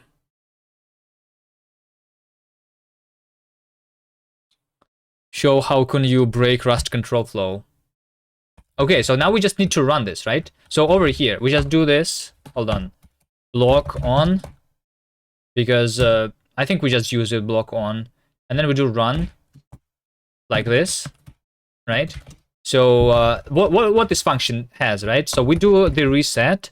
This is basically our handler for our side effect. I mean, we don't have side effects right now. We have the shift reset. This is the thing from the scheme for working with continuations. So here's our actual function, right? We print begin, and then over here we're calling the shift, which is basically calling this closure over here with the continuation, with the current continuation here, which that's why it's called CC here. And the current continuation is basically the tail of this function. The tail of this function is printing the end.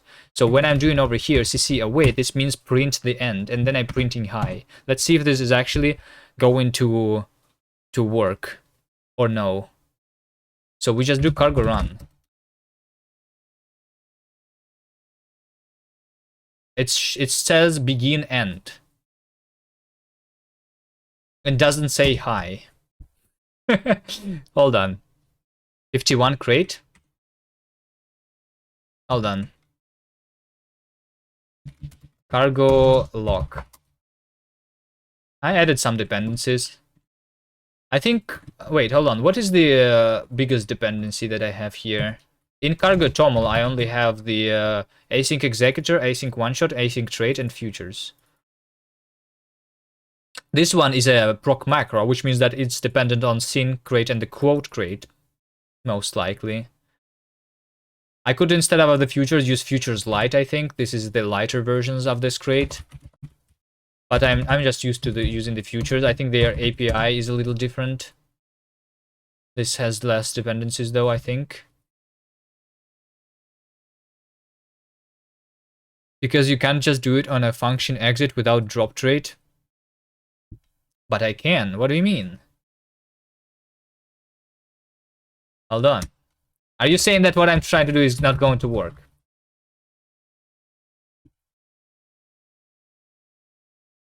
Log on run. So we're doing the reset. Okay, let's see. I think I missed the receiving over here.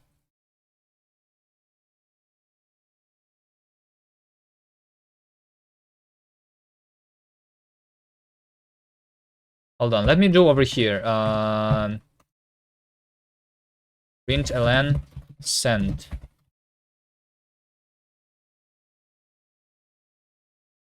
Cargo run. Okay, it was sent, but it was not received, is what I'm guessing. My implementation here is not. No, it is possible. What do you mean? It is pretty much possible. I am pretty sure that it is possible. Let's see over here. Hold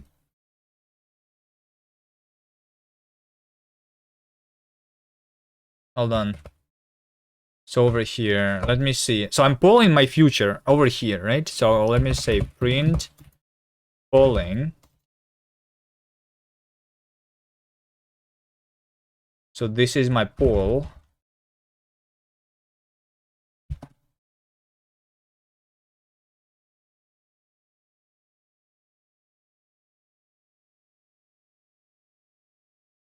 And then I print polled. Let me, yeah. See, that's how we debug. We just print ln.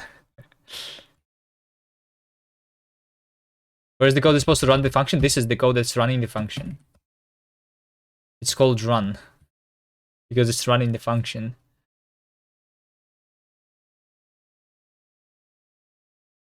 Oh, I see. I see. Oh, okay. Hold on. I need to do a fake. I need to do a fake, like a wait point, basically. That's what we need to do. Yeah, I understand now. So over here, we have the reset handler. We are calling the shift operation, right? And over here, this is an async function that is exiting immediately, which is why, so like, what I want is I want when I'm calling the shift operation over here to stop the executor for a second, you know?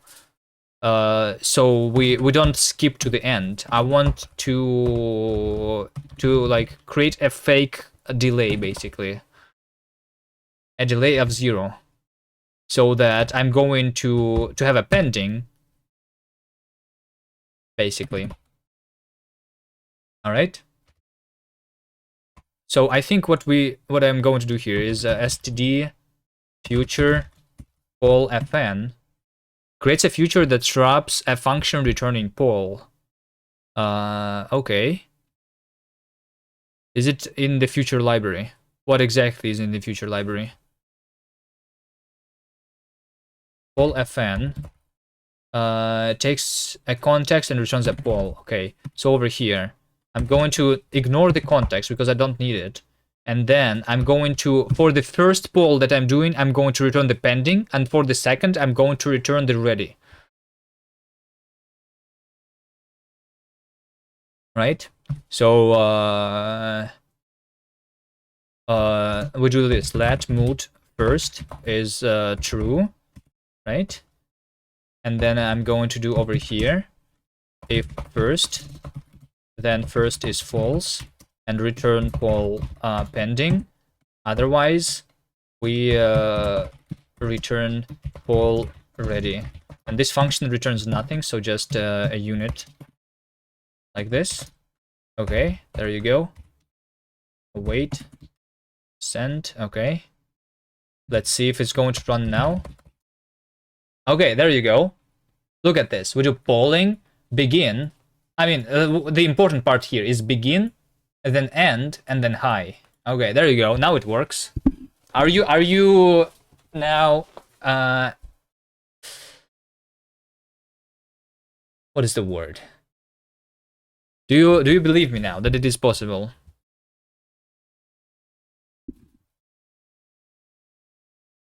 Let mute. It's let mute. Okay, there you go. So, all right. Let's remove the send. Do you have the call the inner function with this API? Hold on. What do you mean? So this is the user code basically. So everything below over here. Above this is a library. This is user code below, right? So you write a function, and over here you're using this shift reset API, right? So I'm doing the shift here. I actually hold on. Did I not make this so that it does not mean to be boxed? I think I can remove this, right? I think I did it so that I can remove it.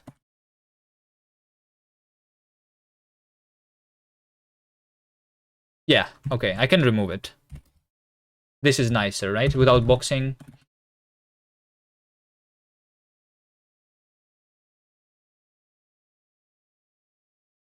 So this library basically just gives you. What about cancel? Okay, yeah, let's yes, cancel is an effect, right? So this is not the effect system yet, right? This is just a way to implement the effect system, which is the shift reset API. If you just Google shift reset, I think it's going to come up. Delimited continuation. This is what we implemented basically. The delimited continuations. So this is an example from the scheme programming language, right? The reset and the shift. So shift is basically a function that you call with a lambda, and the lambda or whatever, like the closure with a function that the function that you pass to the shift operator is going to be called with the remaining computation, right? With the continuation. I did a library to implement effect library, which is used to implement async library via async. Yeah, exactly. Exactly. So yeah, the only we use async to implement this because async is the only way in Rust to create the this to turn your function into a state machine. The other way to do this is using the generators, but technically async is still better in my opinion because unlike Python, as we have figured out today, you cannot continue your generator by passing a value into it. But with async you can.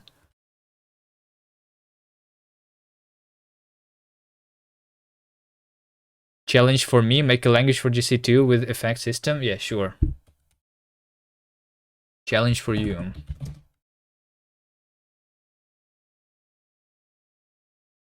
Okay, so now that we have this, let's try implementing the actual effects, right?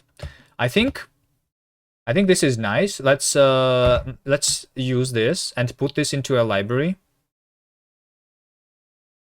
Actually,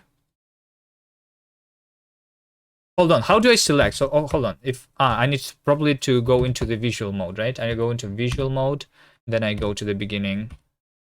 Yeah, then I delete, and then I open source shift reset is what we did. We put it here. This is the shift reset API. We want to make this a library basically.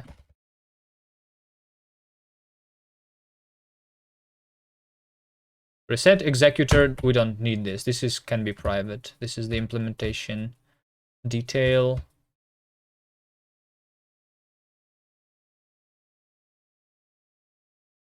The reset is a public function.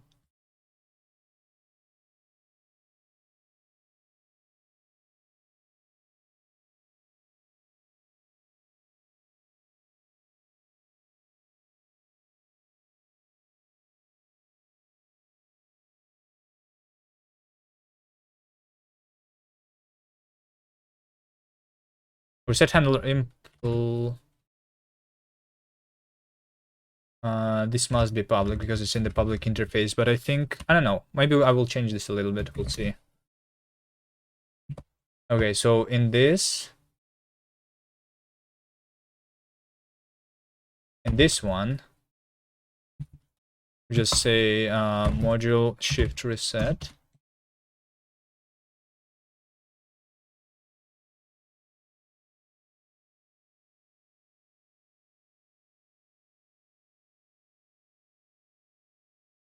Or I can just use it. I guess use shift reset star.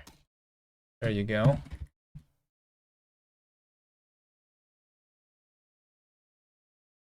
Lock on. This is something we can import.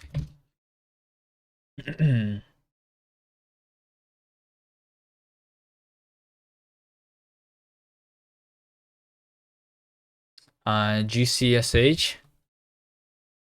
That shell is from the game made by Infinite Coder.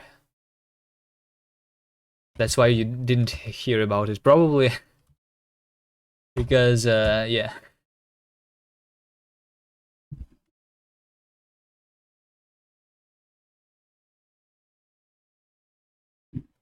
All right.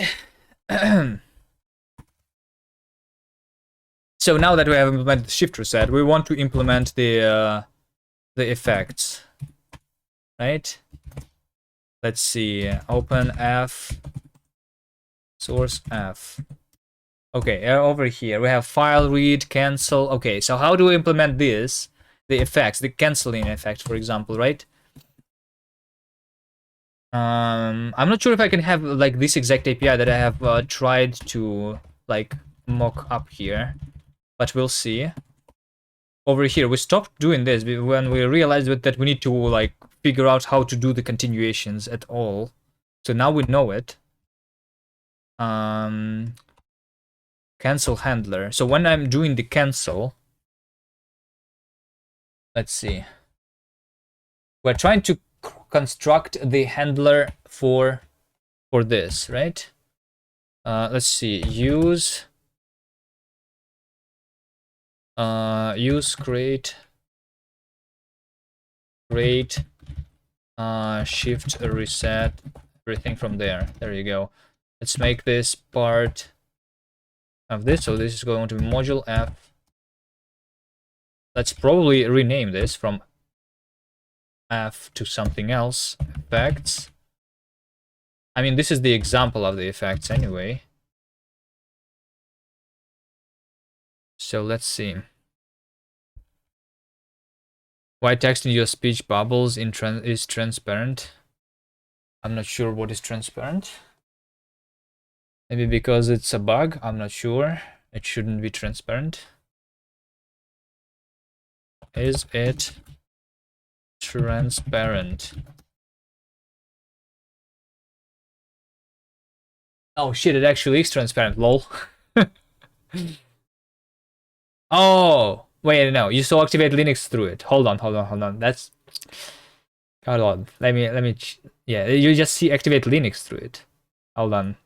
Unfortunately, my Linux was not activated in my OBS and now it's activated on the actual system. So now it is not transparent anymore. Okay. I fixed it.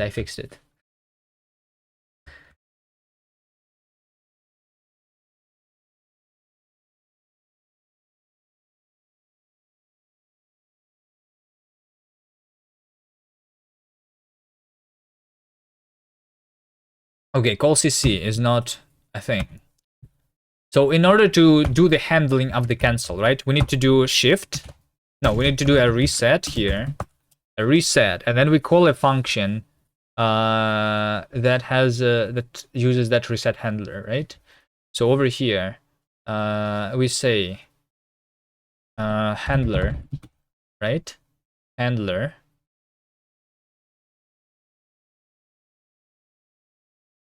So over here, handler.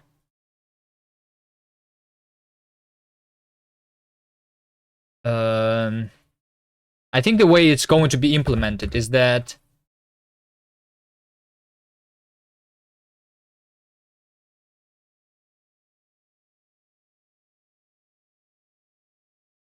so we don't really have the access to the current to the continuations here, because like or I would need to do the reset somewhere above it. But when I'm introducing the handler is where I want to do the resetting, right? So because when we do an effect from somewhere inside our stuff, this yeah. Okay. Yes.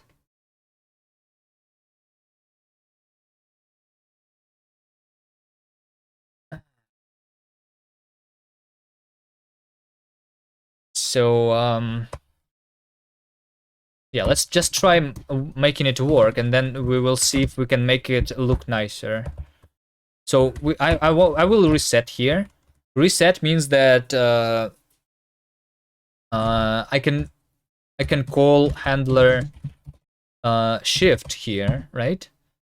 I can call handler shift whenever I want from inside here. And calling handler shift is going to be happening from inside our cancel handler. Yes.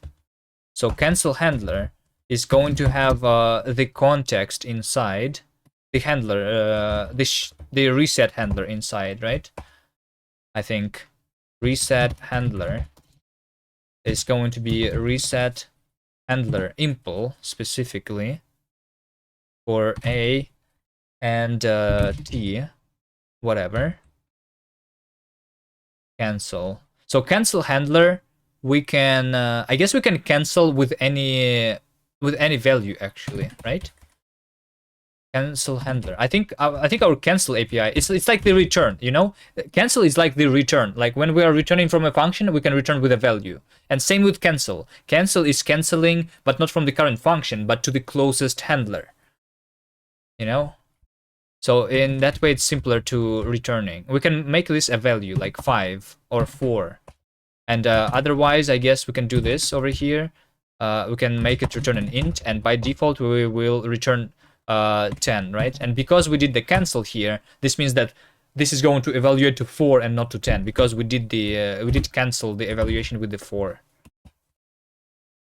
right? Cancel. So cancel is generic thing, and we're going to be cancel with a value of this type.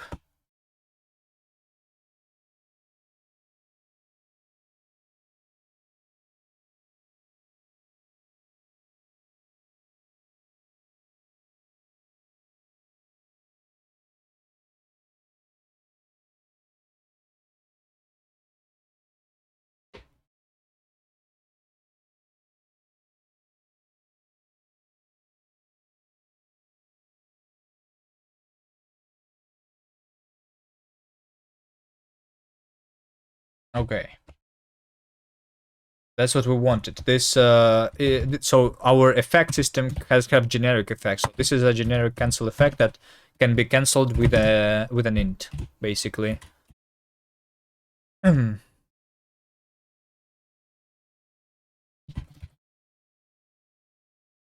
right. This cancel handler a t cancel handler.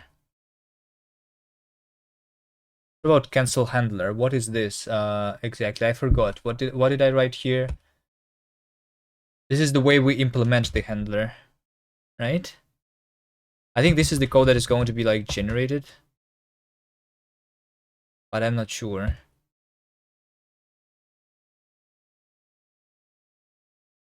Let's do it without this specific thing. Let's just do the shift reset for now. I don't even need this, I think.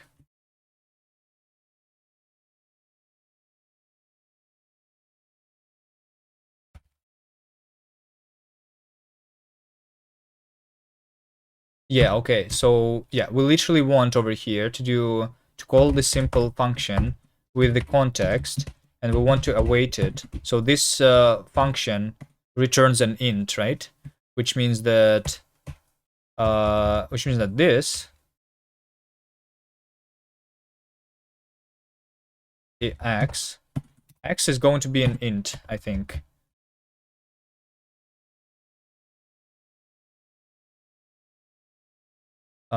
This must be an async stuff, right? The context. So the context, we need to create a new one here. Struct new like context with cancel handler, because we're injecting the cancel handler here, right?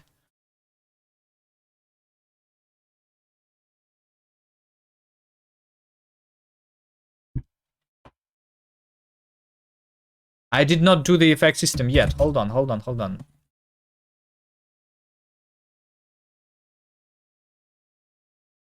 It's too early yet. I did not do it yet. I only implemented the shift reset for now. And I'm not sure if I implemented this like in a way that it is useful yet.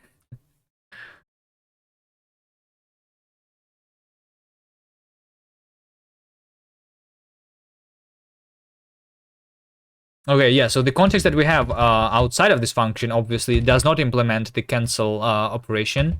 So we want to inject over here async move. I'm literally just going to say context is going to be context with cancel handler, right?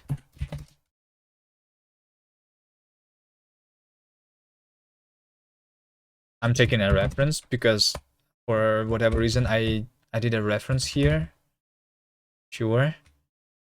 So now this context does not implement any stuff, right? So we have extended. So we had the context that implemented the log and the file read. So the log and the file read is going to be like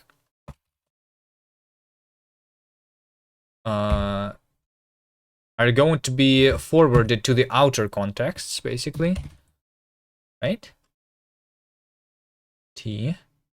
No, inner.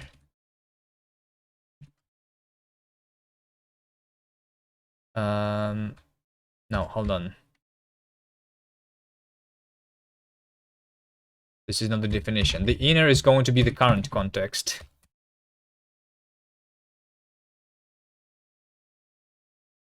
Okay. So this is going to be a struct with a lifetime and inner type. Inner is going to be a reference to some inner type. We have a reference here. So this is the type that is going to be stored inside this context so that I can forward to it. And I'm going to implement the log for context with cancel handler. So our inner context must implement the log, obviously, for that.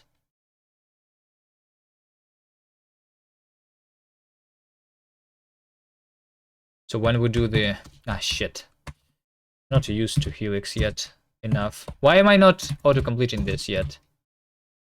Hello? Why? I need to. I didn't select it or something, right?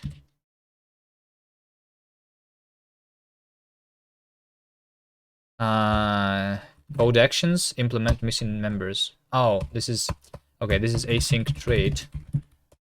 We need to do async function log self message string, right?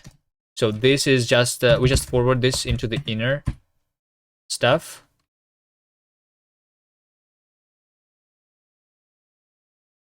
Like that. Associated type bounds are unstable. Huh? Associated type bounds are unstable. We are hitting overcomplicated a little. I mean, it's like writing a compiler. Writing a compiler is overcomplicated. What we want to be simple is the usage of this, right? So yeah, that's what it looks like. And like in a proper programming language, you would just remove the async and awaits from this, and that is going to look even simpler then, right? And you can also remove this context. You can make this an implicit argument, so it looks even simpler. Anyway.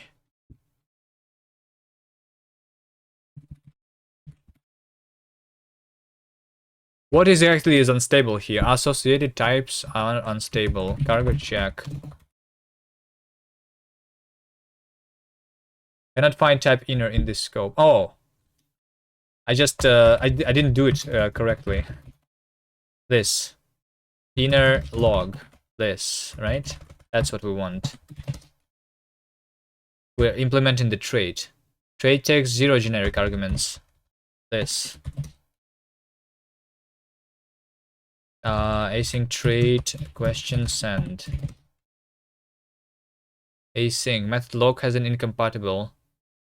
Hold on. Async fn. Okay. We do question mark send. Sure. I don't think I'm going to worry about like send and sync for now. Let's just do this everywhere in our async trait stuff.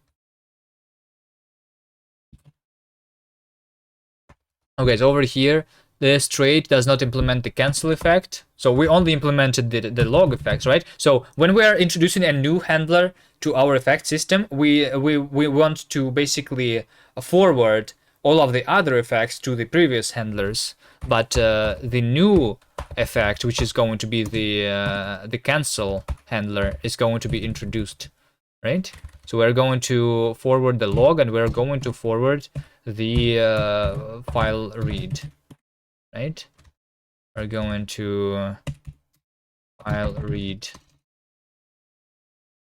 over here.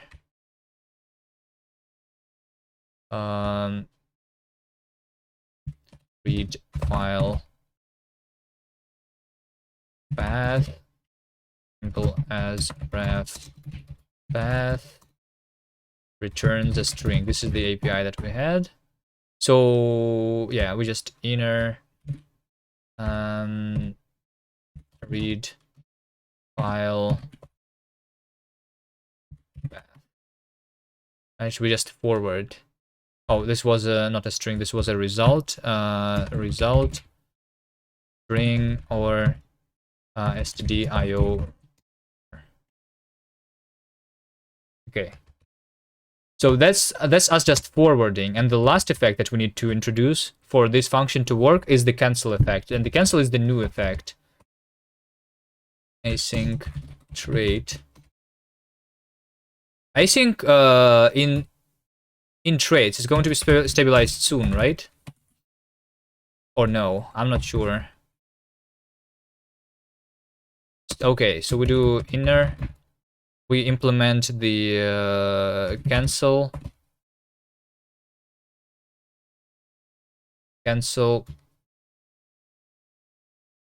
t.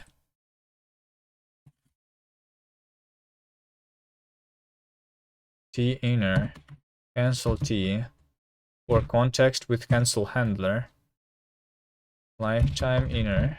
So we don't care about what inner is anymore for this implementation specifically.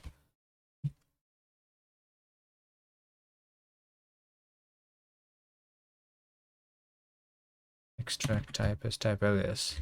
How do I... Hold on. Okay, whatever. For some reason, I cannot call the code action to implement the missing members here. Cancel self with value being the value of t. This returns the infallible, right? Because this never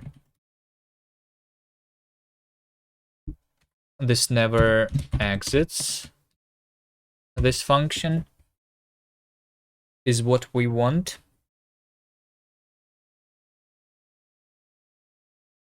So yes, okay. So the over here, our context with cancel handler, because we're introducing the new handler, we're introducing the new reset handler, right?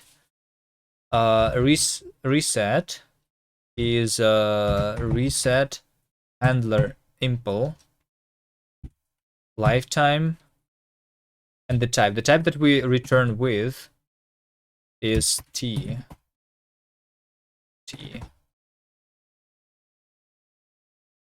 Right? Okay. So over here we also have t.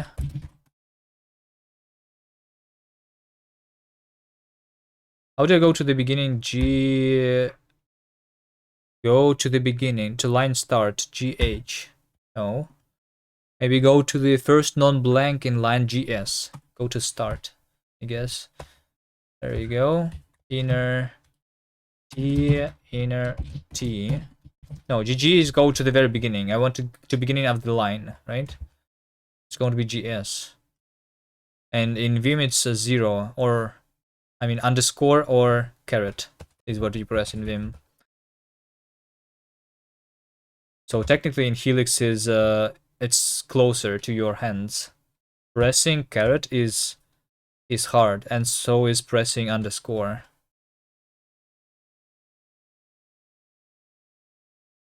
So Helix is better.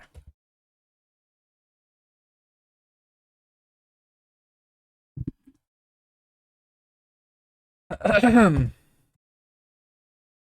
Pomo. Hello, Pomo. How are you doing? Want me to do the push-ups? Fine.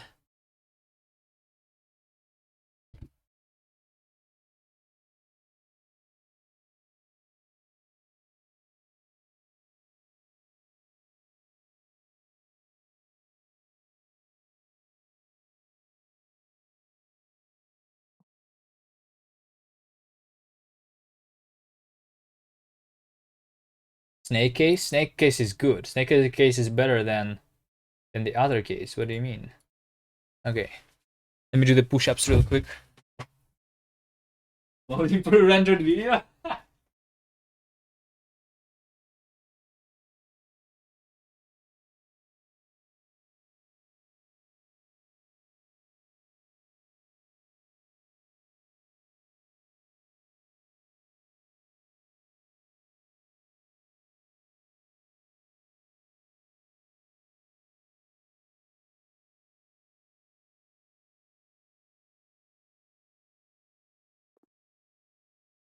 Alright, there you go. I remember when you could do push-ups that easy. Hold on, Pomo, you are... I mean, we are probably both old at this point, but I'm pretty sure I'm older. I think you can do push-ups right now too. How old are you guys? Very old. You've been jogging a lot, like lately? I have been jogging a lot like 10 years ago, but I mean, in the last 10 years, I probably didn't do it at all. All I did is push-ups and sometimes... No, I did some running. I mean, no. I did skateboarding not so long ago, like, so yeah. I mean, when I say skateboarding, it's just, I'm just like riding it. I'm not doing any tricks. Hold on, I forgot to put my camera back on.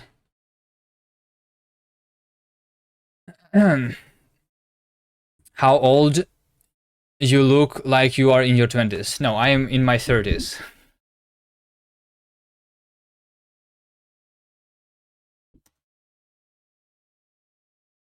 And I'm saying in my 30s, I'm 30 years old is what it means. But I mean, when you hit 30, you start to feel it. You know? You start to feel that you're actually old. You legally can only code in Rust when you're 30 plus. Like, we started this year? I didn't start this year. This is the time where I am almost ready to write my own programming language. So this is what 30 years do to me. Like, I'm almost ready to actually write my own because Rust is not good enough anymore.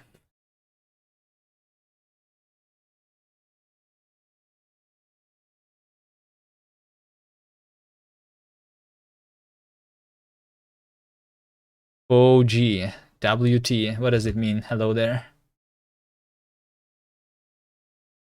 Use this to jump between paragraphs.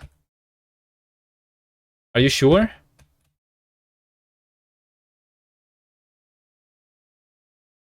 Paragraphs. No, it's not Vim. If you thought it is Vim, it's not. It is Helix. So to paragraph, we do square bracket P, Or I guess this P. This, there you go. This is not Vim. Hello, new here. Hello, hello. How are you doing?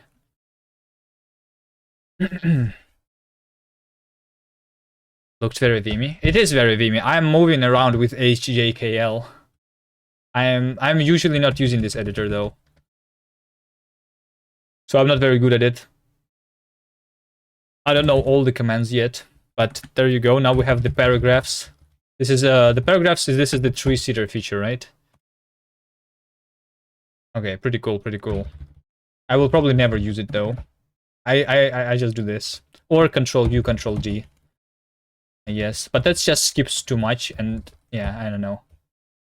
This is easier for me to not get lost. You actually want to build an API using Rust? Is it really worth to learn? Yes.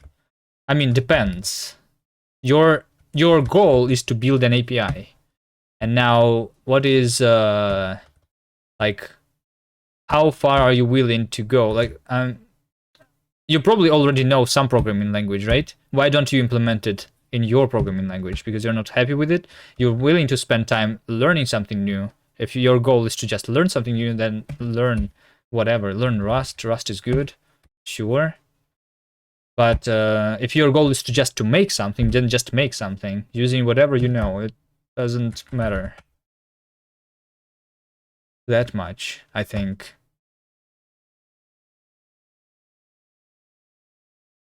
Tried Cocoon and lack of jumping between paragraphs was kind of deal breaker. Yeah, maybe. What about multi-cursors? Multi-cursor is a deal breaker for me. That's why I don't use Vim. But in this editor, I'm not sure how to use it yet. But hold on. Extend down. Extend line down. No, not extend. Hold on. Cursor. Increment under cursor. Control A. Hold on. Increment. Is this incrementing the number? Oh shit. Look at this. Control A, where I can increment the numbers. What the fuck? Alright. The multi-cursor, like in the VS Code and everything, you have this feature in this editor.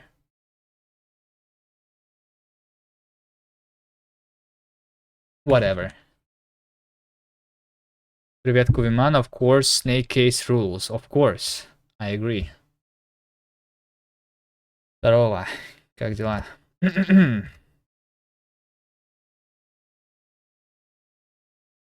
Okay, we are in the process here of doing something. Missing structure fields reset. Okay, so reset is this handler. This one is called reset handler. Maybe I call this one too reset handler, not just reset. Right? Okay, there you go, there you go. Inner D. Okay, so when the user wants to perform the cancel operation, what we are going to do is I'm going to do the self reset handler. We are going to perform the shift operation, right? That's what we implemented before, and the shift operation is is taking as its argument the closure. The closure that as an argument gives you the current continuation. So you have a current continuation here. For this specific, because we're canceling, we're not going to call the current continuation anymore. So this is going to be just underscore, because this value is going to be unused. Then we do async. Async.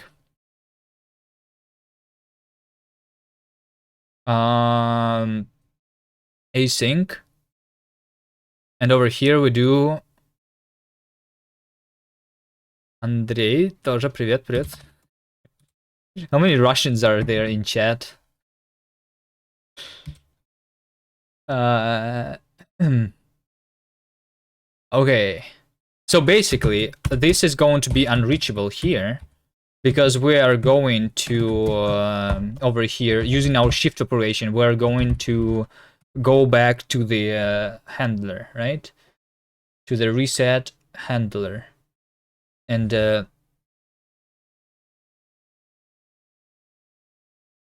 yeah, this is just going to be resolved with a value.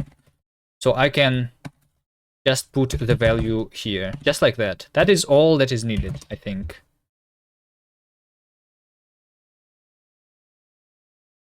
Reset handler moved. So yeah, right now the only thing is that, so in order to cancel, we need to take by value here. So this should not be the reference here, right? I guess not. Я из Беларуси, а я из Израиля. Nice. Nice.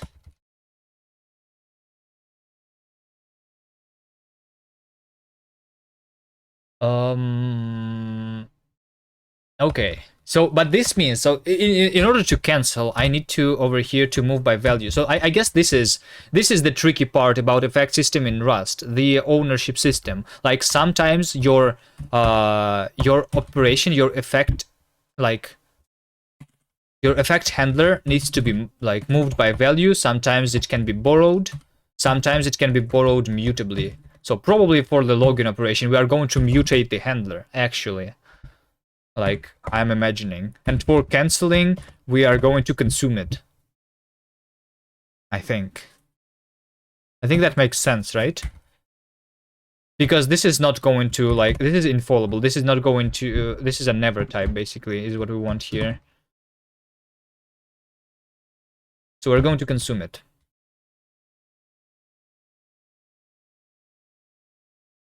Which means that our context here, the context, it's actually weird because we're trying to combine multiple things here, right? Is it, hold on. So what we want here is actually,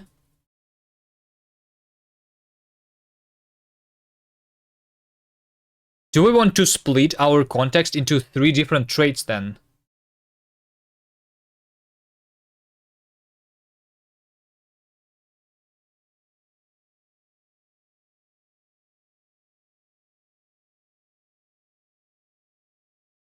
Спасибо за вашу сеть.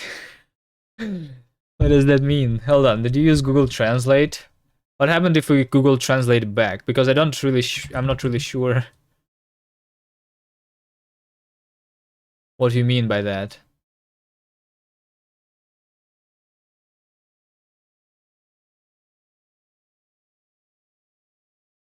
Thank you for your network. What does it mean? Has anyone thanked, like, never, no one ever thanked me for my network. What does it mean?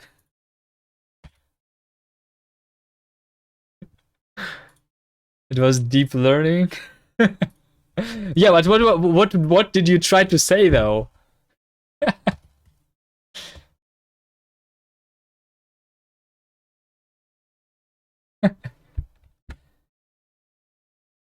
Cancel 4. Okay. Maybe for the chat or like the community. Okay, so here's the other attempt then. We have the log. So the log is going to be like, so the log can be passed by reference, right? That's what we want. So some handlers are going to be passed by reference, some are going to be passed by value. Is what this means, right? Cancel. Cancel is something that implements the cancel. I32.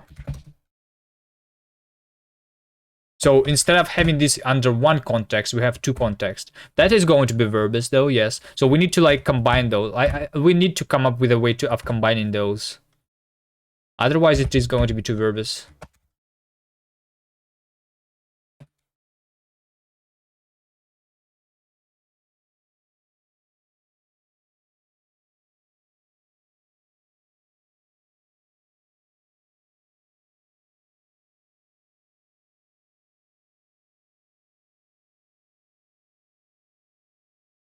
Why don't you stream in your natural language?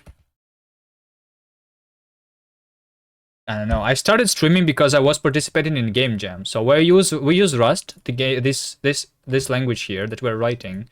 We use it to participate in game jams. And originally I started streaming because of game jam. So like the Ludum Dare game jam to be specific, right? So this is the game jam that happens every like 3 times a year now, right? The next one is going to be September 29th. So this is the event where you need to create a game in a couple of days. So a bunch of people, they make games and then we play each other's games.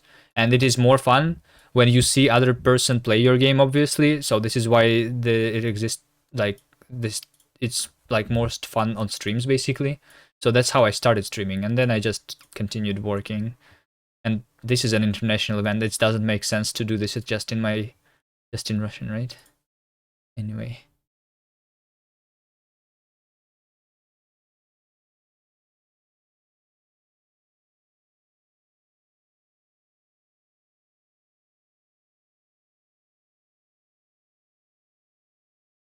So this means that actually, if I do it this way, then I don't need to extend my handlers anymore.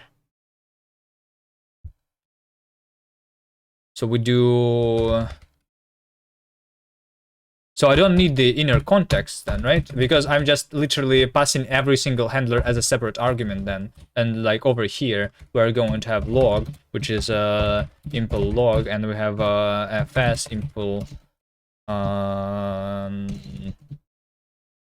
impl f file read. File read. I guess this one can be like changed. This is basically we are giving this function the access to the file system, right? And it can have more operations than just reading a file. It can be like writing a file too, for example. For now, we only have one operation here in all of these things. So that's going to make it actually simpler. We're going to create it like that. We don't have inner anymore because of that, so that is simpler. I'm trying to press X to delete one character. That is something that I'm not used to. So like X to delete one character in Vim. But over here I need to press D to delete.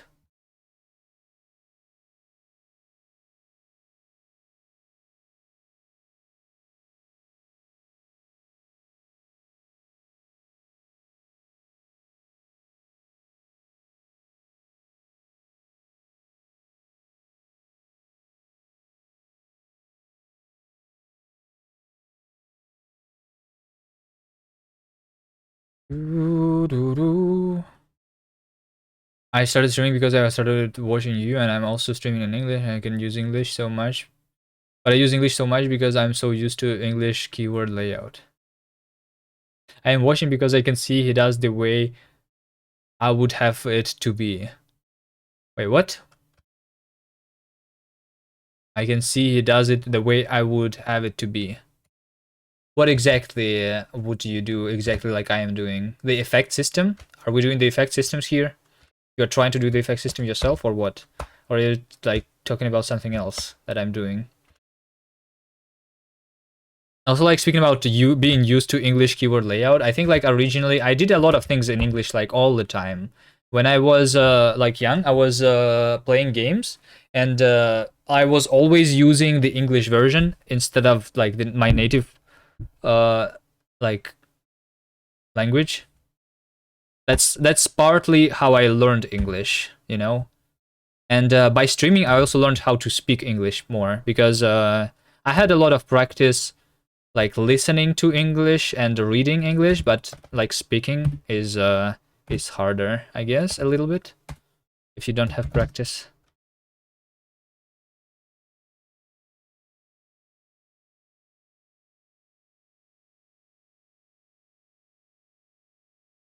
Okay, this is going to be called cancel handler.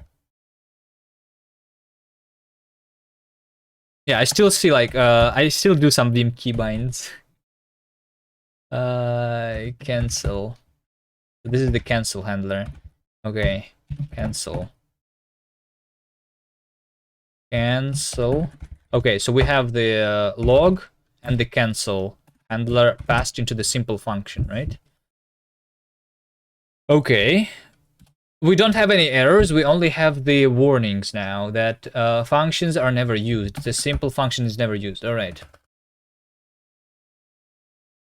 Okay. All right. So cancel handler, hold on. I think this can be a library function. Hold on, let's put the cancel handler just near the cancel trait itself, just to see what it's going to look like.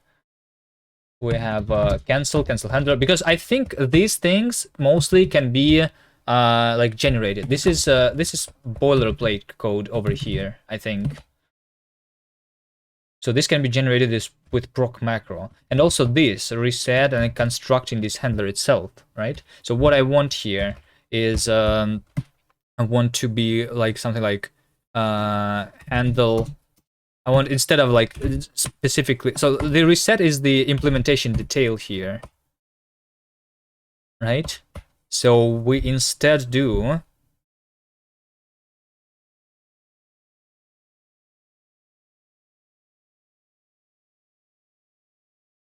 I lie the way you communicate, simply straightforward. For me, it's hard to speak at all on your streams. Well, you just started streaming, right? So it's going to be easier over time. When I started streaming first time, it was hard to stream, especially when no one is watching you, right? You're just trying to talk to yourself. It's much easier when you have some viewers, but yeah, starting is hard. You get used to it eventually, though.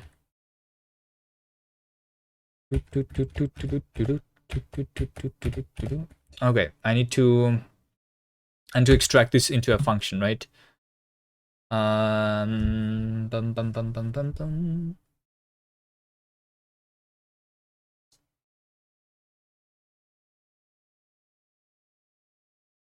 Well, I mean, technically we can have multiple different handlers for the canceling operation, right?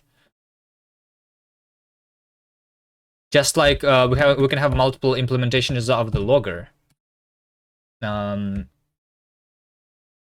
So maybe this is not the maybe this is technically not the boilerplate then. I mean, this over here, this is the body.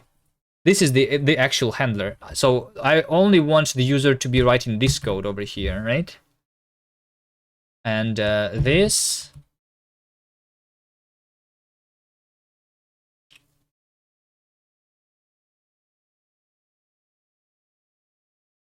I guess technically it's not too much code, right? It's just 1, 2, 3, 4 lines, right? Constructing this struct, so we can hold this. Although technically we always just have the reset handler. So when we're constructing the handler, we always are going to have the reset handler available, right?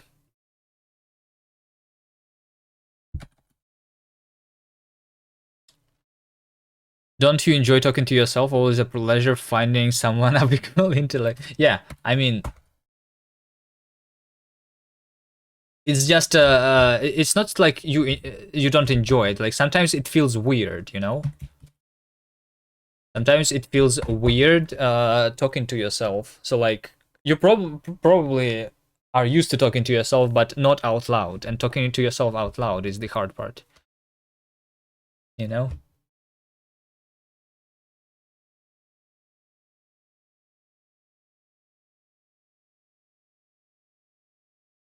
Good code does not need boilerplate.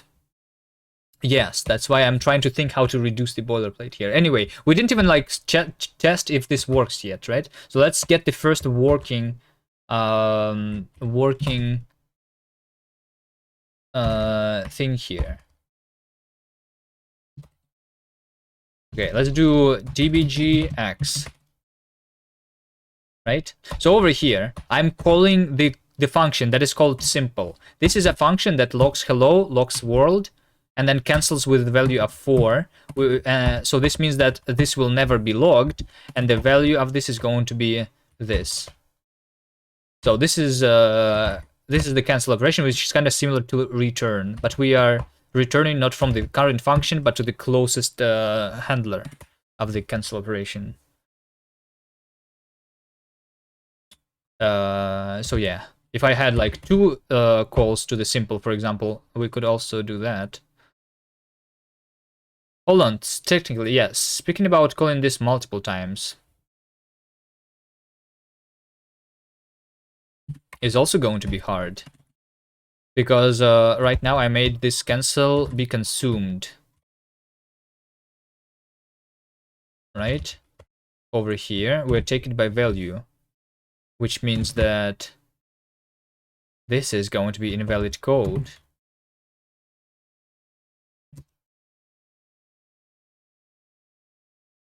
And I want to enable that, right?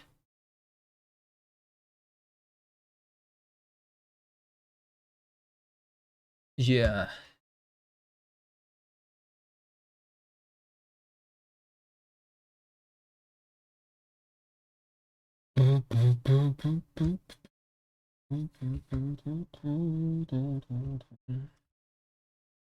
I mean, technically, nothing stops me from doing this.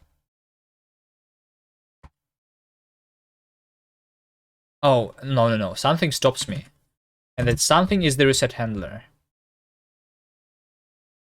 So actually, yeah, the cancel... Okay. Need to figure this out. Hold on, let me undo a bunch of things that I did just a second ago.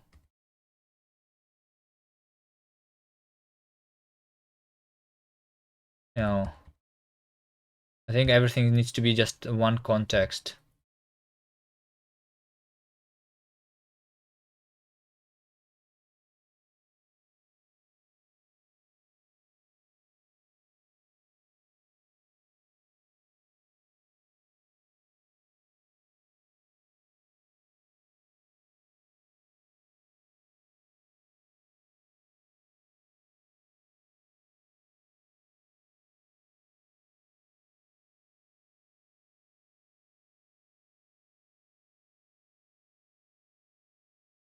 Is this where we were? Okay, yeah, we moved the reset handler. This is the problem. I think I need to extend my reset handlers.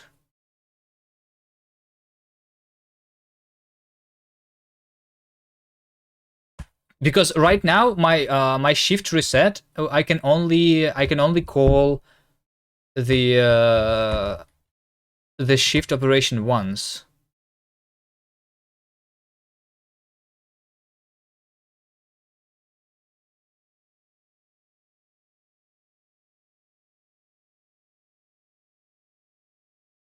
Right, but for logging, I need to call it multiple times. Although logging technically is a linear effect, so we can like make it an optimization for it.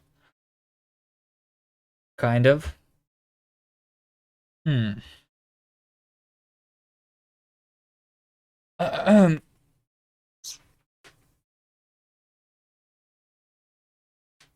Sometimes helps to have a rubber duck for it. Yeah. I know some streamers that have like literally like the little things. It can be a rubber duck or whatever.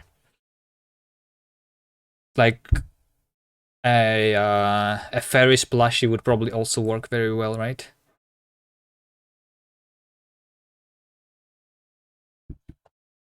Hmm.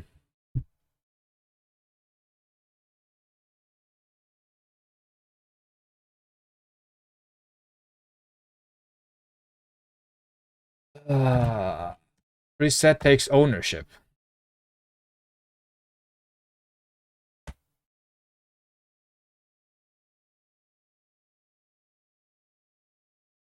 So what does it mean? Can I when I'm in construction and when I have an async function, can I clone the future that gets produced with it? Let's try it on playground. Playground. Async. Can I make it dark mode?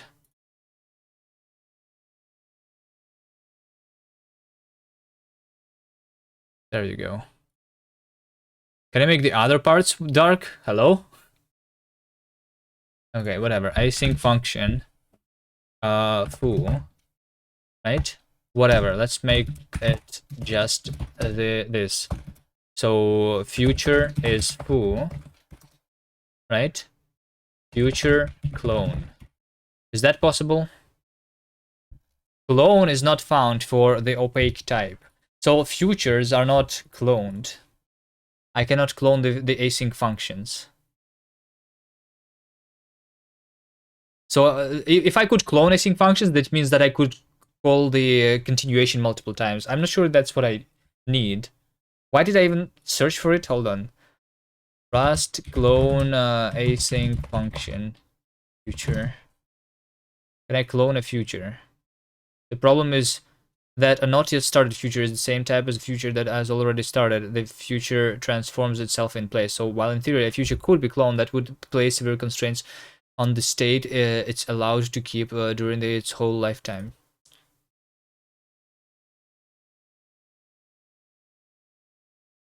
Yeah, that's probably not going to work unless we implement the futures ourselves instead of using async syntax. Anyway, cloning futures technically should only be needed if we want to do like the non-deterministic effects and something like that.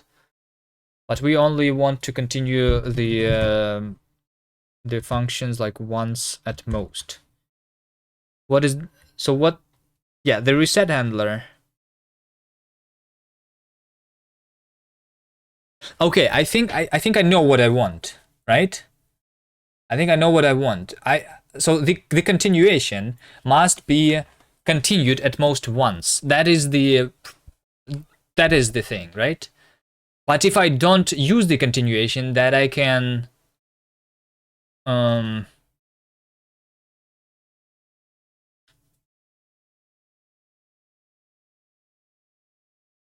I can do the reset handler again, right?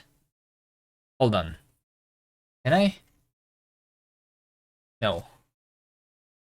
No, if I don't use it, means that I'm going to drop it.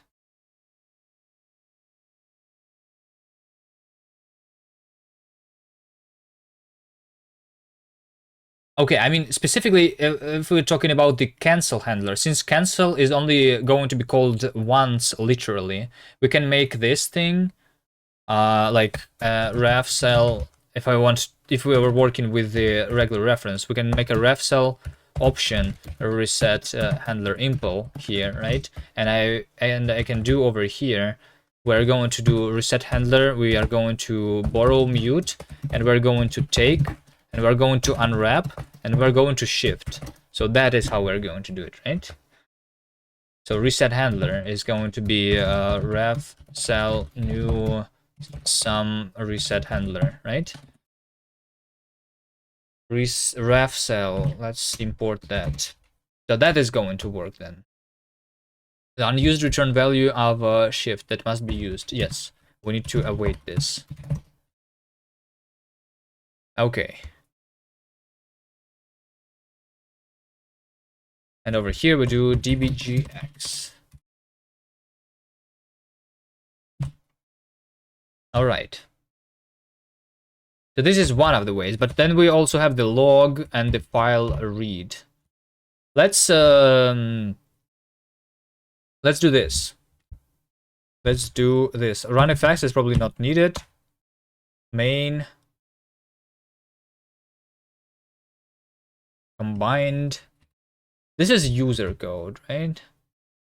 This over here. This looks like boilerplate. Anyway, let's try make it run. Function main. Public function main. All right. So we're going to run. What?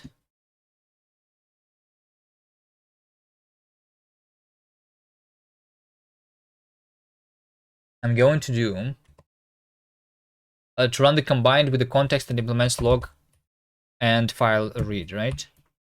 Okay. Let's provide it with some fake context here. Struct context we're going to implement log for context, async treat, async function log, self message string. So this is just going to do print line of the message, right?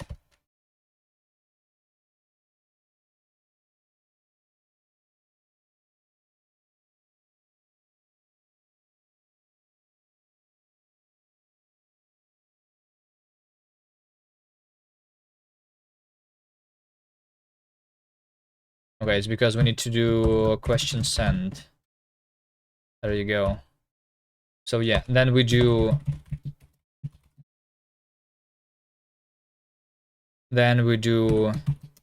implement file system. Oh, file read. Yeah, I did rename it, right? But then I did some stuff. Rename file read into file system. And over here we have async function read file from path, which is whatever. And we return a result string stdio error. Okay. That's just for a test here. We're just going to return okay. Hello there.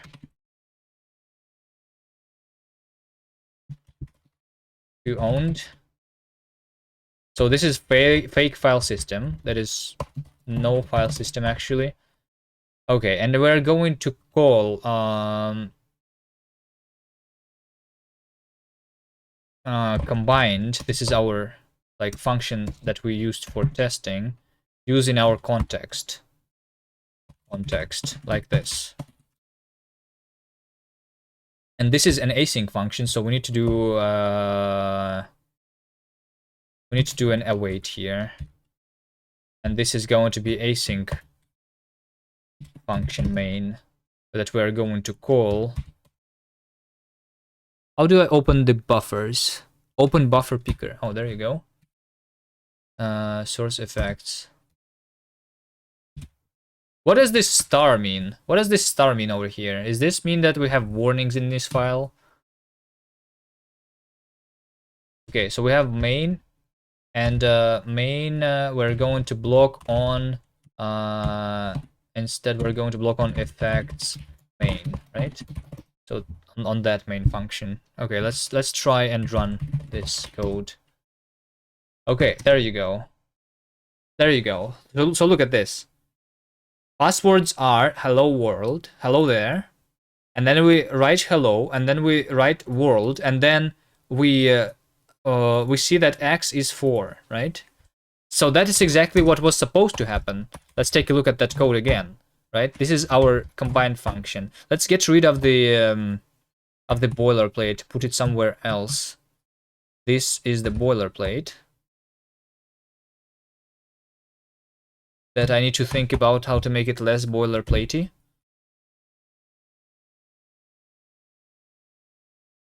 Right? But this is our code. This is the combined function. So first thing that we do, that we're trying to read a file called passwords.txt, right? And because of our fake file system implementation, this file just contains a hello there, right? And then we are calling the simple function with a new context, which we with the new handler of the cancel operation. So when we are calling this function, we are logging the hello. So we see hello, then we log the world. So we see the world, and we call the cancel operation, which cancels the execution of this function, and not only this function, but anything inside this over here. We're just calling this function only right now. So we it's basically like a return back to the closest cancel handler, right? So we handle this thing, and we because the cancel operation is never returning back, this will never be logged, and the value of x, right? Because we canceled we canceled with the value of 4. That's why we have logged over here 4. All right. What is a better example that I need to try and implement here, or do I need to think about the usability of this? So currently the biggest usability problem is this over here. This is the boilerplate, right? So when I already have a context with a bunch of effects, right? So this is a function basically that has these effects. That's what it means. And when we want to introduce a new handler, we need to construct this new handler. And in order to construct the new handler, we need to forward all the other effects that are going to happen to the previous handlers. That's what we're doing here. We are just forwarding this stuff. And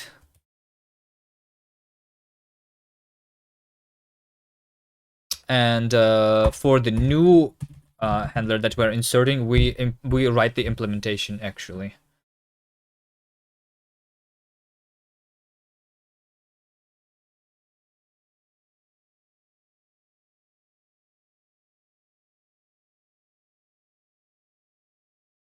Actually, you know what? Right now, we have these like continuations that we worked on. None of our things actually work with continuations because the log, as you can see, and the read file, since these are just functions, we don't even need the continuation to implement this effect, right?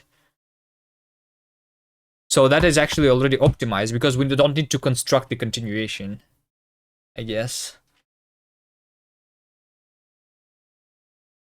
That is only true for this. So this is just called linear effects. So the linear effects is like we had the continuation here, and we just call it immediately. And because we call it immediately, we can just ignore the fact that this continuation is even there, and we can just use a regular function call for it. Okay. So right now the only actual effect that we have is the cancel.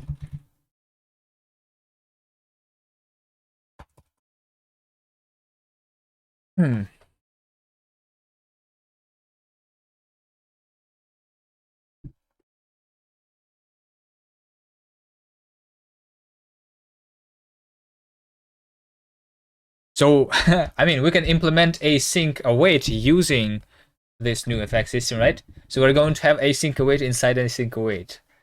But is there another example that we can do instead of like trying to implement async await using async await? I'm not sure.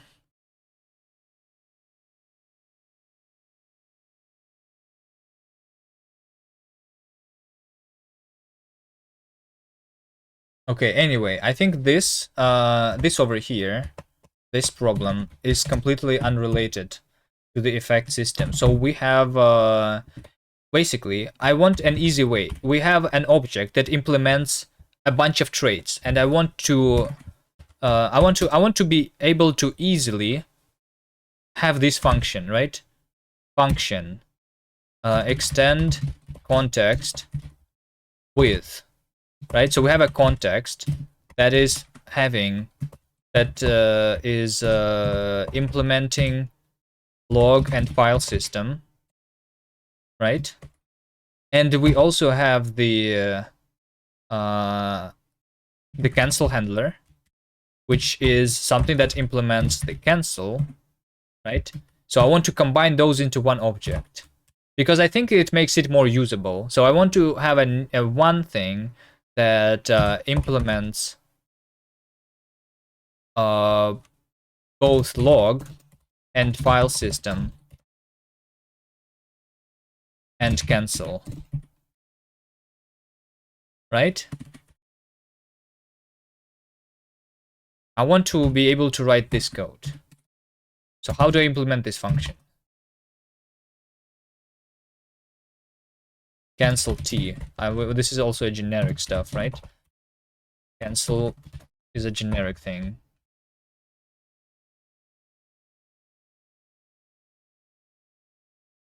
So the way we currently implement this is Oh, you know what?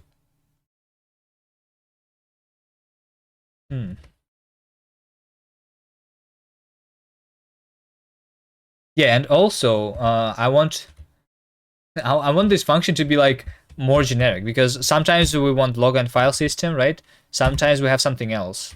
So we want to be able to extend something that implements a bunch of traits to something that implements a bunch of traits plus a new trait, you know, by forwarding the calls to the other things to this thing and forwarding that to that.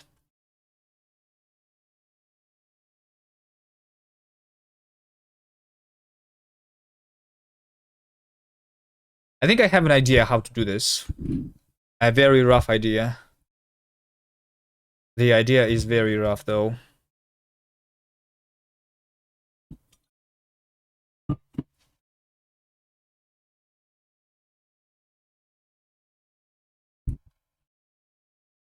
Hold on, let me move my current implementation here.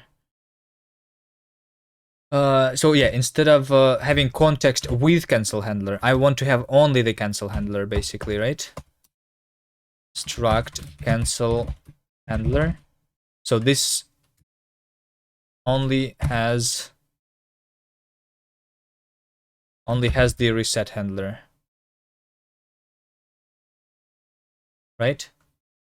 And context with cancel handler is basically me extending the inner context with the cancel, right?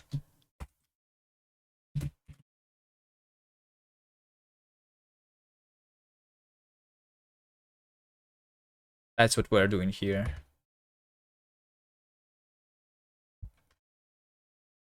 Yeah, so we're implementing cancel for this, and for that we do self cancel cancel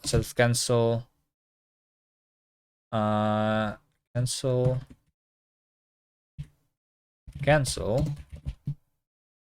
value.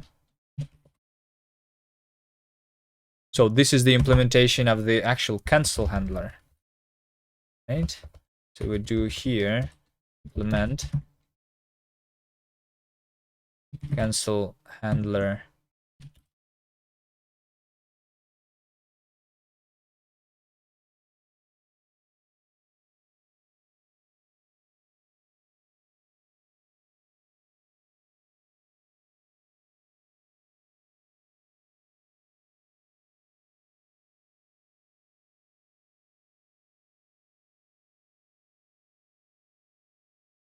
we're implementing cancel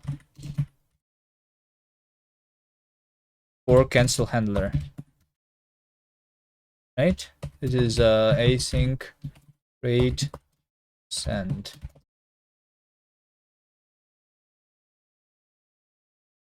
So yeah, this is the implementation of the cancel handler. This is pretty concise. This is pretty short, right?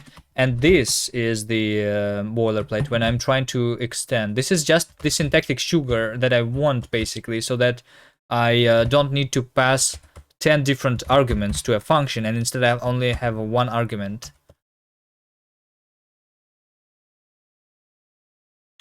What is the advantage of me having just one argument instead of 10, though? The advantage is there, right? For sure. I think you don't write as much symbols. But technically, is it necessary? When you have a language with actual effect system, instead of having this as an argument at all, you have over here, you're listing your effects, something like log, cancel, I32, right? So you don't even name it at all. But by naming this, we can also have like multiple different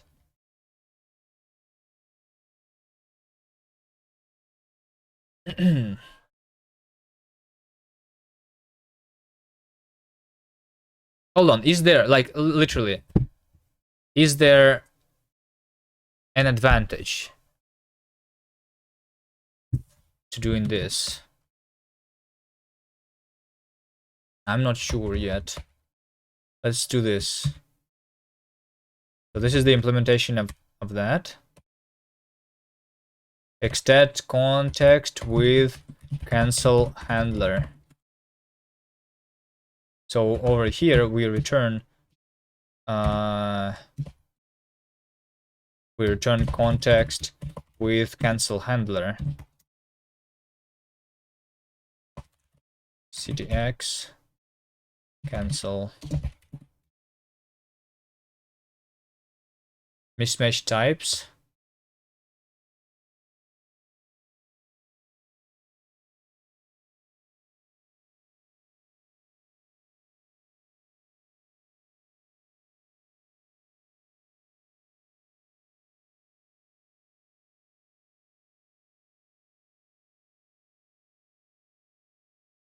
Extend context with cancel. I mean, don't even the handler, I guess. This is the specific implementation of the cancel handler, right? Yeah, this is the specific implementation. So technically we are supposed to write our handler when we're like near calling the reset operation, I think. So this code needs to go over here.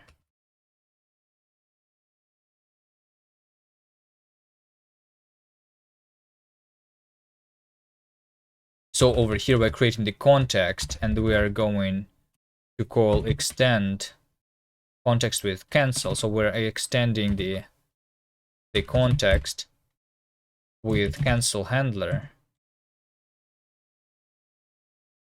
where reset handler is this.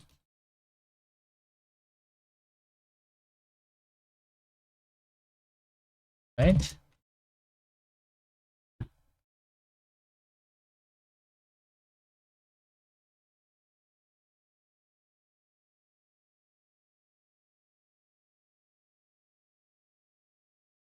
I don't infer the type parameter.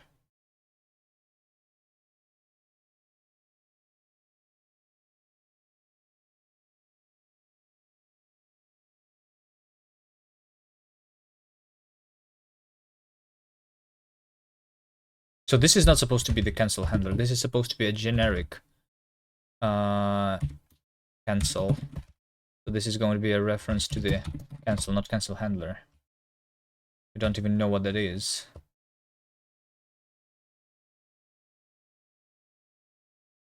So this must implement cancel t. So yeah, we are literally what we are doing here. We are forwarding log and file system to this field, and we are forwarding the cancel to this field.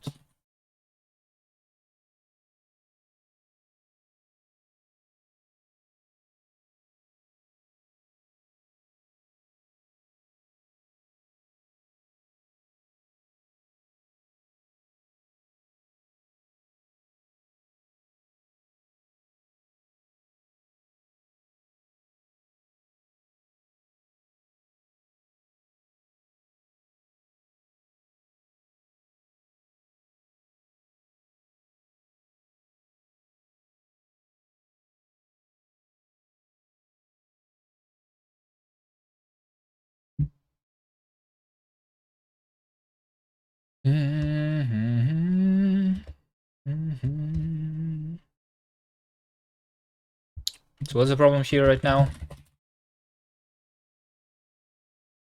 Trade bound context with a cancel handler is not satisfied. Trade cancel effect. Cancel is not implemented for context with cancel.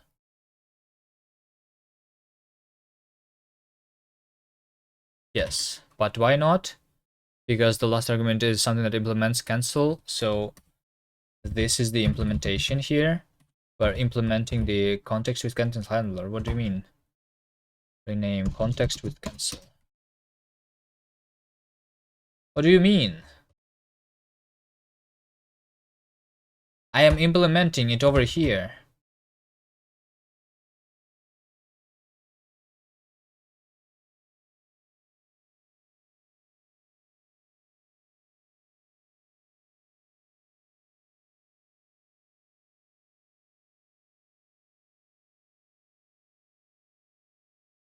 Does it mean that over here this is sized plus question size? Is this sized being the problem here? Sized.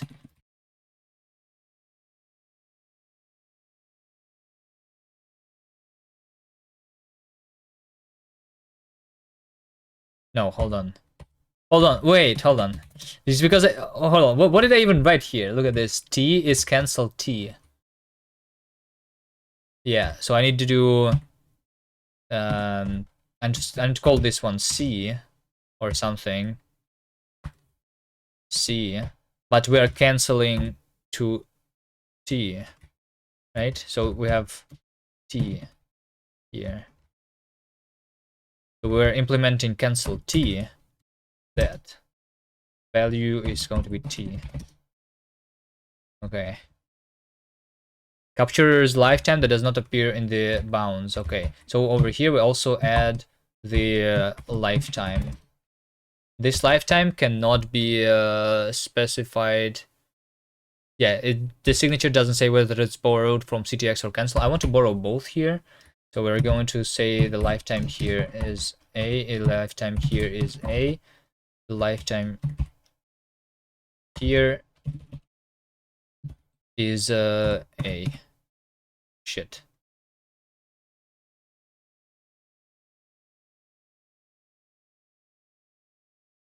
Temporary value dropped. Yeah, so we need to construct the handler. Let cancel is this. Cancel. Okay, there you go, there you go. Now it's going to work. So this is a little too long for me declaring the cancel handler. What I really want here is basically just this, right? This is what I want.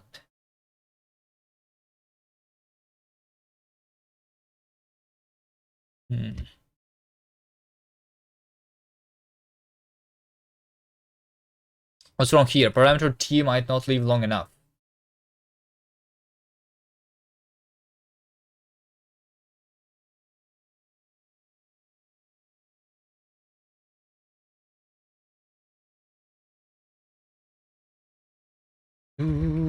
T A.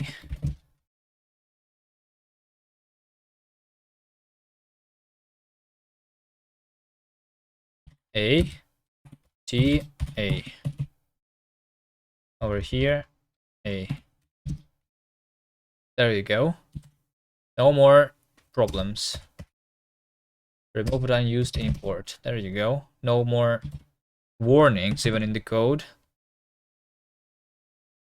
Diagnostics. Is there like workspace diagnostic picker? Oh, there you go. This is the diagnostics for all the files.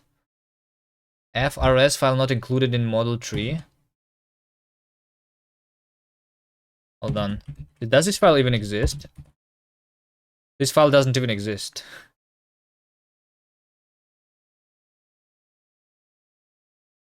So this, how do I close buffer? Buffer close, right? BC. There you go. Okay, function foo is never used, function run is never used. Okay, no more warnings. Cargo run. Okay, hello world, X is 4. Everything is working. Let's see. So this is the definition of the effects. This is pretty simple. This is just regular like traits. Except for everything is async. Right?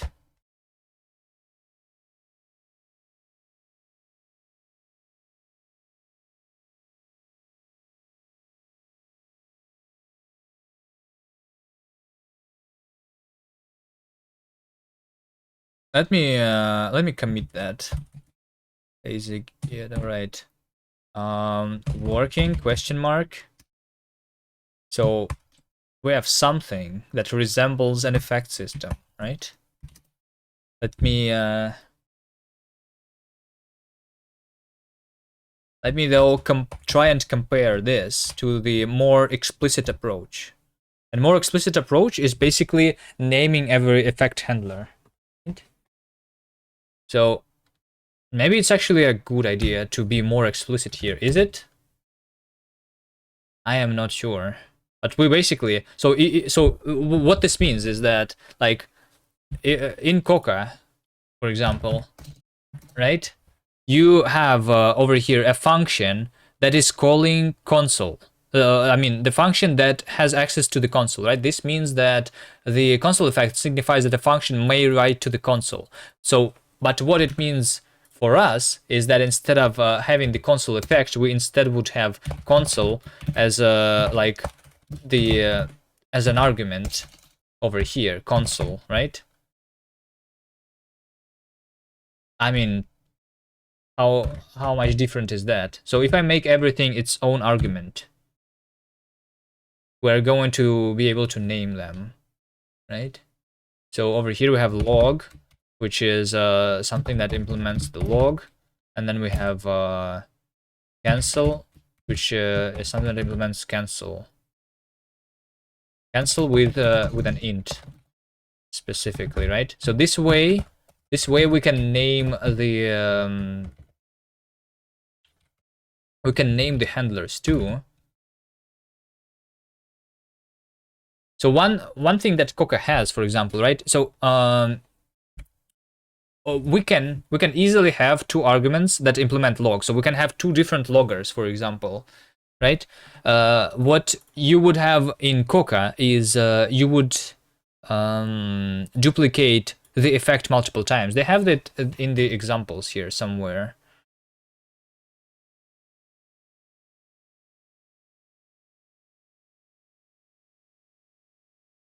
So yeah, you can combine effects. So you can have a thing that can have multiple effects. The way we can combine effects is we can like put multiple things into the same struct, right? That's how you combine things. But then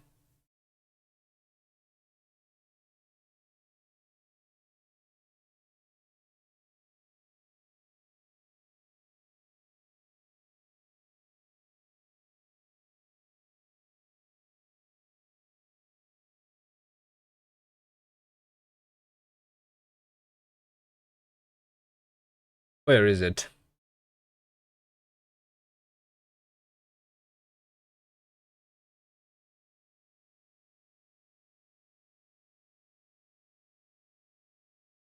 Oh, by the way, look at this. Effect handlers can have simple types. This unlike shift reset, but we did it with shift reset, for example, as that needs type rules with answer types.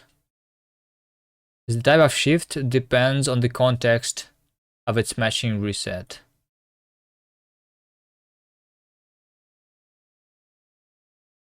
I mean, our types are pretty simple right now. I'm not sure what they're talking about. Anyway, we'll see if that is usable. I need to come up with an example that we want to implement with that. Yeah, so over here, right? Over here, you could mask.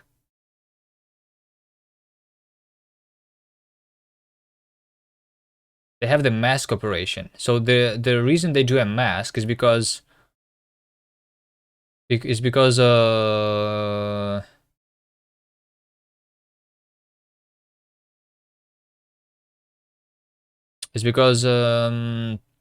we basically have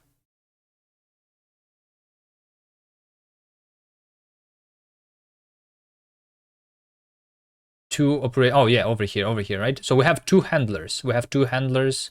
This is the outer. This is basically the same as the logger example with multiple loggers. You have two loggers, but in this language, you cannot name your effect handlers because they are not being passed as explicit arguments. They are literally being implicit arguments, right? So in order to specify what handler you want to use, the first one. So this calls the closest handler, and this calls the next to the closest handler. So the one on the layer on top. What we can do instead in Rust is just literally naming those. So maybe this is even a better API then? Not like this, you don't understand?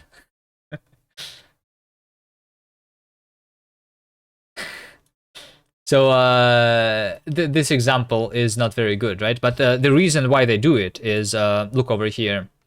So it's in order to differentiate between the internal exceptions or external exceptions, because over here you have a function that as an argument has another function, right? And this function can can throw exceptions, basically, is what this means over here, I think, right?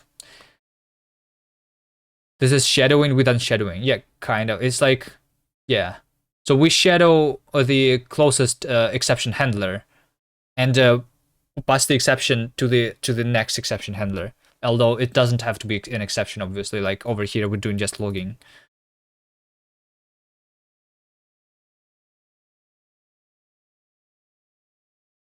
But it is just more obvious, I think, if we pass our effects as this. So maybe this is better. It is going to be more verbose, though. I guess sometimes we will just combine them into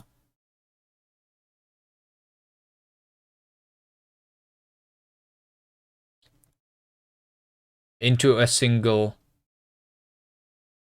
thing. So like sometimes we will have context. I guess it literally it depends on on the use case. Sometimes you want them as separate. Sometimes you want sometimes you want a separate argument that implements log and separate argument that implements cancel, and sometimes you want them combined in one argument, right? And we have the option to do both, which is actually good.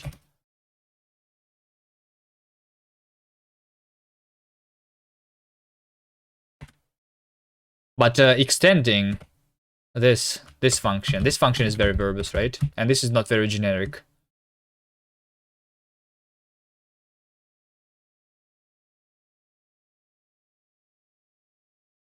But I think that is something that I will think about later.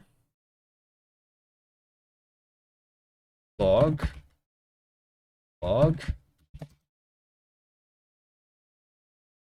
And also implementing log. Can I make something? So like sometimes, as we can see over here, the log trait is literally a thing that has one operation, right? So this is in Coca they have the syntax sugar for implementing handlers with just one operation.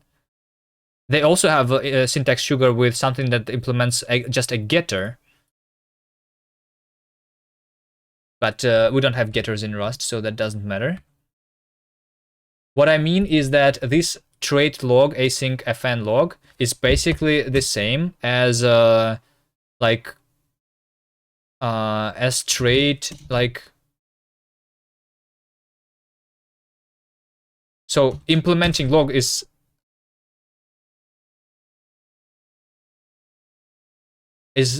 like, okay.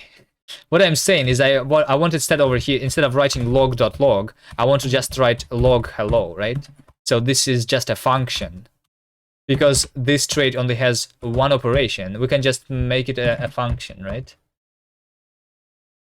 Which is same as impl fn message. If an impl fn string, right? Can I make this an alias?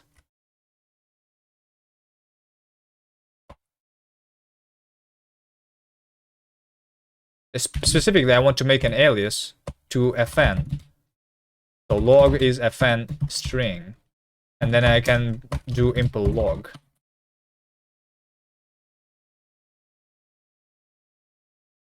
I don't think I can, right? The only thing that we can, if we want to have a type alias, is to have a dynamic dispatch, which is not too bad. I personally don't care too much about performance. Dynamic dispatch is alright with me. So this would just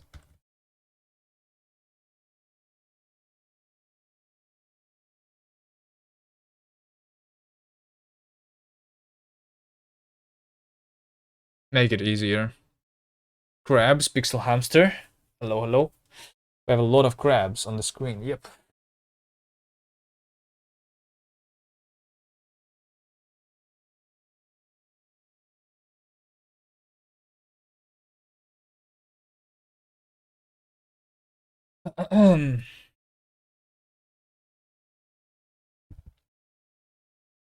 But this is just a syntax sugar. I don't care about this right now either.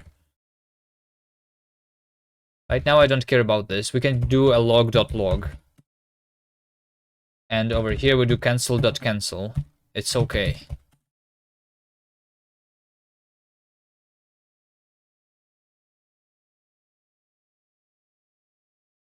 So instead of extending context with cancel, we can get rid of that. And we have combined log, something implements log, file pass implements file system, right? So we are reading the file over here from the file system, and we can have multiple different file systems this way. Yeah, I don't know. I feel like this is not bad. So like the only thing that we introduced here basically is calling functions, enabling to capture the current continuation in the when we're calling it, right? Yeah, by doing this. All right. Log. I need to come up with more useful examples, I think. So yeah, this is something that we don't need then. We just literally just implement the cancel handler. We don't have the context, we just do simple using log and cancel.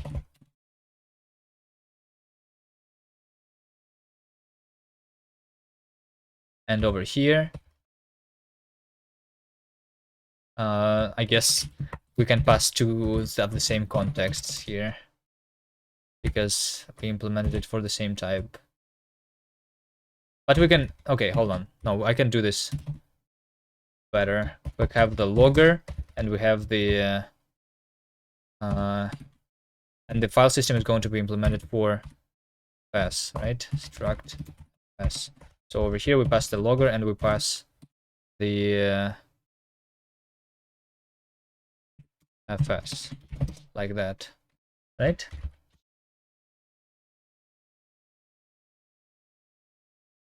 Log impl, or I guess we should like call it log handler. Log handler.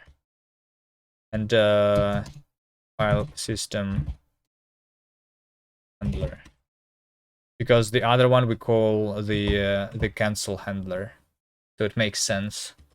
The cancel handler is using the shift reset. These things don't, because they are very simple. All right. Look at this, 74 lines of code, not too much. So right now the hardest part is over here, declaring the cancel handler.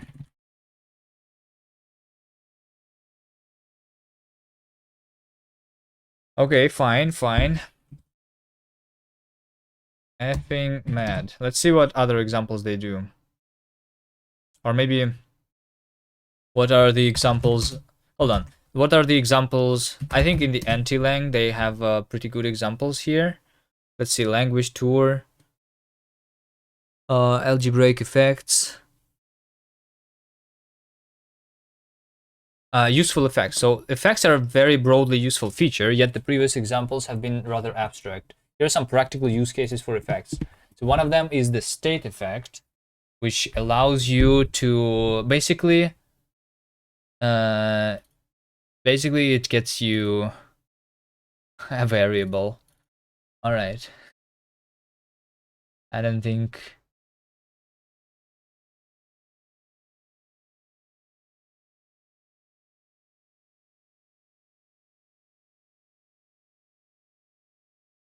Yeah, that is, yeah, all right, whatever.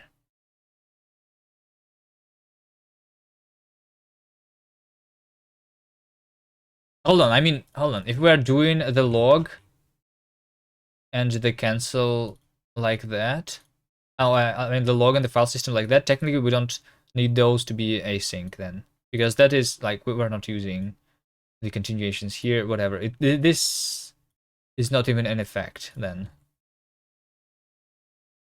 What is the good example of an actual thing? though.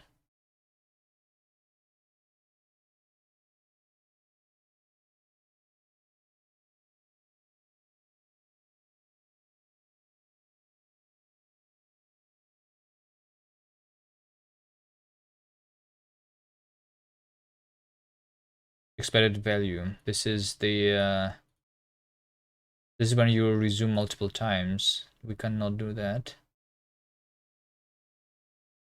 That's okay.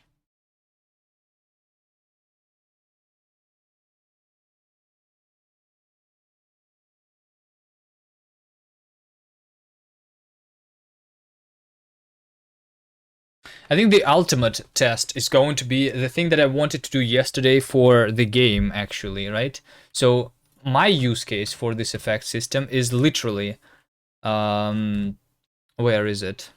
So in the game code, what we want is we want to have transitions from one state into the other state, and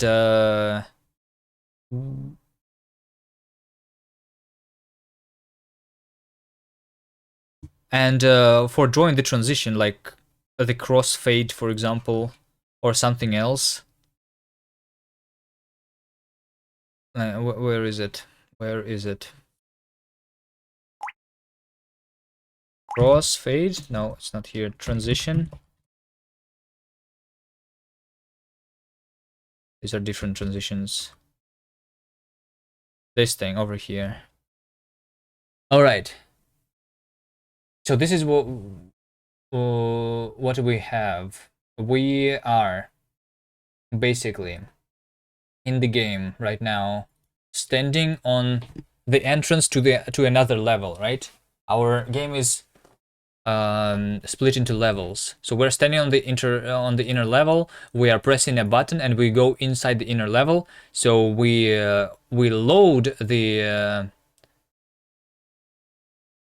load another level, and then we just run the game inside the other level, right? And once we have finished playing that inner level, we basically just go back to the current function. That's what we have here. And in order to do the transition, and while doing the transition right now, the way I have implemented this, I cannot interact with the game while I'm drawing the crossfade. That is because I'm waiting over here for the transition to finish, right? But what I want to do instead is I want to have the current continuation of this function, so that this function is still handling the input. So I'm continuing to play the game and react to the user input, and at the same time I want to draw the transition. So basically, I want to compose the current continuation of the function with something else. So that is going to be I guess the actual test.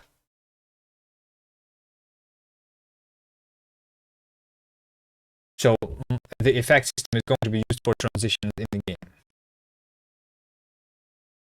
But if I can come up with some more simpler example, we'll see. We will see.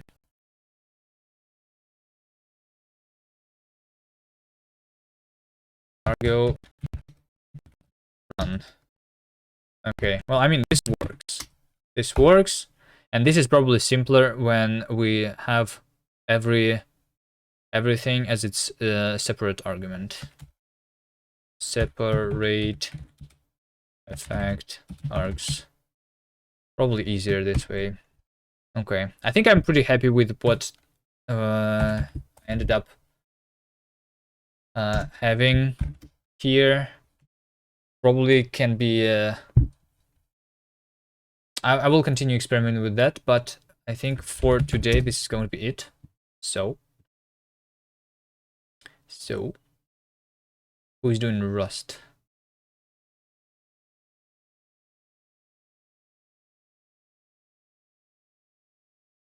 No one?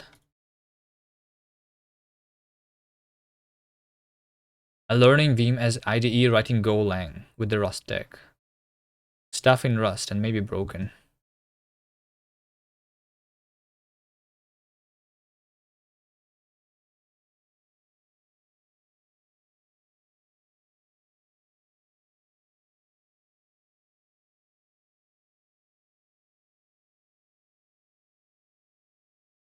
Or do we rate someone else? Maybe we rate Coffee Lava instead. This is C++. Okay, let's rate C++.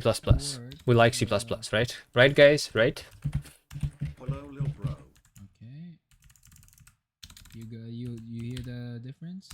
Hello, little bro. 270. What about 90? Hello, Okay. little bro. See you next time. That's going to be it for me for today. Bye-bye. Hello, little bro. Hear the difference? 270. Okay, this. Hello, little bro. Okay. I can do something like TTS. Groovy, man. Thank you for the raid, bro. Shout out Hello, little bro. Groovy, man. Thank you. This is for left, right.